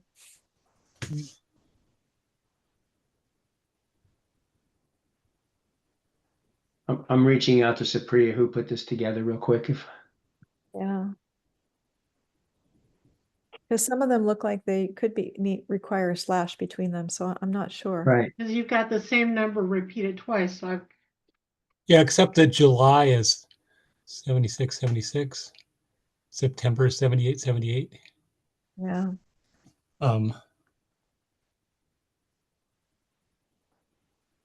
and then you've got August is just 81. Yeah, I think this is a question for the author of this change. I'm sorry. Yeah, I'm here, Mike. Is something strange with the temperature profiles? Yeah. What did we have in mind here, Supriya? You see, it's 4C and 5B. Is that supposed to be, like 50 degrees for 4C and 22 for 5B? Or is that a decimal point? What is? It's a decimal point. Yeah. Okay, that's what I thought, that it was a decimal point, Yeah. and it applies to both because, so we maybe don't even need to say 4C and 5C. And we probably want to round them to, 1 decimal place. So in the original proposal, there were 2 lines. Yeah. And now there's just 1 line. That's intentional? Yeah, they were the same temperatures. So in the original proposal, there were 2 lines, but they were the same temperatures, which is why we just, at that time, the tag gave us the feedback that, hey, if it's the same, why does it need to be 2 lines? Just combine them. So I will modify my motion then. Hi, Supriya. I'd modify my motion to say that we just round each of those numbers in this table to the nearest full number, the nearest whole number. Okay. And I'll second that, Dwayne. Okay, and that aligns with the intent, Supriya? Yes, that aligns with the intent. Yeah, I think we were just a bit overzealous with the accuracy here. All right. Okay, we have a motion. We have a second. Ian.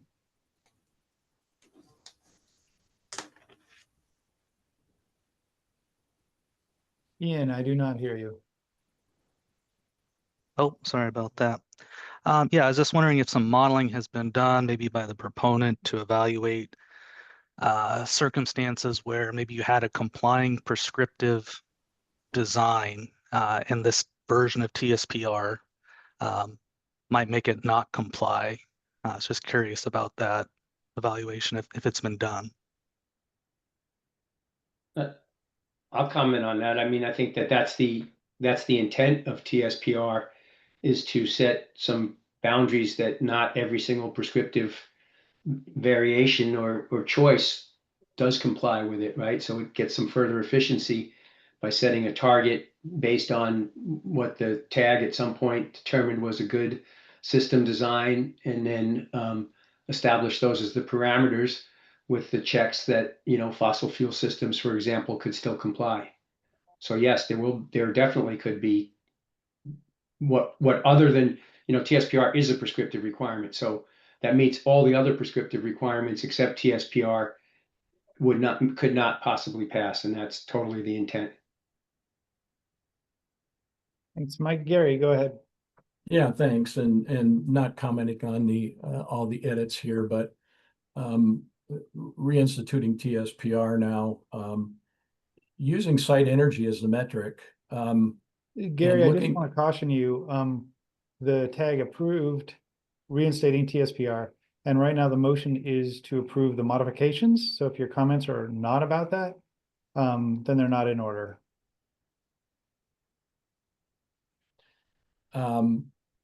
So when might it be in order to make a comment? Because TSPR was proposed to be struck in the last 279 and now was reinstituted.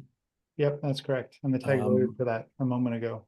And just one quick comment here, the way it's constructed now as a prescriptive path, not an optional path, a required path using site energy, and with the system, baseline system types as they are, no gas system will ever pass TSPR. And I think that's a problem. Gary, that's not true. We presented a bunch of material to the tag. I mean, Supriya has done some of the analysis, but fossil fuel systems can pass. I would love to see that. I don't see how they can with everything based on heat pumps on a site energy basis. Yeah. We can share that with you. I appreciate it. Thanks. Thanks, Gary. Greg. Yeah, I just had a request.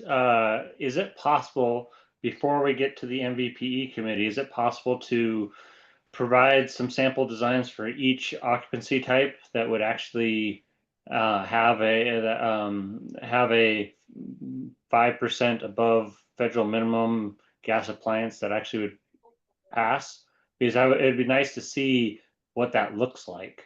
I mean, and so if we could see that what we look like, that'd be very valuable for the MVPE committee. Passing TSPR. Yeah, so yeah, having it like a sample, since this is a new tool, a new update to the tool, it'd be nice if we saw we take some example projects, we run it through TSPR, the new tool, and have that as an example at the MVPE committee to see what the results are and what that looks like. How does that sound, Mike and Supriya? Is that a reasonable request? Yeah, it Yeah. certainly is. The analysis we've been doing to include different system configurations. For each case, we were using minimum prescriptive efficiency and improving other system characteristics, but we could have another set of runs with 5% higher efficiency and show what that looks like as well. Yeah. Thanks, Larry. I don't know how you're ever going to get a restaurant to pass this, you know, a good sized restaurant. You got 1 million BTUs in the restaurant. You got 1 million BTUs of hot water, and you got 1 million BTUs on the roof, keeping the place warm. And I can't see this happening unless maybe your burgers are $100 a burger. It's just not in the cards. Thank you. Thanks, Larry. Okay, we have a motion on the table to approve the modifications in 210. We have a second for it. Go ahead, Mike. I just want to point out restaurants aren't covered by TSPR, and neither is domestic hot water. Thanks, Mike. Okay, we have updates. We have a motion to approve those updates, and we have a second for proposal 210. All in favor, say yes. Yes. Yes. Yes. Any opposed, say no. No. Okay, roll call vote. So the motion is to approve. Roll call.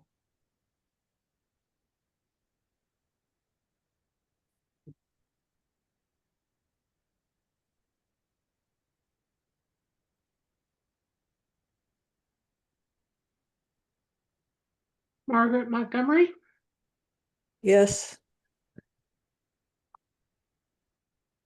Kim Barker, Yes. Dwayne Johnman, Yes. Sean Vig, Yes. Greg Johnson, No. Nathan Miller, Yes. Irina Rasputnis, Yes. Ian Casey, No. Larry Andrews, No. Lisa Rosenow, Yes.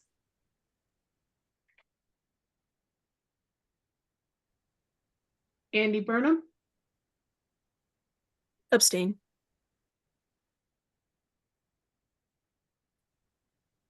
Brett Conway, Yes. Luke Howard, Yes. Marcus Furta, Yes. Deepa Savarajan. Yes. Motion carries. Wait a minute, I thought there was an abstention. There was no abstention? Okay. There was an Motion carries. extension. Yeah, I abstained. Andy Burnham abstained. Yeah, Andy. Yep. That's weird. I wonder why it's not capturing it. I have 11-3 with one abstention. That's what I have too. It's just my spreadsheet wasn't capturing the abstention for some reason. Okay. So 11-3-1. All right, motion passes. That was 210. We're now on to 198, which is a also TSPR, but it's more of a locational clerical thing. Yep. Wayne? While we're pulling this up, I've always found the sentence structure for this provision to be kind of incomprehensible. So those we've moved into a table format so that it's easy to see what does and does not need to comply with TSPR. Like for instance, in A occupancies, everything except libraries is excluded. So Larry, you don't have to worry about restaurants. That's it. Thank you.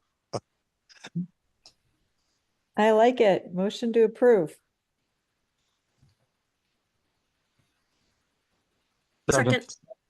Okay, we have a motion and a second. All in favor say yes.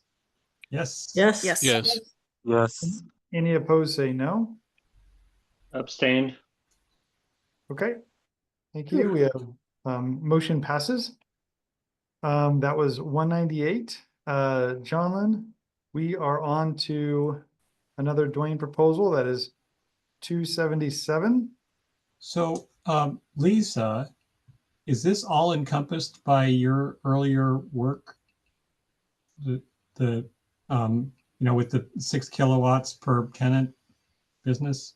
No, that came from, okay, I'm trying to understand what I'm looking at here. I thought that, yeah, there's the one that has the 6 kilowatt information. For some reason, that's not what I was expecting. Okay, well, there are a number of, I think this does not conflict in any way with what's going on, but you can see, if you scroll back up a bit, a number of these things are tag modifications from last time around. The thing that we, this, Yeah, this isn't, something is wrong here. This isn't the one yeah, that this I is was not, thinking was. this is not the proposal that was posted on the agenda. Yeah, I have a different one up. I don't know where this version came from. Yeah, it's like a V3.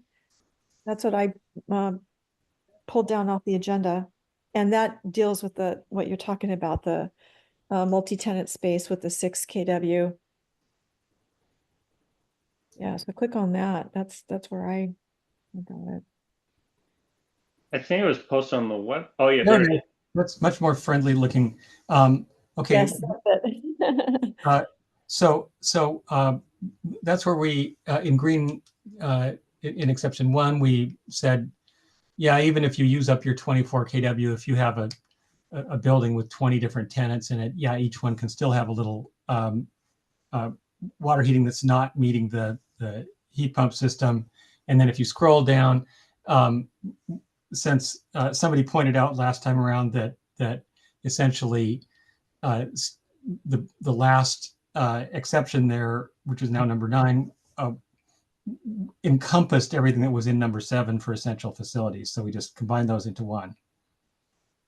So that's what we got here. And we clarified that fossil fuels are allowed in a couple spots. Motion to approve.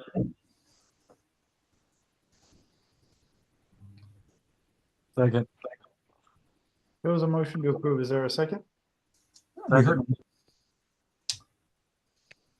I heard some people talk. Somebody, I think, seconded it. This is Luke. I second that. Okay. We have a motion and a second. I see no more hands up. All in favor say yes. Yes. Yes. Yes. Any opposed say no. Okay. We are off to section C406 and Gary is up with 182R. Thank you. And let's see if you've got the most current. 2. Yeah. And one of the reasons why I don't ask for abstentions is because according to Robert's rules, abstentions are not a vote. They're just not a vote. So that's why I don't ask for them. So this is the one from the 19th. Yep, that looks like the right one. So just a little bit of background. My original proposal kind of was in two parts.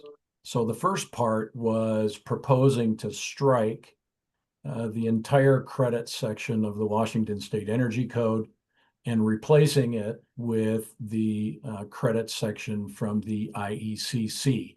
That was the first portion of my original proposal.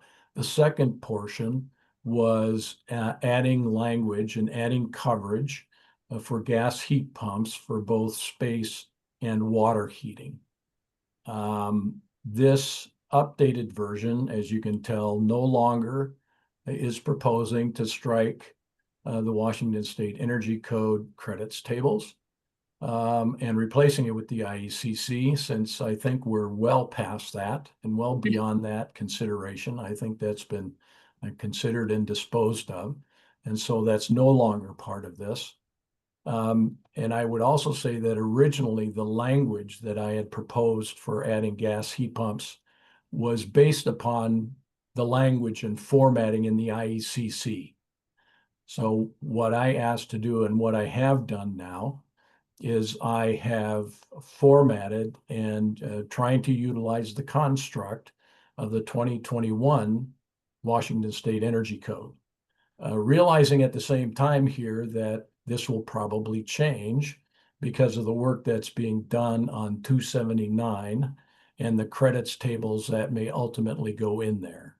So what I'm hoping to do here is to get approval to incorporate gas-fired heat pumps for both space and water heating, acknowledging that calculations will need to be done by PNNL, and that we will simply add a line item in the space heating table for gas-fired heat pumps and a line item in the service water heating section for gas-fired heat pump water heaters. Thanks, Gary. I want to hear what Greg has to say. Okay. Yeah, so we do have a line for a system type of gas water heaters, but we didn't define, since all the lines of all the different system types reference the C403 tables for the minimum design standards.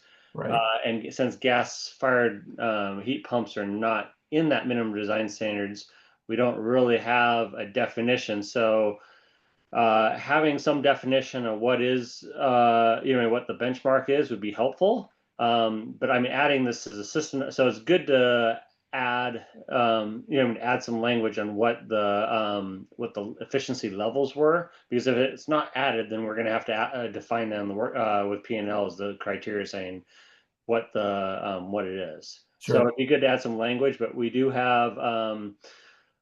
We already do have some of this already partially taken care of, at least, but not fully. So maybe the pertinent thing, and if you just scroll back up a little bit, Krista.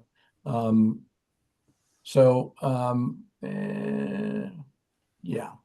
So maybe the most important information here is that C406 22321 gas-fired heat pumps equipment shall be tested and rated in accordance with ANSI Z21, etc. So that is the standard to which gas-fired heat pumps are tested and rated. And so the efficiency would come from that. And if you scroll down just a little bit more, where it makes reference to HM design here.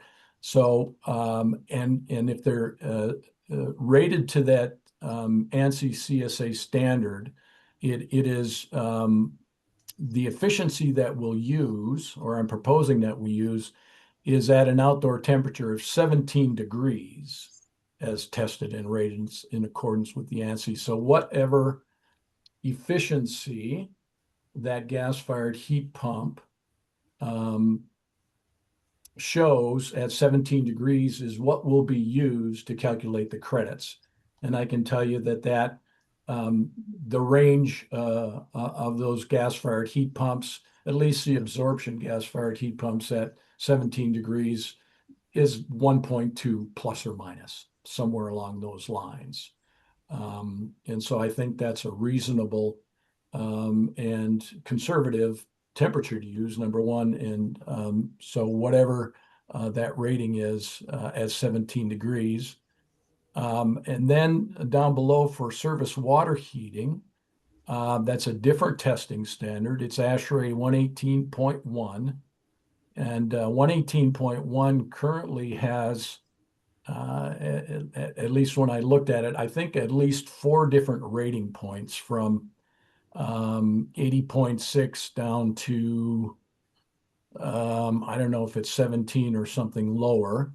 But the fact that this is water heating equipment, and very likely to be, say, installed in a garage or something like that.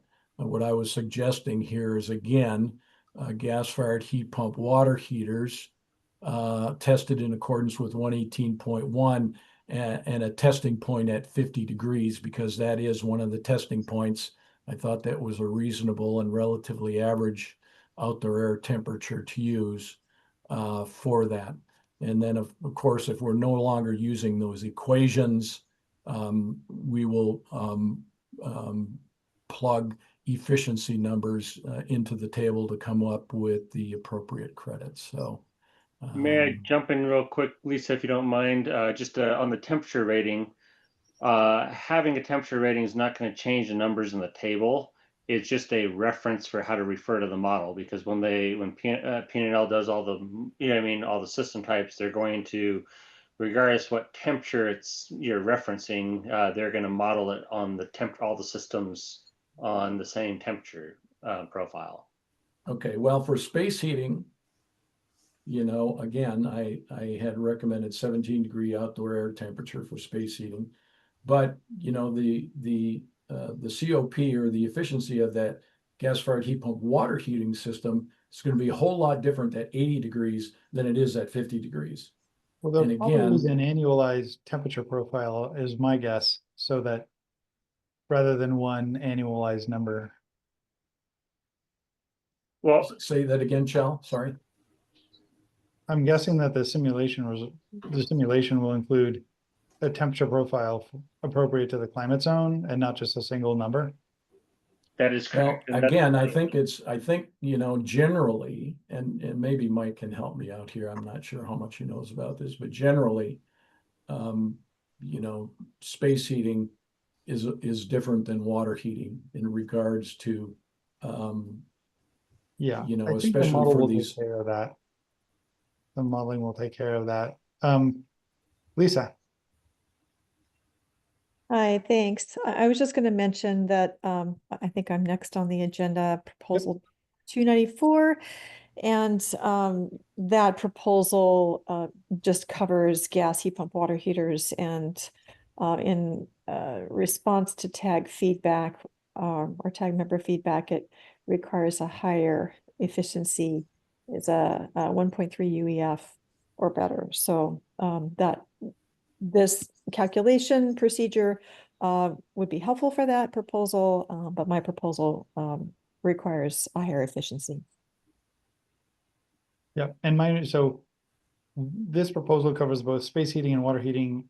Lisa's proposal covers just water heating, if I recall correctly. Dwayne. Yes, that's correct. So actually what I like about this is that if you look at the equation, that it's just graduated according to the level of efficiency. So it's not just one number for 30% better, but if you're 5% better or 10% better, whatever, the equation as written here handles it. Right. So we already have graduation in the tables for the 279. So we don't need an equation per se. What we need is we just need the definition of what's the reference. So when we say what is our standard baseline, and then the different metrics are going to be 5% better, 10% better, or what maybe it's 20%, 30%, 40%, who knows? But So, Greg, do you think that the equations need to be stricken from this proposal to make it make sense with what we've already passed?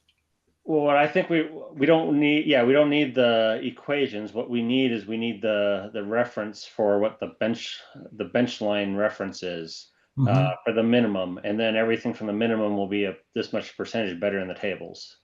Right.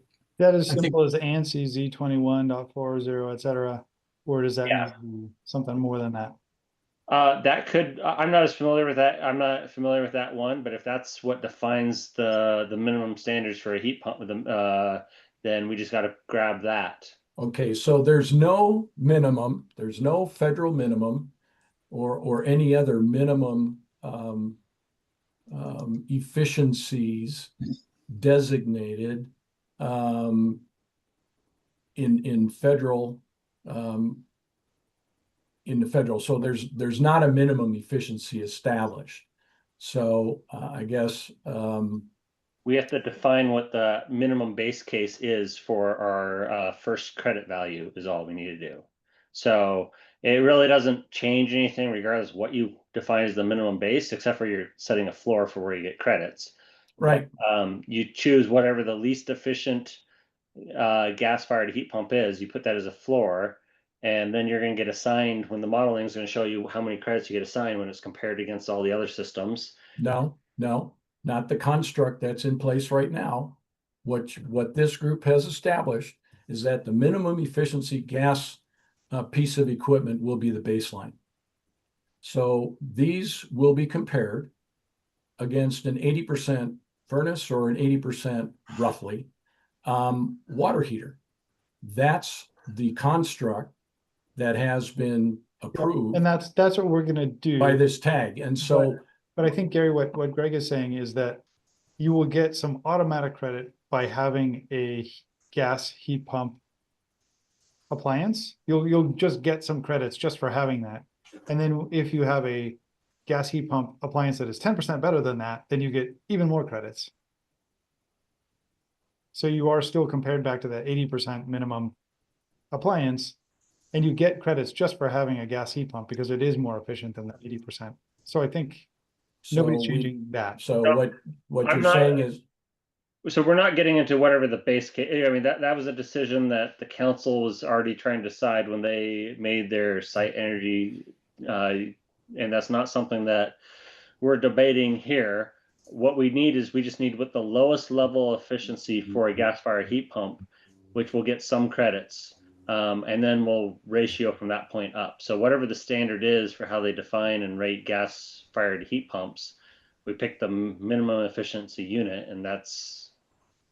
So maybe what I could do to help rather than trying to establish something here is I've been working on this for a while, both at the IACC and at ASHRAE, and I can propose some minimum efficiencies to be used in the modeling, and maybe just ask the tag at this point in time to say approve the general construct, maybe without the equations. I'm not sure how you would want to make that motion, but certainly establishing these testing and rating methods, I think, is important, and we've got that in here.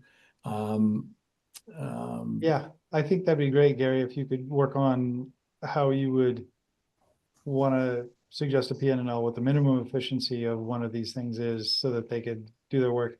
And Greg, I'd kind of like to hear a motion from you on how you would look at parts of this that are in alignment with 279.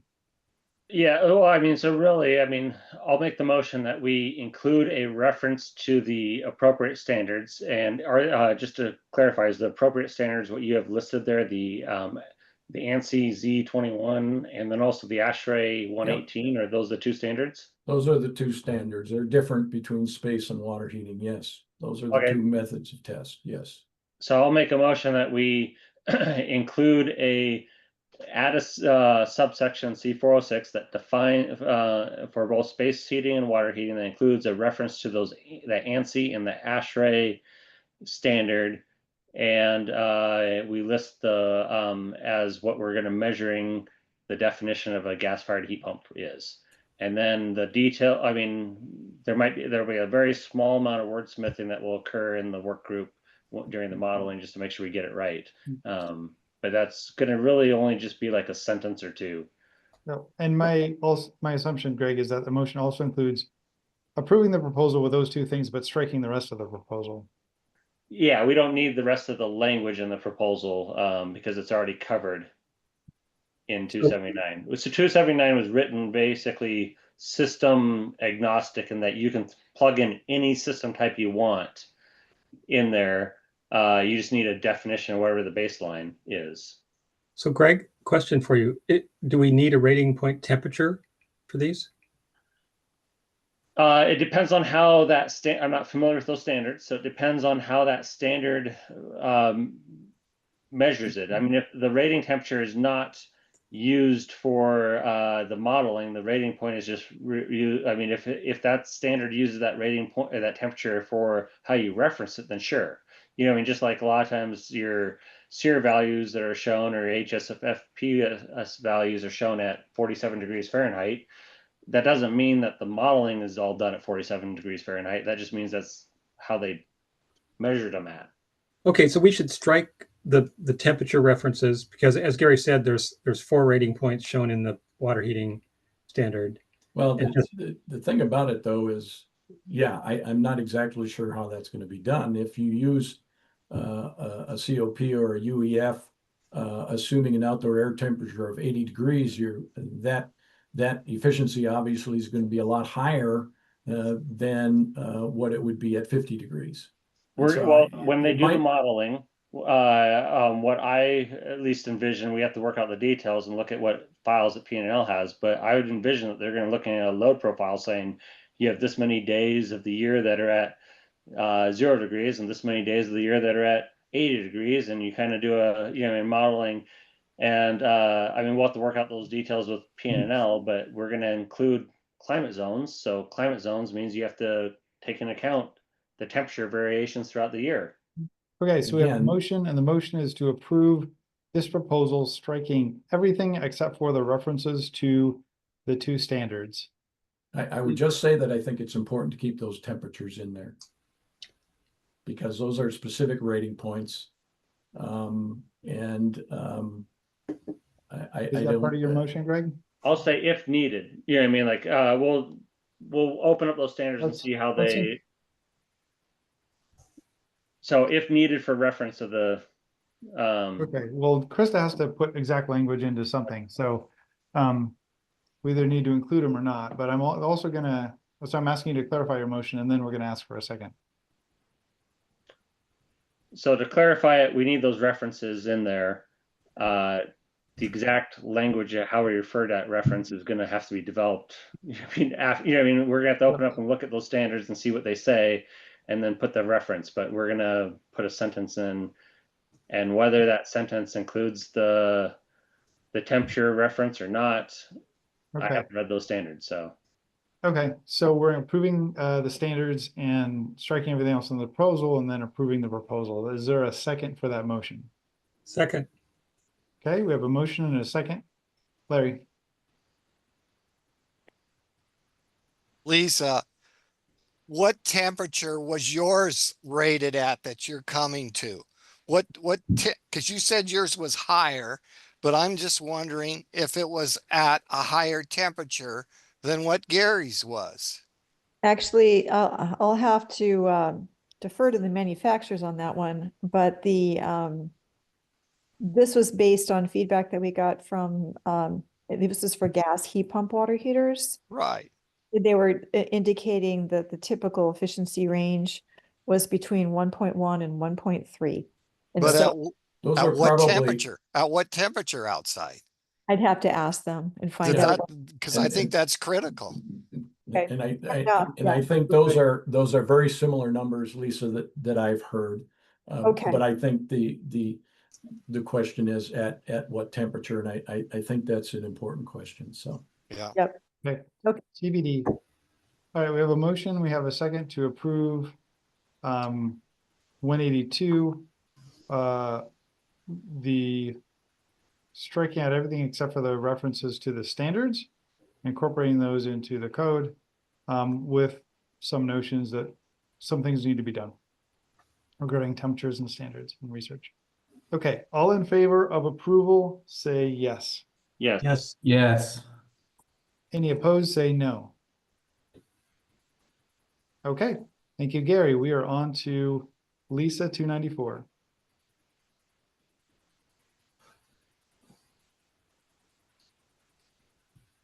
The proposal's up.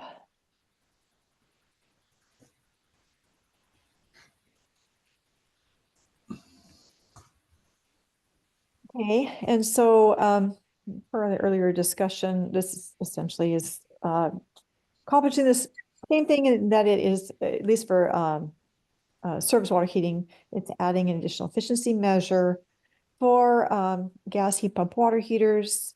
This is already included in Greg's 279 and in the proposal that we just passed, with the only clarifying detail, as I mentioned, that we reached out to manufacturers to get an average efficiency rating for the higher performance gas heat pump water heaters, and they indicated between 1.1 and 1.3. So that's why we chose 1.3. But I understand that, you know, some temperature variations may come into play, but that's the basis of my proposal. So it complements the proposal like that. Go ahead, Dwayne. I'm just concerned that there's these extremely high point values were left in the proposal. I thought those were going to be taken out to make it clear that we're not giving 77 credits for a gas heat pump. Thanks for the reminder, Dwayne.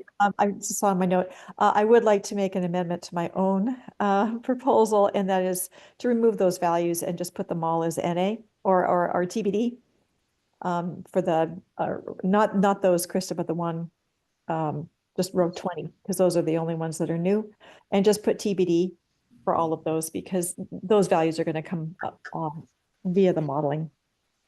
Thanks, Lisa. Greg. Yeah, would it make sense that we're similar to Gary, that we're just going to accept that we're going to add lines for the gas water heating on the surface water heating, but we're not necessarily, do we need all the language?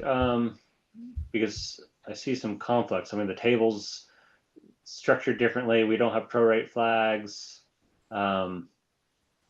Yeah, really, the only thing that we could say we're going to capture on this one is that it's just setting that the minimum, the baseline efficiency to qualify would be 1.3 UEF. And I think that the question would be to Ian and L, I'm like, well, how do you factor that in? I mean, I could withdraw this, but that's the only thing that's different from my proposal and Gary's.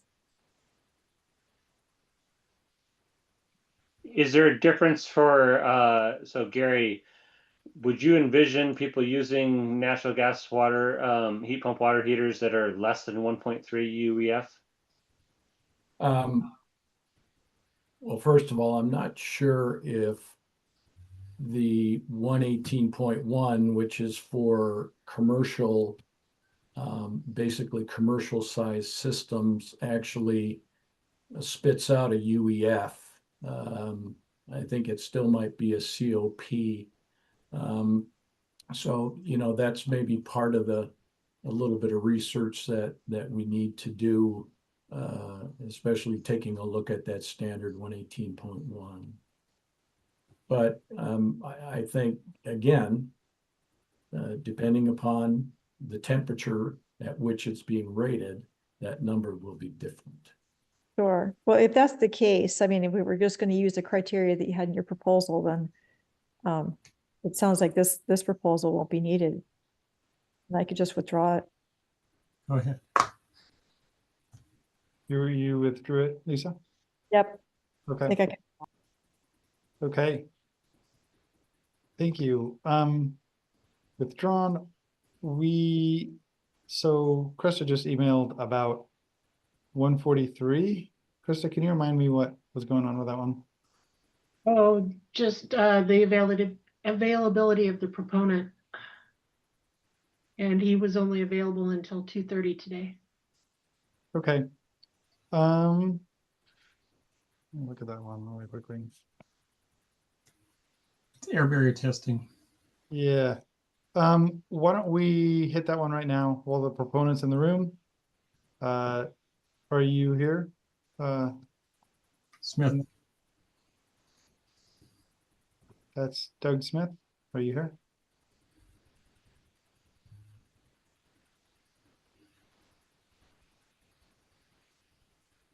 Is anyone here to represent this proposal?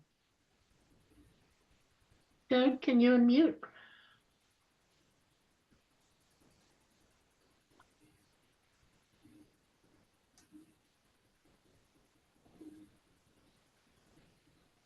Okay, hello. Hello, can you hear me now? Yep, I hear you. Okay, yeah, sorry about that. Sorry about that delay. I'm on the road here.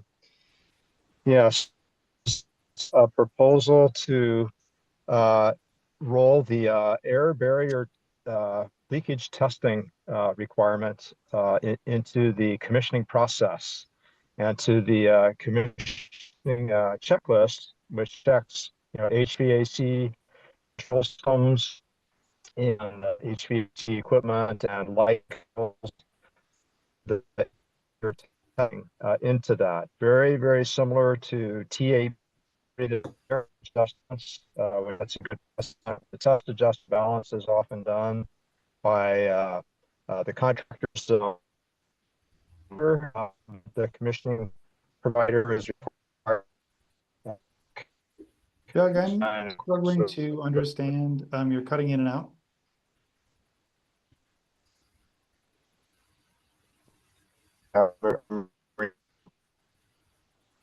Is that better? Barely. Yeah. Actually, I think it's a little worse.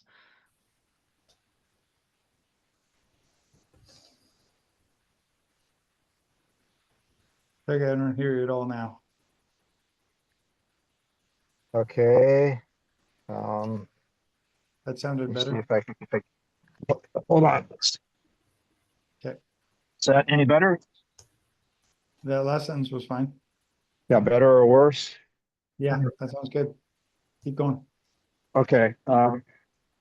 Yes. So this is a proposal that we put together for the Building Commissioning Association Northwest chapter to have a requirement under the commissioning portion of the code that the building air barrier leakage testing be verified to be completed as part of the commissioning process. So basically adding to the one-page commissioning checklist a requirement that the commissioning provider verify that indeed an air barrier test plan was produced, the air barrier test was actually conducted in accordance with the code, and that the air barrier test report was reviewed, and then it gets reported again in the one-page commissioning checklist. And it's pretty simple, but we have found that a number of commissioning agents here in the Northwest that often commissioning or rather air barrier testing, when done by the contractor, oftentimes the way they pass the test is by taping over with many square yards of plastic and duct tape, all of the various leakages in the building to pass the test. And then when that is removed, we find post occupancy that there's literal holes in the building because there's questionable integrity to the process. So this would add the rigor of commissioning to the air barrier leakage testing process. Okay, that was clear. Thank you for that. Does that mean the commissioning agent isn't performing the test necessarily, but overseeing the test to some extent?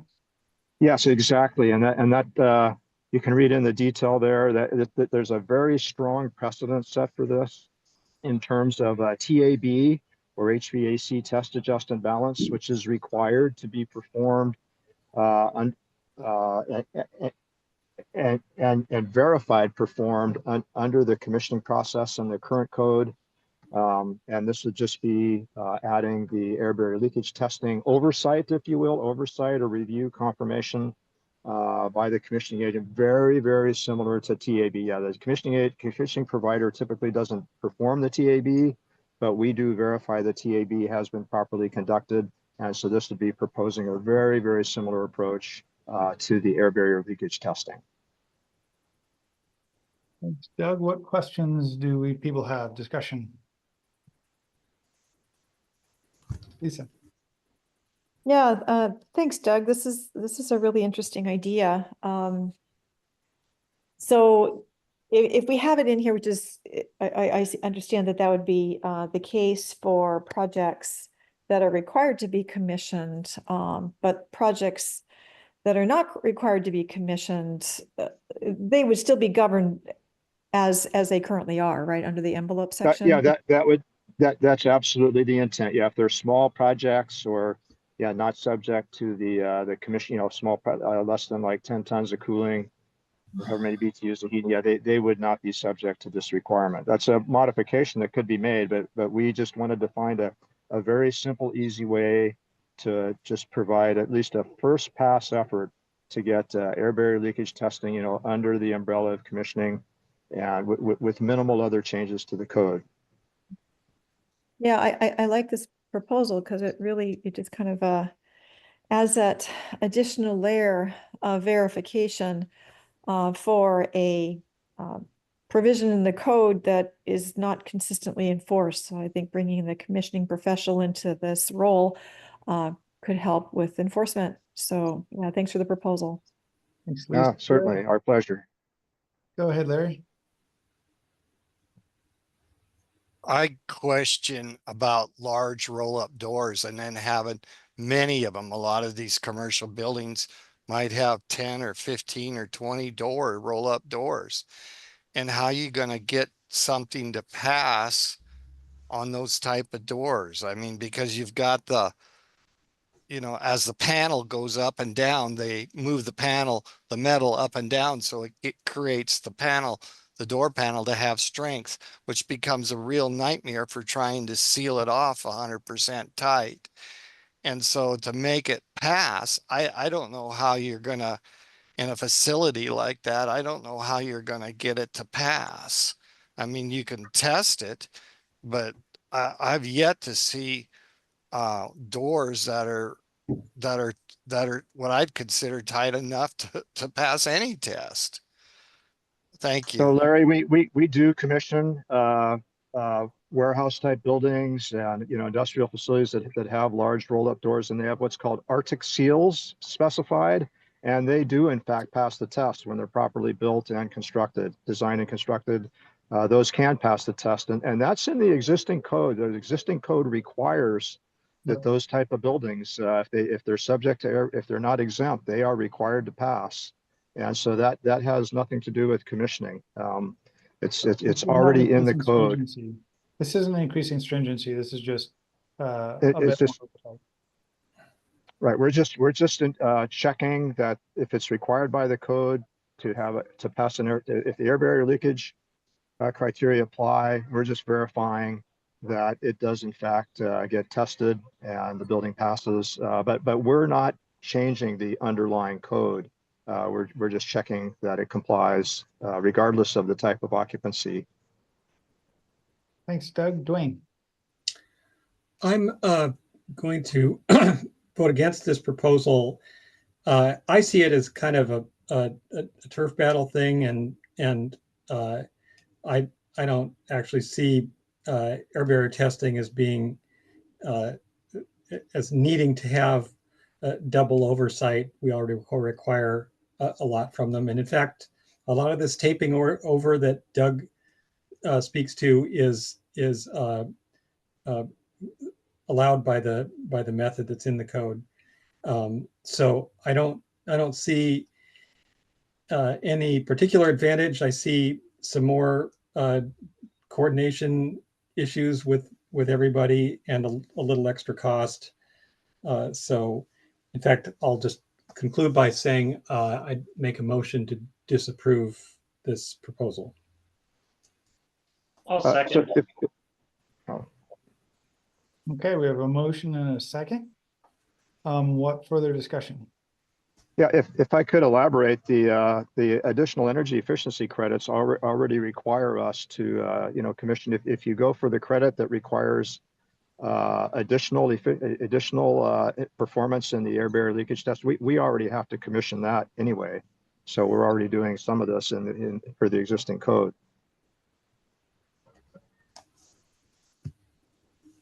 Thanks, Doug. Okay. Motion is to disapprove. Proposal 143. All in favor, say yes. Yes. Yes. Any opposed, say no. No. No. Okay, let's do a roll call vote. The motion is to disapprove, so a yes vote is to disapprove 143.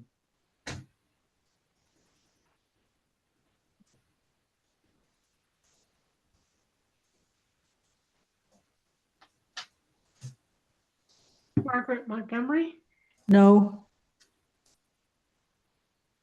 Kim Barker, Yes. Dwayne Johnlin, Yes. Sean Vick, Abstain. Greg Johnson, Yes. Nathan Miller, Yes.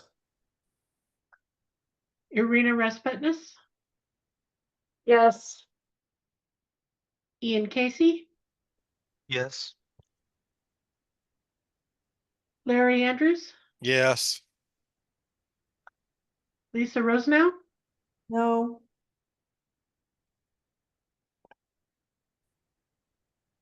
Andy Burnham,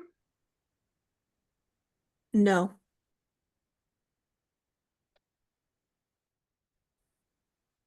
Brett Conway, No. Luke Howard, No.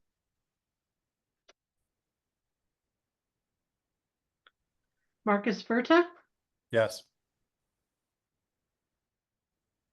Deepa Savarajan, I'm back. This is Alessandra, and my vote's a yes.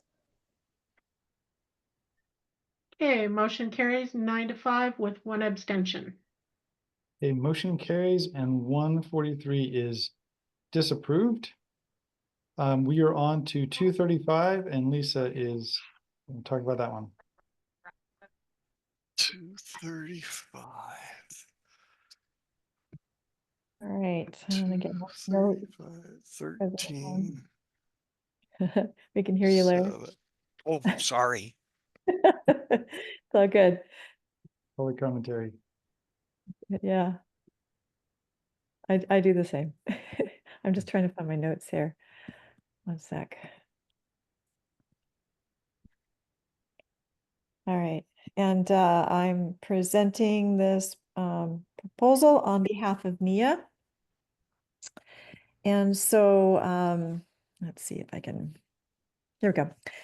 So this proposal, it applies to the electric energy storage load management measure. This is a measure that applies to battery or flywheel electric energy storage systems, and it supports storing electric energy during non-peak periods to use during peak periods. And the purpose of this proposal, this is really just a cleanup proposal because some issues in the language were identified. Christy, if you scroll down and show C406.3.4. So the current language or the original language required 5 watt-hours per square foot of storage capacity, and this is a rather large number, making it difficult. This is a really difficult load management measure to comply with. And then, yes. Okay, I'm going to continue. We believe this value is an error. In ASHRAE Standard 90.1 and IECC 2024, both they have a similar load management measure. However, the minimum value in both is 0.5 watt hours, not 5. And so what this proposal establishes is a range for the electric energy storage capacity to be between 0.5 and 15. And then in addition, the equation, it had to be changed because as written, it doesn't support any type of prorating, and this proposal adds a range. And so the available credits, so it has to have support prorating for the available credits based on installed capacity. And so it has, what's been selected is a denominator of 1, and this would be the basis of the credit values in the table, with 1 watt hour per square foot. Thus, if the installed capacity is less than 1 watt hour, the number of credits the project is eligible for from the table is reduced by the percentage below 1. And if it's greater than 1 watt hour, the number of possible credits can be up to 15 times the value in the table. And taking that into consideration, the values in the table were adjusted so that it aligns with this new calculation. And I believe that's the whole proposal. Okay, thanks. 2 suggestions. One is installed electric capacity is incorrectly spelled. And then it should be over 1, probably watt hours per square foot or whatever denominator. It should have something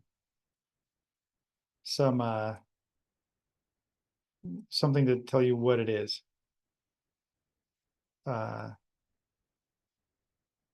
Watt hour per square foot in the denominator probably, and then probably what the installed electric capacity in kW or in WH per square foot. Yeah, so you're basically, I see what you're saying, and I see a typo too. It says you need to add a T to credits, but yeah, so you're proposing to add units to the calculation. Units, yeah, to both the top and the bottom. Yep. Just so it's abundantly clear to everybody, including people like me. Yeah, so the units would be watt hours per square foot. So you would add that, installed electric capacity in watt hours per square foot over the denominator of 1 watt hour per square foot, I guess. That would be cool. Thanks. Go ahead, Greg.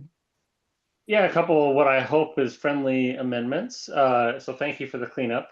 One, to make it clear, I think we had agreed that we're not going to have credit values shown here because those are all going to be calculated as part of the effort. And so we blank out all the credit hours. And is that correct, Greg, about the load management credits? Because oh, well, you're right. So maybe we don't need to do load management. I'm not. Oh, we didn't change those, did we? Yeah, I don't think that 279 is relevant to this proposal. Okay. You're probably right because we didn't change. That may be possibly correct. Well, then the second thing, which I guess this relates into the first, was I was wanting to put in a line in here for thermal energy storage too, because there's a lot of buildings your leading edge buildings are a lot of times incorporating phase change tanks and things like that instead of electrical. And so they can use that phase change tank to store energy in addition. So like the Scott Morris building in Spokane has that. They have a bunch of phase change banks. What I would suggest would be we just have a line for you keep your electric energy storage line. You'd also have a thermal energy storage line also. And then you just put everything in terms of you keep everything you have, but you just put in parentheses in the BTU hour in addition. And so that handles that that technology that's being used. Would that be within the scope of this proposal? Because this one is very specific to just battery storage and thermal, or a flywheel storage, which is, the kinetic energy version of electricity or power storage.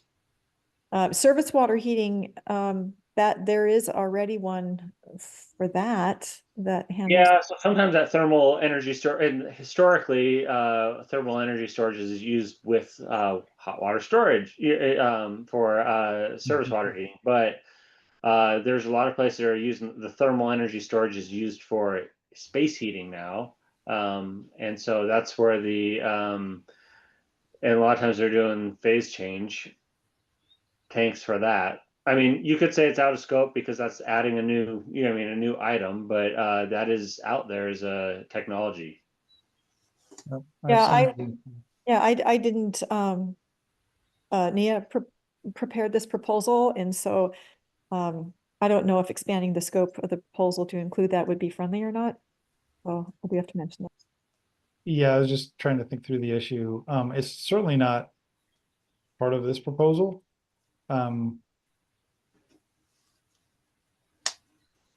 And we don't have a code proposal that does what Greg is suggesting. I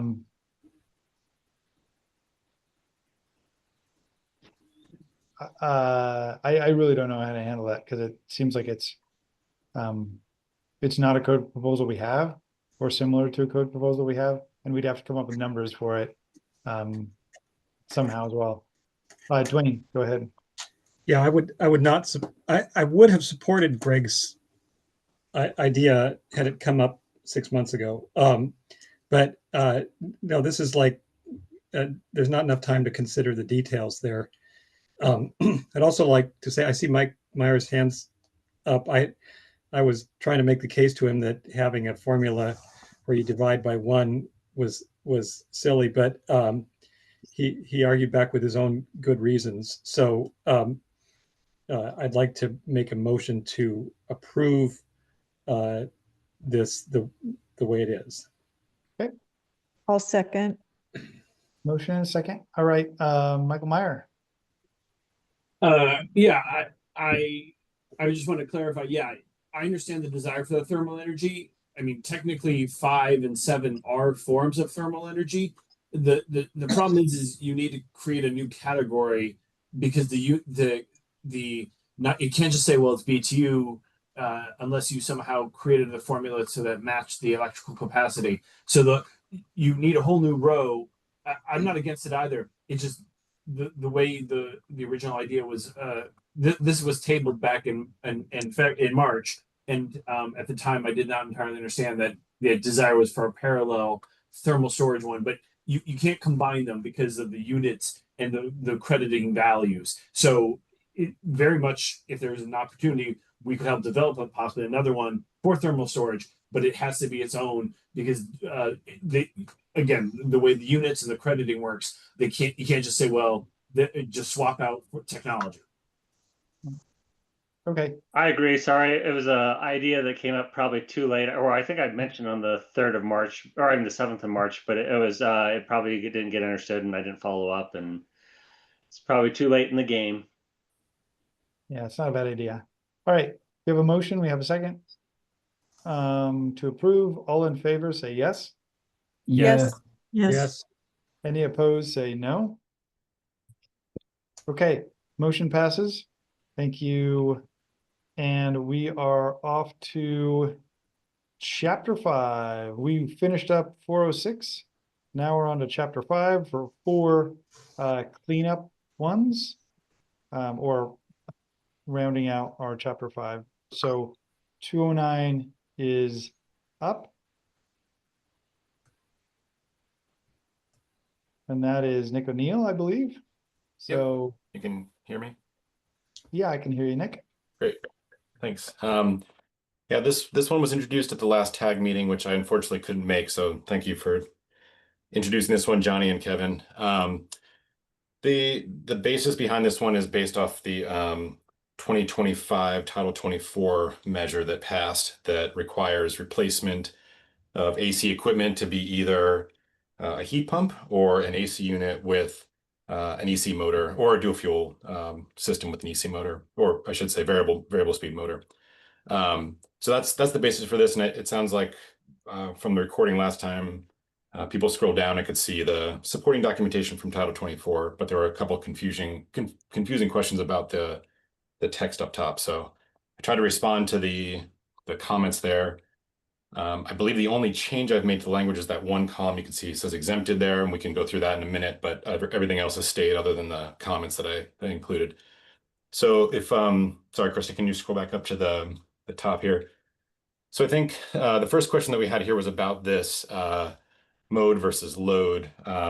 This should be load. This is the text that's up in the section 403.851 for airflow control. It's the same language there.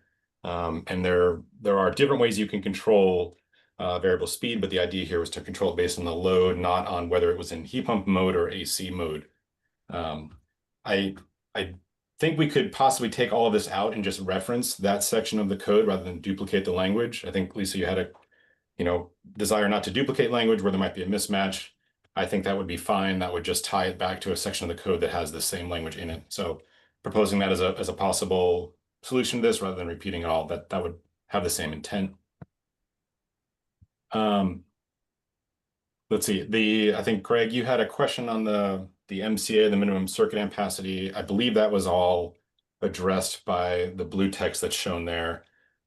So I don't think there's anything to discuss there.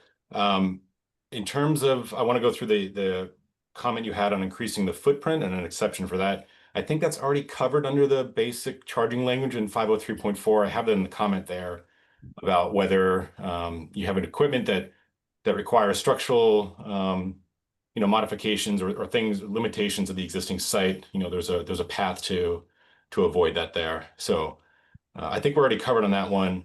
And like we've talked about in the kind of work group meetings, the intent of this is that you can do a like for like replacement. There shouldn't be any changes with curb sizes or things of that nature.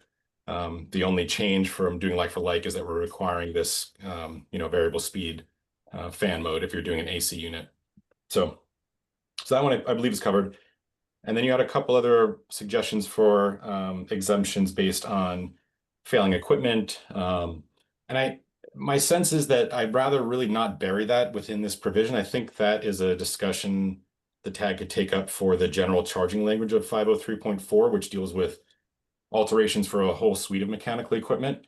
But this one in particular doesn't seem like we need to try to craft language for failed equipment because it would apply at a broader scale. So, anyway, so that's I can leave that to the tag discussion there. And then the only other change before we can open up for questions is down below in this table. There was a question about what's included and what's exempted, and Kevin was right. I did try to mimic the DOAS table, and I think I saw in a proposal earlier today the same sort of language there. The terms don't matter to me. I tried to use the same ones that were used elsewhere in the code, which is inclusions and exemptions or exempted, and just listed that new column there so it's clear what occupancies are not included in this. So I think those are all the comments that I remember from the recording and that were in the marked up document. So I'll take any questions folks have. Thanks, Nick. Go ahead, Dwayne. I'm trying to understand what our motion would be, because instead of having like language here, we got a bunch of comments on the side. I think I would make an emotion to approve accepting, is this Lisa's suggestion that in that second paragraph, we replace that 50 words with to meet the requirements of 403.8.5.1? Yeah, I think you could just say, using variable fan speed and controls in accordance with, point to that section. So, Krista, are you going to attempt to document all this? What's the next change we would need, Lisa? I'm trying to remember. Believe that's the only change that's not shown, Dwayne. The other change I made is that additional exclusions column in the table below, but everything else has remained the same. Okay. Then that's my proposal, is with that one change you see on the screen. Okay, there's a motion to approve. Is there a second?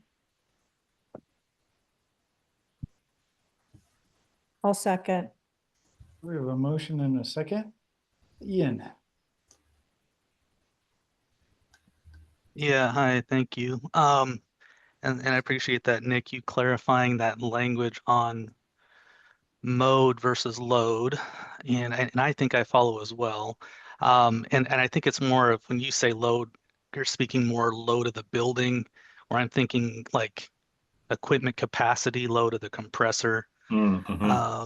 So it's not, the fan isn't varying with capacity of the compressor. It's more like if I only need ventilation, I can drop down to a minimum fan speed to meet ventilation. Is that correct? Is my interpretation correct there? Exactly. Yep. That's what that Okay. fan air controls section also mimics. You got it. Okay. No, I think that was my only question. I will say that I did like that provision we had for emergency replacement. And I understand Nick's point of view that, maybe it should be addressed elsewhere, but this is impacting a very specific set of occupancies and circumstances upon emergency replacement. And I think Lisa came up with that recommendation of, if you have a single tenant and this is their only means of HVAC, I like that. So I don't know if I could be supportive of this without that language, but thank you. Thank you for the reminder, Ian. That was something I had in my notes. Yeah, which was perhaps a recommendation for an exception or something like that, on whether this would be required if it's the only source of space conditioning. Nick, did you see that in the? Yeah, I did hear that. And I guess that's why I was thinking, there's other HVAC equipment in the alteration section that, upon failure and could cause an emergency condition to be replaced. And it seemed like a broader question to address within the code rather than in this provision. I don't have a problem with creating an exception for that. I don't, I'm trying to think through the enforcement perspective of how you verify that it's emergency replacement, because that seems like a very easy exception to just get through. So didn't want to oversimplify it. Yeah, and actually you're bringing up a good point. Well, when we get to Dwayne's proposal for this section, yeah, we'll have to layer, this will have to get incorporated into that. And I think you're right. I think it could be already covered in his comprehensive list of exceptions. Go ahead, Greg. So if you wanted to, if you're afraid of people abusing that exception, a good way to do it is you just say, when you don't have existing permits open to do work on the same, in that same area. So, I mean, if someone has a existing permit to do remodel work and they said, oh, I had an emergency failure on that same spot happenly, then they're probably gaming the system. If they don't have an open permit and they're not doing any other work, well, the likelihood of you wouldn't just go in and replace your equipment unless you actually had to. So that's a good way to define it, saying emergency replacement without any open permit. Or it's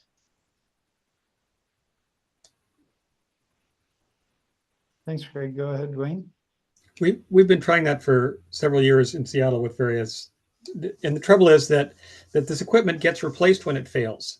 That's like hardly anybody's like on top of things enough that they're looking years in advance and saying, yeah, we should probably get this done. So and in fact, they can come in and say, well, we can see that it's failing, and who are we as code enforcement people to say, oh, you're wrong, it's still got a few good years in it. So without having some other thing, and you'll see this in another proposal, adding an exception that just says, oh, if it's an emergency, if it broke, then you don't have to worry about this, means that it pretty much doesn't ever get done. Thanks, Dwayne. Larry. Many times when we go up on the roof to take a look at it, they might not realize they have a cracked heat exchanger. And then when we're up there on the roof is when we find out that they got a cracked heat exchanger. And a lot of times on a rooftop, it can even run with a crack in it. But our criteria is if it's a crack, it has to be replaced. So you either find a heat exchanger or a new unit. So that's pretty much it. So it's hard to, I mean, you can get by without air conditioning normally, but you can't get by without heat if it's cold out. Thanks. Motion to approve as shown on the screen. Thanks, Dwayne. We already have a motion on the table. Oh, we do? Yeah, thank Yeah, you. from you. All right. Yeah. Okay. I think it's the That's second so long. one. So, Short thanks. memory. All right. All in favor, say yes. Can I do a mandatory motion real quick? Mandatory motion just to add in the exception that's in the notes about failing equipment requiring immediate replacement. We were about to vote. Okay, you go ahead and make a mandatory motion. Yeah, it's just to add in that on the right hand of that note, there's an exception. It says failing equipment immediately replacement. And you would say where, and you can also append to make it simpler, where the existing equipment cannot be obtained. So at the very end, at the very end, you say, yeah, we're existing or failing equipment requiring immediate replacement, and when not locally stocked.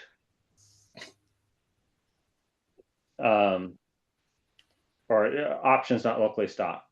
So that way, if it's if we don't actually have the unit stocked locally and it needs immediately replacement, then you can. If they do have it stocked locally, then great, you do have to install it. And I mean, I know there's be questions that come up that how are they going to verify this? I mean, some of it might be, but that's a good way to handle it.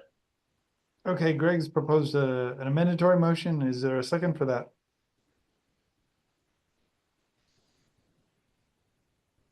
I'll second. Okay, we have a motion and a second. So the mandatory motion is not voting on the main motion. It's just to add in this failing equipment requiring immediate replacement in here. I actually think it needs a little wordsmithing, because that has some problems in interpretation. Yes, Is it I two agree separate with things as wordsmithing. when the option is not locally stocked, so it doesn't matter if your equipment is failing, or Okay, so we could failing equipment requiring replacement, and when so instead of and, just say when options required by this section are not locally stocked.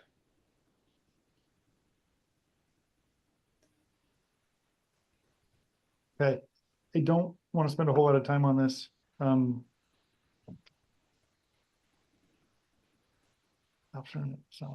Okay, Larry? I think we need to go a little bit beyond that because like the Lennox people here, we lose a unit here, they're over in Renton or down in Portland because they don't really stock any. So we need to have a little more than locally stocked. And a lot of times the coast has what we need and the carrier dealer here doesn't. So we get a truck to bring it over. So I would think within the Northwest, something like that, because Not stocked within the state. Okay, that works. yeah, That's a good way. Just say we need not- to have a little more opening here. Yep. All right. We have an amendatory motion. If we vote on this, this would amend the initial motion. So let's do a roll call vote. This is an amendatory motion. A vote of yes approves this one exception, adding it into the main motion. So that's what a yes vote does.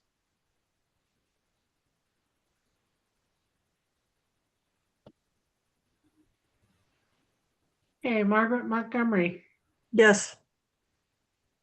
Kim Barker, Yes. Dwayne Johnman, No. Sean Vig, Yes. Greg Johnson, Yes. Nathan Miller, Yes. Irina Respetness,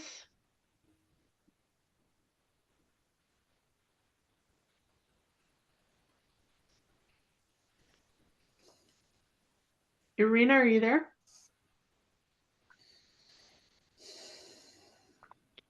Ian Casey, Yes. Larry Andrews, Yes. Lisa Rosenow, No.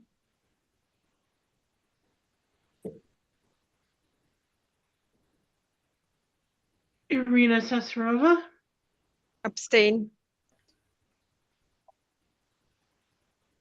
Brett Conway, Yes. Luke Howard, Abstain. Marcus Verta, No.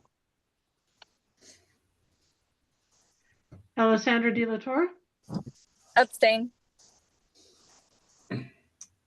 Motion carries 8-3 with 3 abstentions. Okay, motion carries. We're back to the main motion to approve this with a modification. All in favor of approval, say yes. Yes. Yes. Yes. Any opposed, say no. Abstain. Abstain. Okay, motion passes. 209 is approved. We have about 20 minutes left and we are off to 227.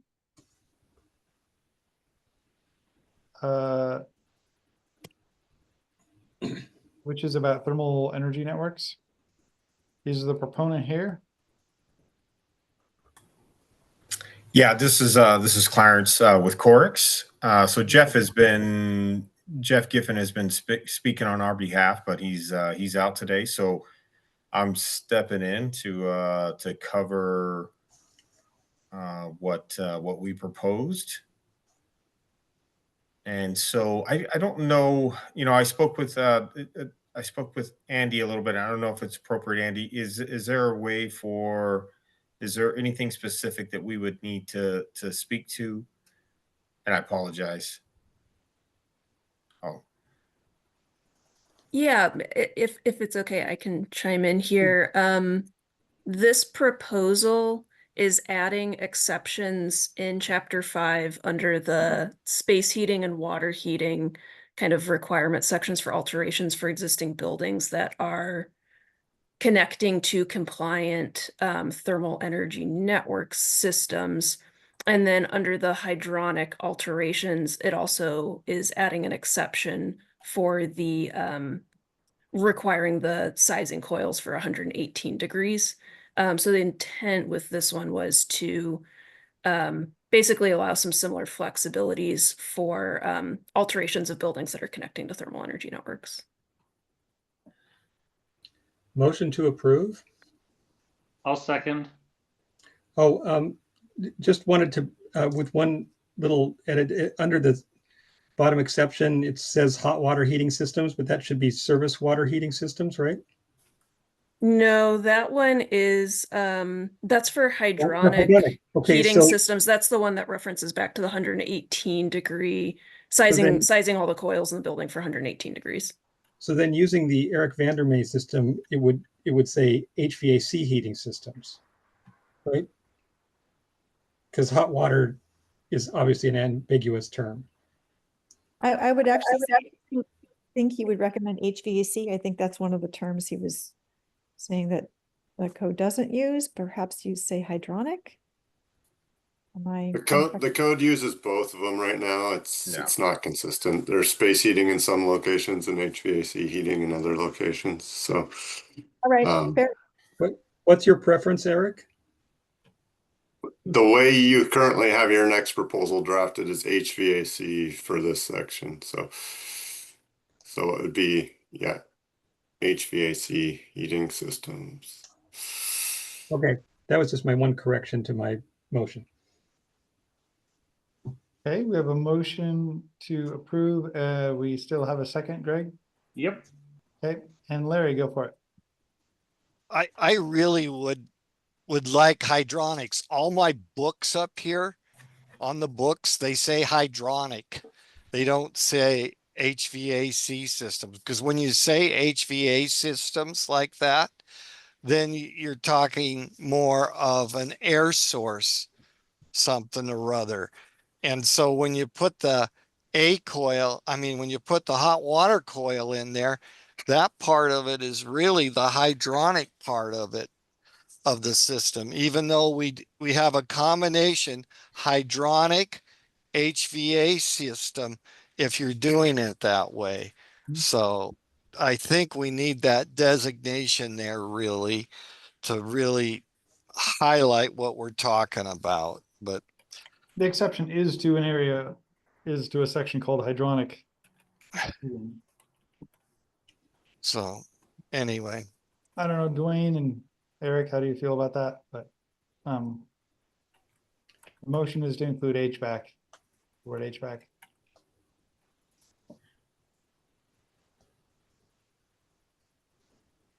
Going once, going twice. Anybody want to change it? Okay. HVAC is the motion. All in favor of approval, say yes. Yes. Yes. Yes. Any opposed, say no. Okay, motion passes. Thank you very much. Thank you. We are off to 267.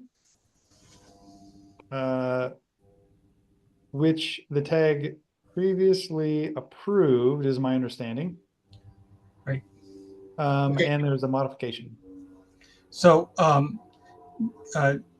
this modification, well, I should first just remind everybody what it is. Requires replacement of existing gas and resistance heating to be heat pump, with several exceptions. And we exempt a number of building types, a number of equipment types, and require and allow 50% of the existing gas and electric to stay.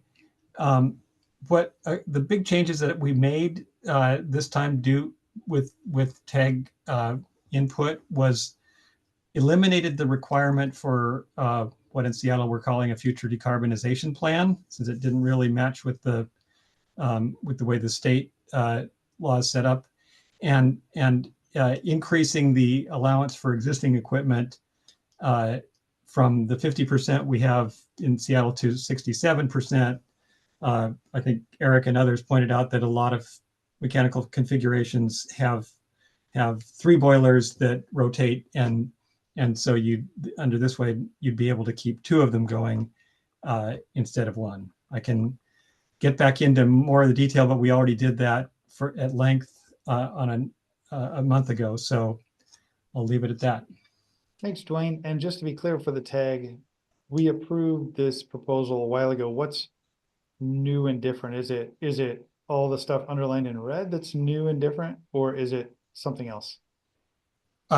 No, the things that are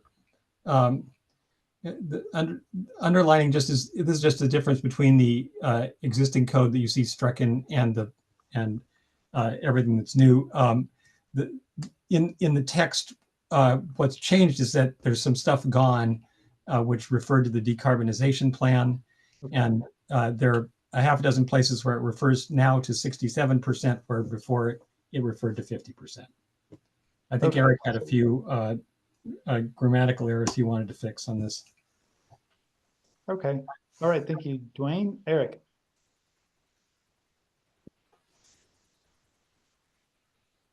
Sorry there, trying to get to the right button. Okay. Yeah, if we could look at mine. So I did see this get posted yesterday. I've been working with Dwayne on it. I did provide some editorial changes to clean up some of the language.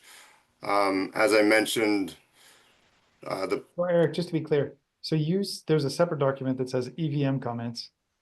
Yeah, I think that's the one that's up now. Okay.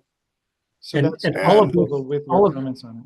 all of this will be is considered friendly amendment to my Okay, motion. so we should be considering the EVM comments as the Yes. what we're considering today. Thanks. Yeah, and so I will make one follow-up comment on the, yeah, so this proposal does use the HVAC heating equipment language consistently, which is also language that's used in C401, C403.1.4. The other sections in chapter 5 do use mechanical space heating often. So there is kind of some mixed language going on, but this is now consistent with this language. If you go, I do just want to point out a couple of things on this on the second page. So this is all very editorial, just to have consistent language. Keep going down to the very bottom. So I did, Dwayne, the one thing I did put in here at the bottom was a section. When you posted this, the section C503.4.7.1 hydronic system alteration supply water temperature section was not included in it in the latest draft. So that I did include the section correction there. And then section 503.4.5, which was corrected in the last proposal we looked at, 503.4.6. That's current language in our code, and that refers to the code section for relocation of an existing unit. And so mechanical equipment relocation. So I don't know how you relocate an existing unit and resize the coil somehow when you're just relocating it for a different incoming water temperature. So I'm recommending that that's stricken from the code. It's not really something that's practical to do. You'd have to replace the coil when you're relocating a piece of equipment. So I would propose striking that language. So I'm not sure if that's friendly to Dwayne or not, but It's friendly to Dwayne. Someone likes having friends. All right, Lisa. Yeah, I was just also going to mention, what else is included in this proposal. What we did is we blended or incorporated my proposal 155, which I touched on in section C503.4.7, what the scope of that particular section. So that's one thing just to keep in mind. And that was a proposal that's already been approved. And so that language has been folded into this one. And in case anybody has any questions about how they might overlap, it's already been handled here. Thank you, Lisa. Thanks, Eric and Dwayne. Anybody want to make a motion about this one? Motion to approve as modified by Eric's comments. I'll second. Okay, we have a motion and a second. Is there further discussion? Okay, all in favor say yes. Yes. Yes. Yes. Yes. Any opposed say no. Abstained. Abstain. Okay. Motion passes. That was 267 passed. Now we're on to 270, and this may be our last one. We have 15 proposals left, and even if we extended the meeting, I don't think we'd get through all the proposals. So we need another meeting. I'm going to send out somebody will send out. Eric Vandermeer comments, or we approved the Eric Vandermeer comments. Yes. no, I mean for 270. Oh, for 270. Yes, please bring those up. That's easier to just start with that. Yep.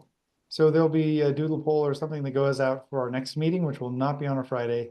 It will be some other day of the week and probably for 3 hours or so.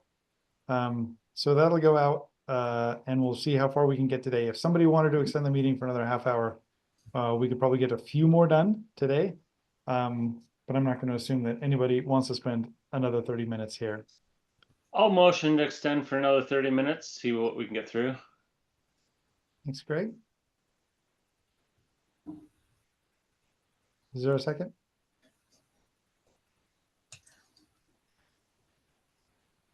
I'd go along with that if we didn't have another meeting we're going to line up anyway. And it's a beautiful spring day here in Seattle. Any seconds to extend the meeting? Would it be better if I suggested we extend it an hour?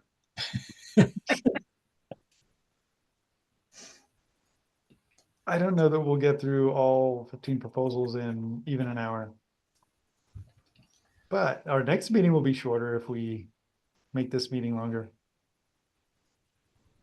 Okay, is there a second to? Okay, I'll do a second for a half an hour extra. Okay. All in favor of extending by a half an hour, say yes. Yes. Yes. Any opposed, say no. No. No, no. Okay. We could do a raised hand vote, maybe. Guess we could do a roll call, but that just means it's going to take up the last 3 minutes of the. It was obvious that had failed, so. That failed. Okay, it's a beautiful day here. We will start on 270 right now, and this one will look very familiar to you. The language is very much the same through this, and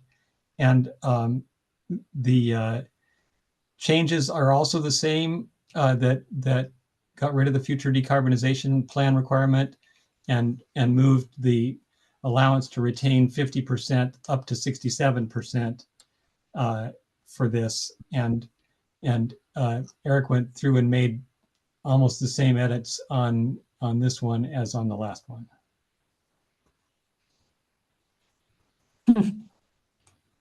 Lisa. Yeah, this one is a similar effort. We went through and combined the language from John's original proposal 270 and my proposal 293, which was approved as tag modified. So we folded all of that language together to make sure that it all works. I just had one tiny edit. I don't know if we got it in there or not. Let me see where it is. In exception number 4. Let's see. Yeah, thank you. Where it says a maximum of 67% of the existing central fossil fuel or electric resistance is permitted to, it says to be provided. And the language that we used in the 267 was retained or replaced. And I just wanted to know if that would be friendly to Twain.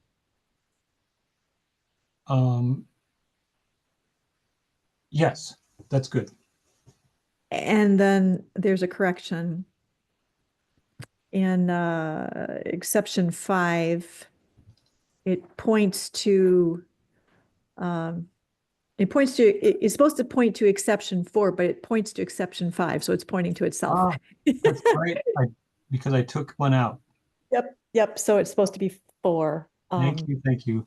Yep, Lisa's done a tremendous job, like coordinating all this and keeping me in line. So that was it. Did I get the exception 4 language right? Retained or replaced, yes. Okay.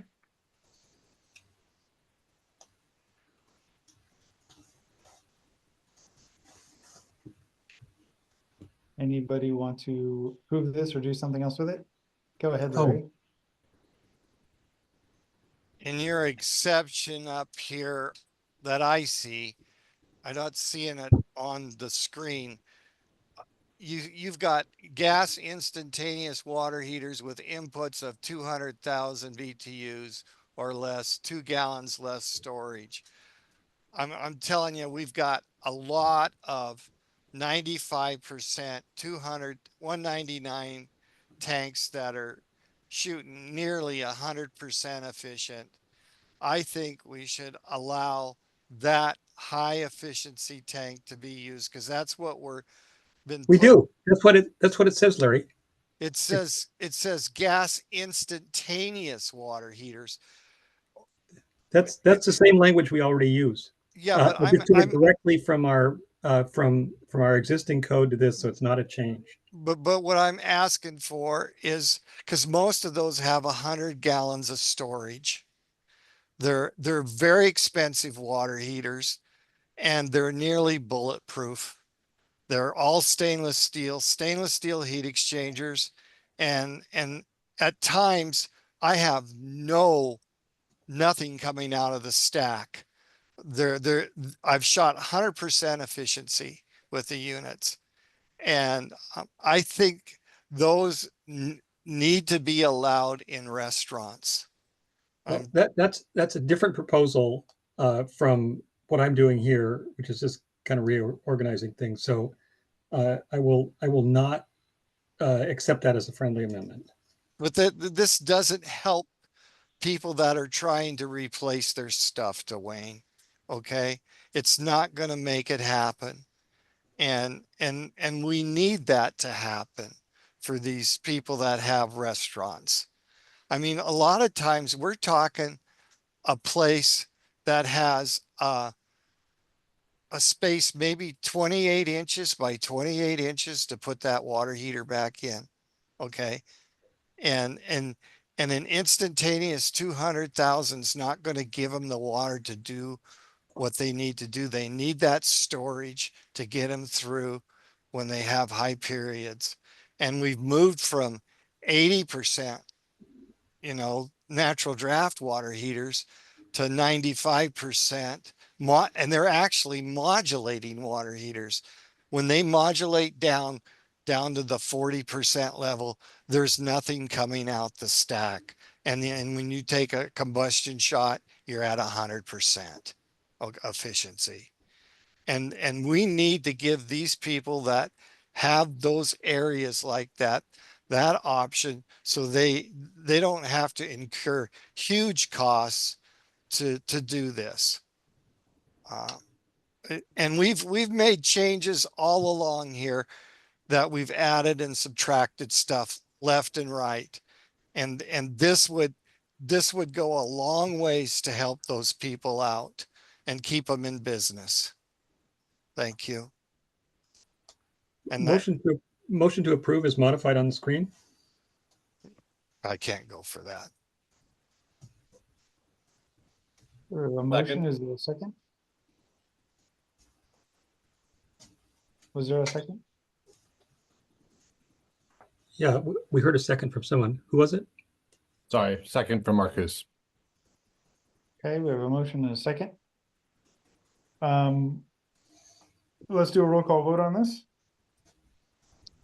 The motion is to approve 270 with modifications, the Eric Vandermeer special with Eric Vandermeer comments on it, and another mod. Vote is yes, vote is to approve. Margaret Montgomery, Yes. Kim Barker, Yes. Dwayne Johnlin, Yes. Sean Vig, Yes.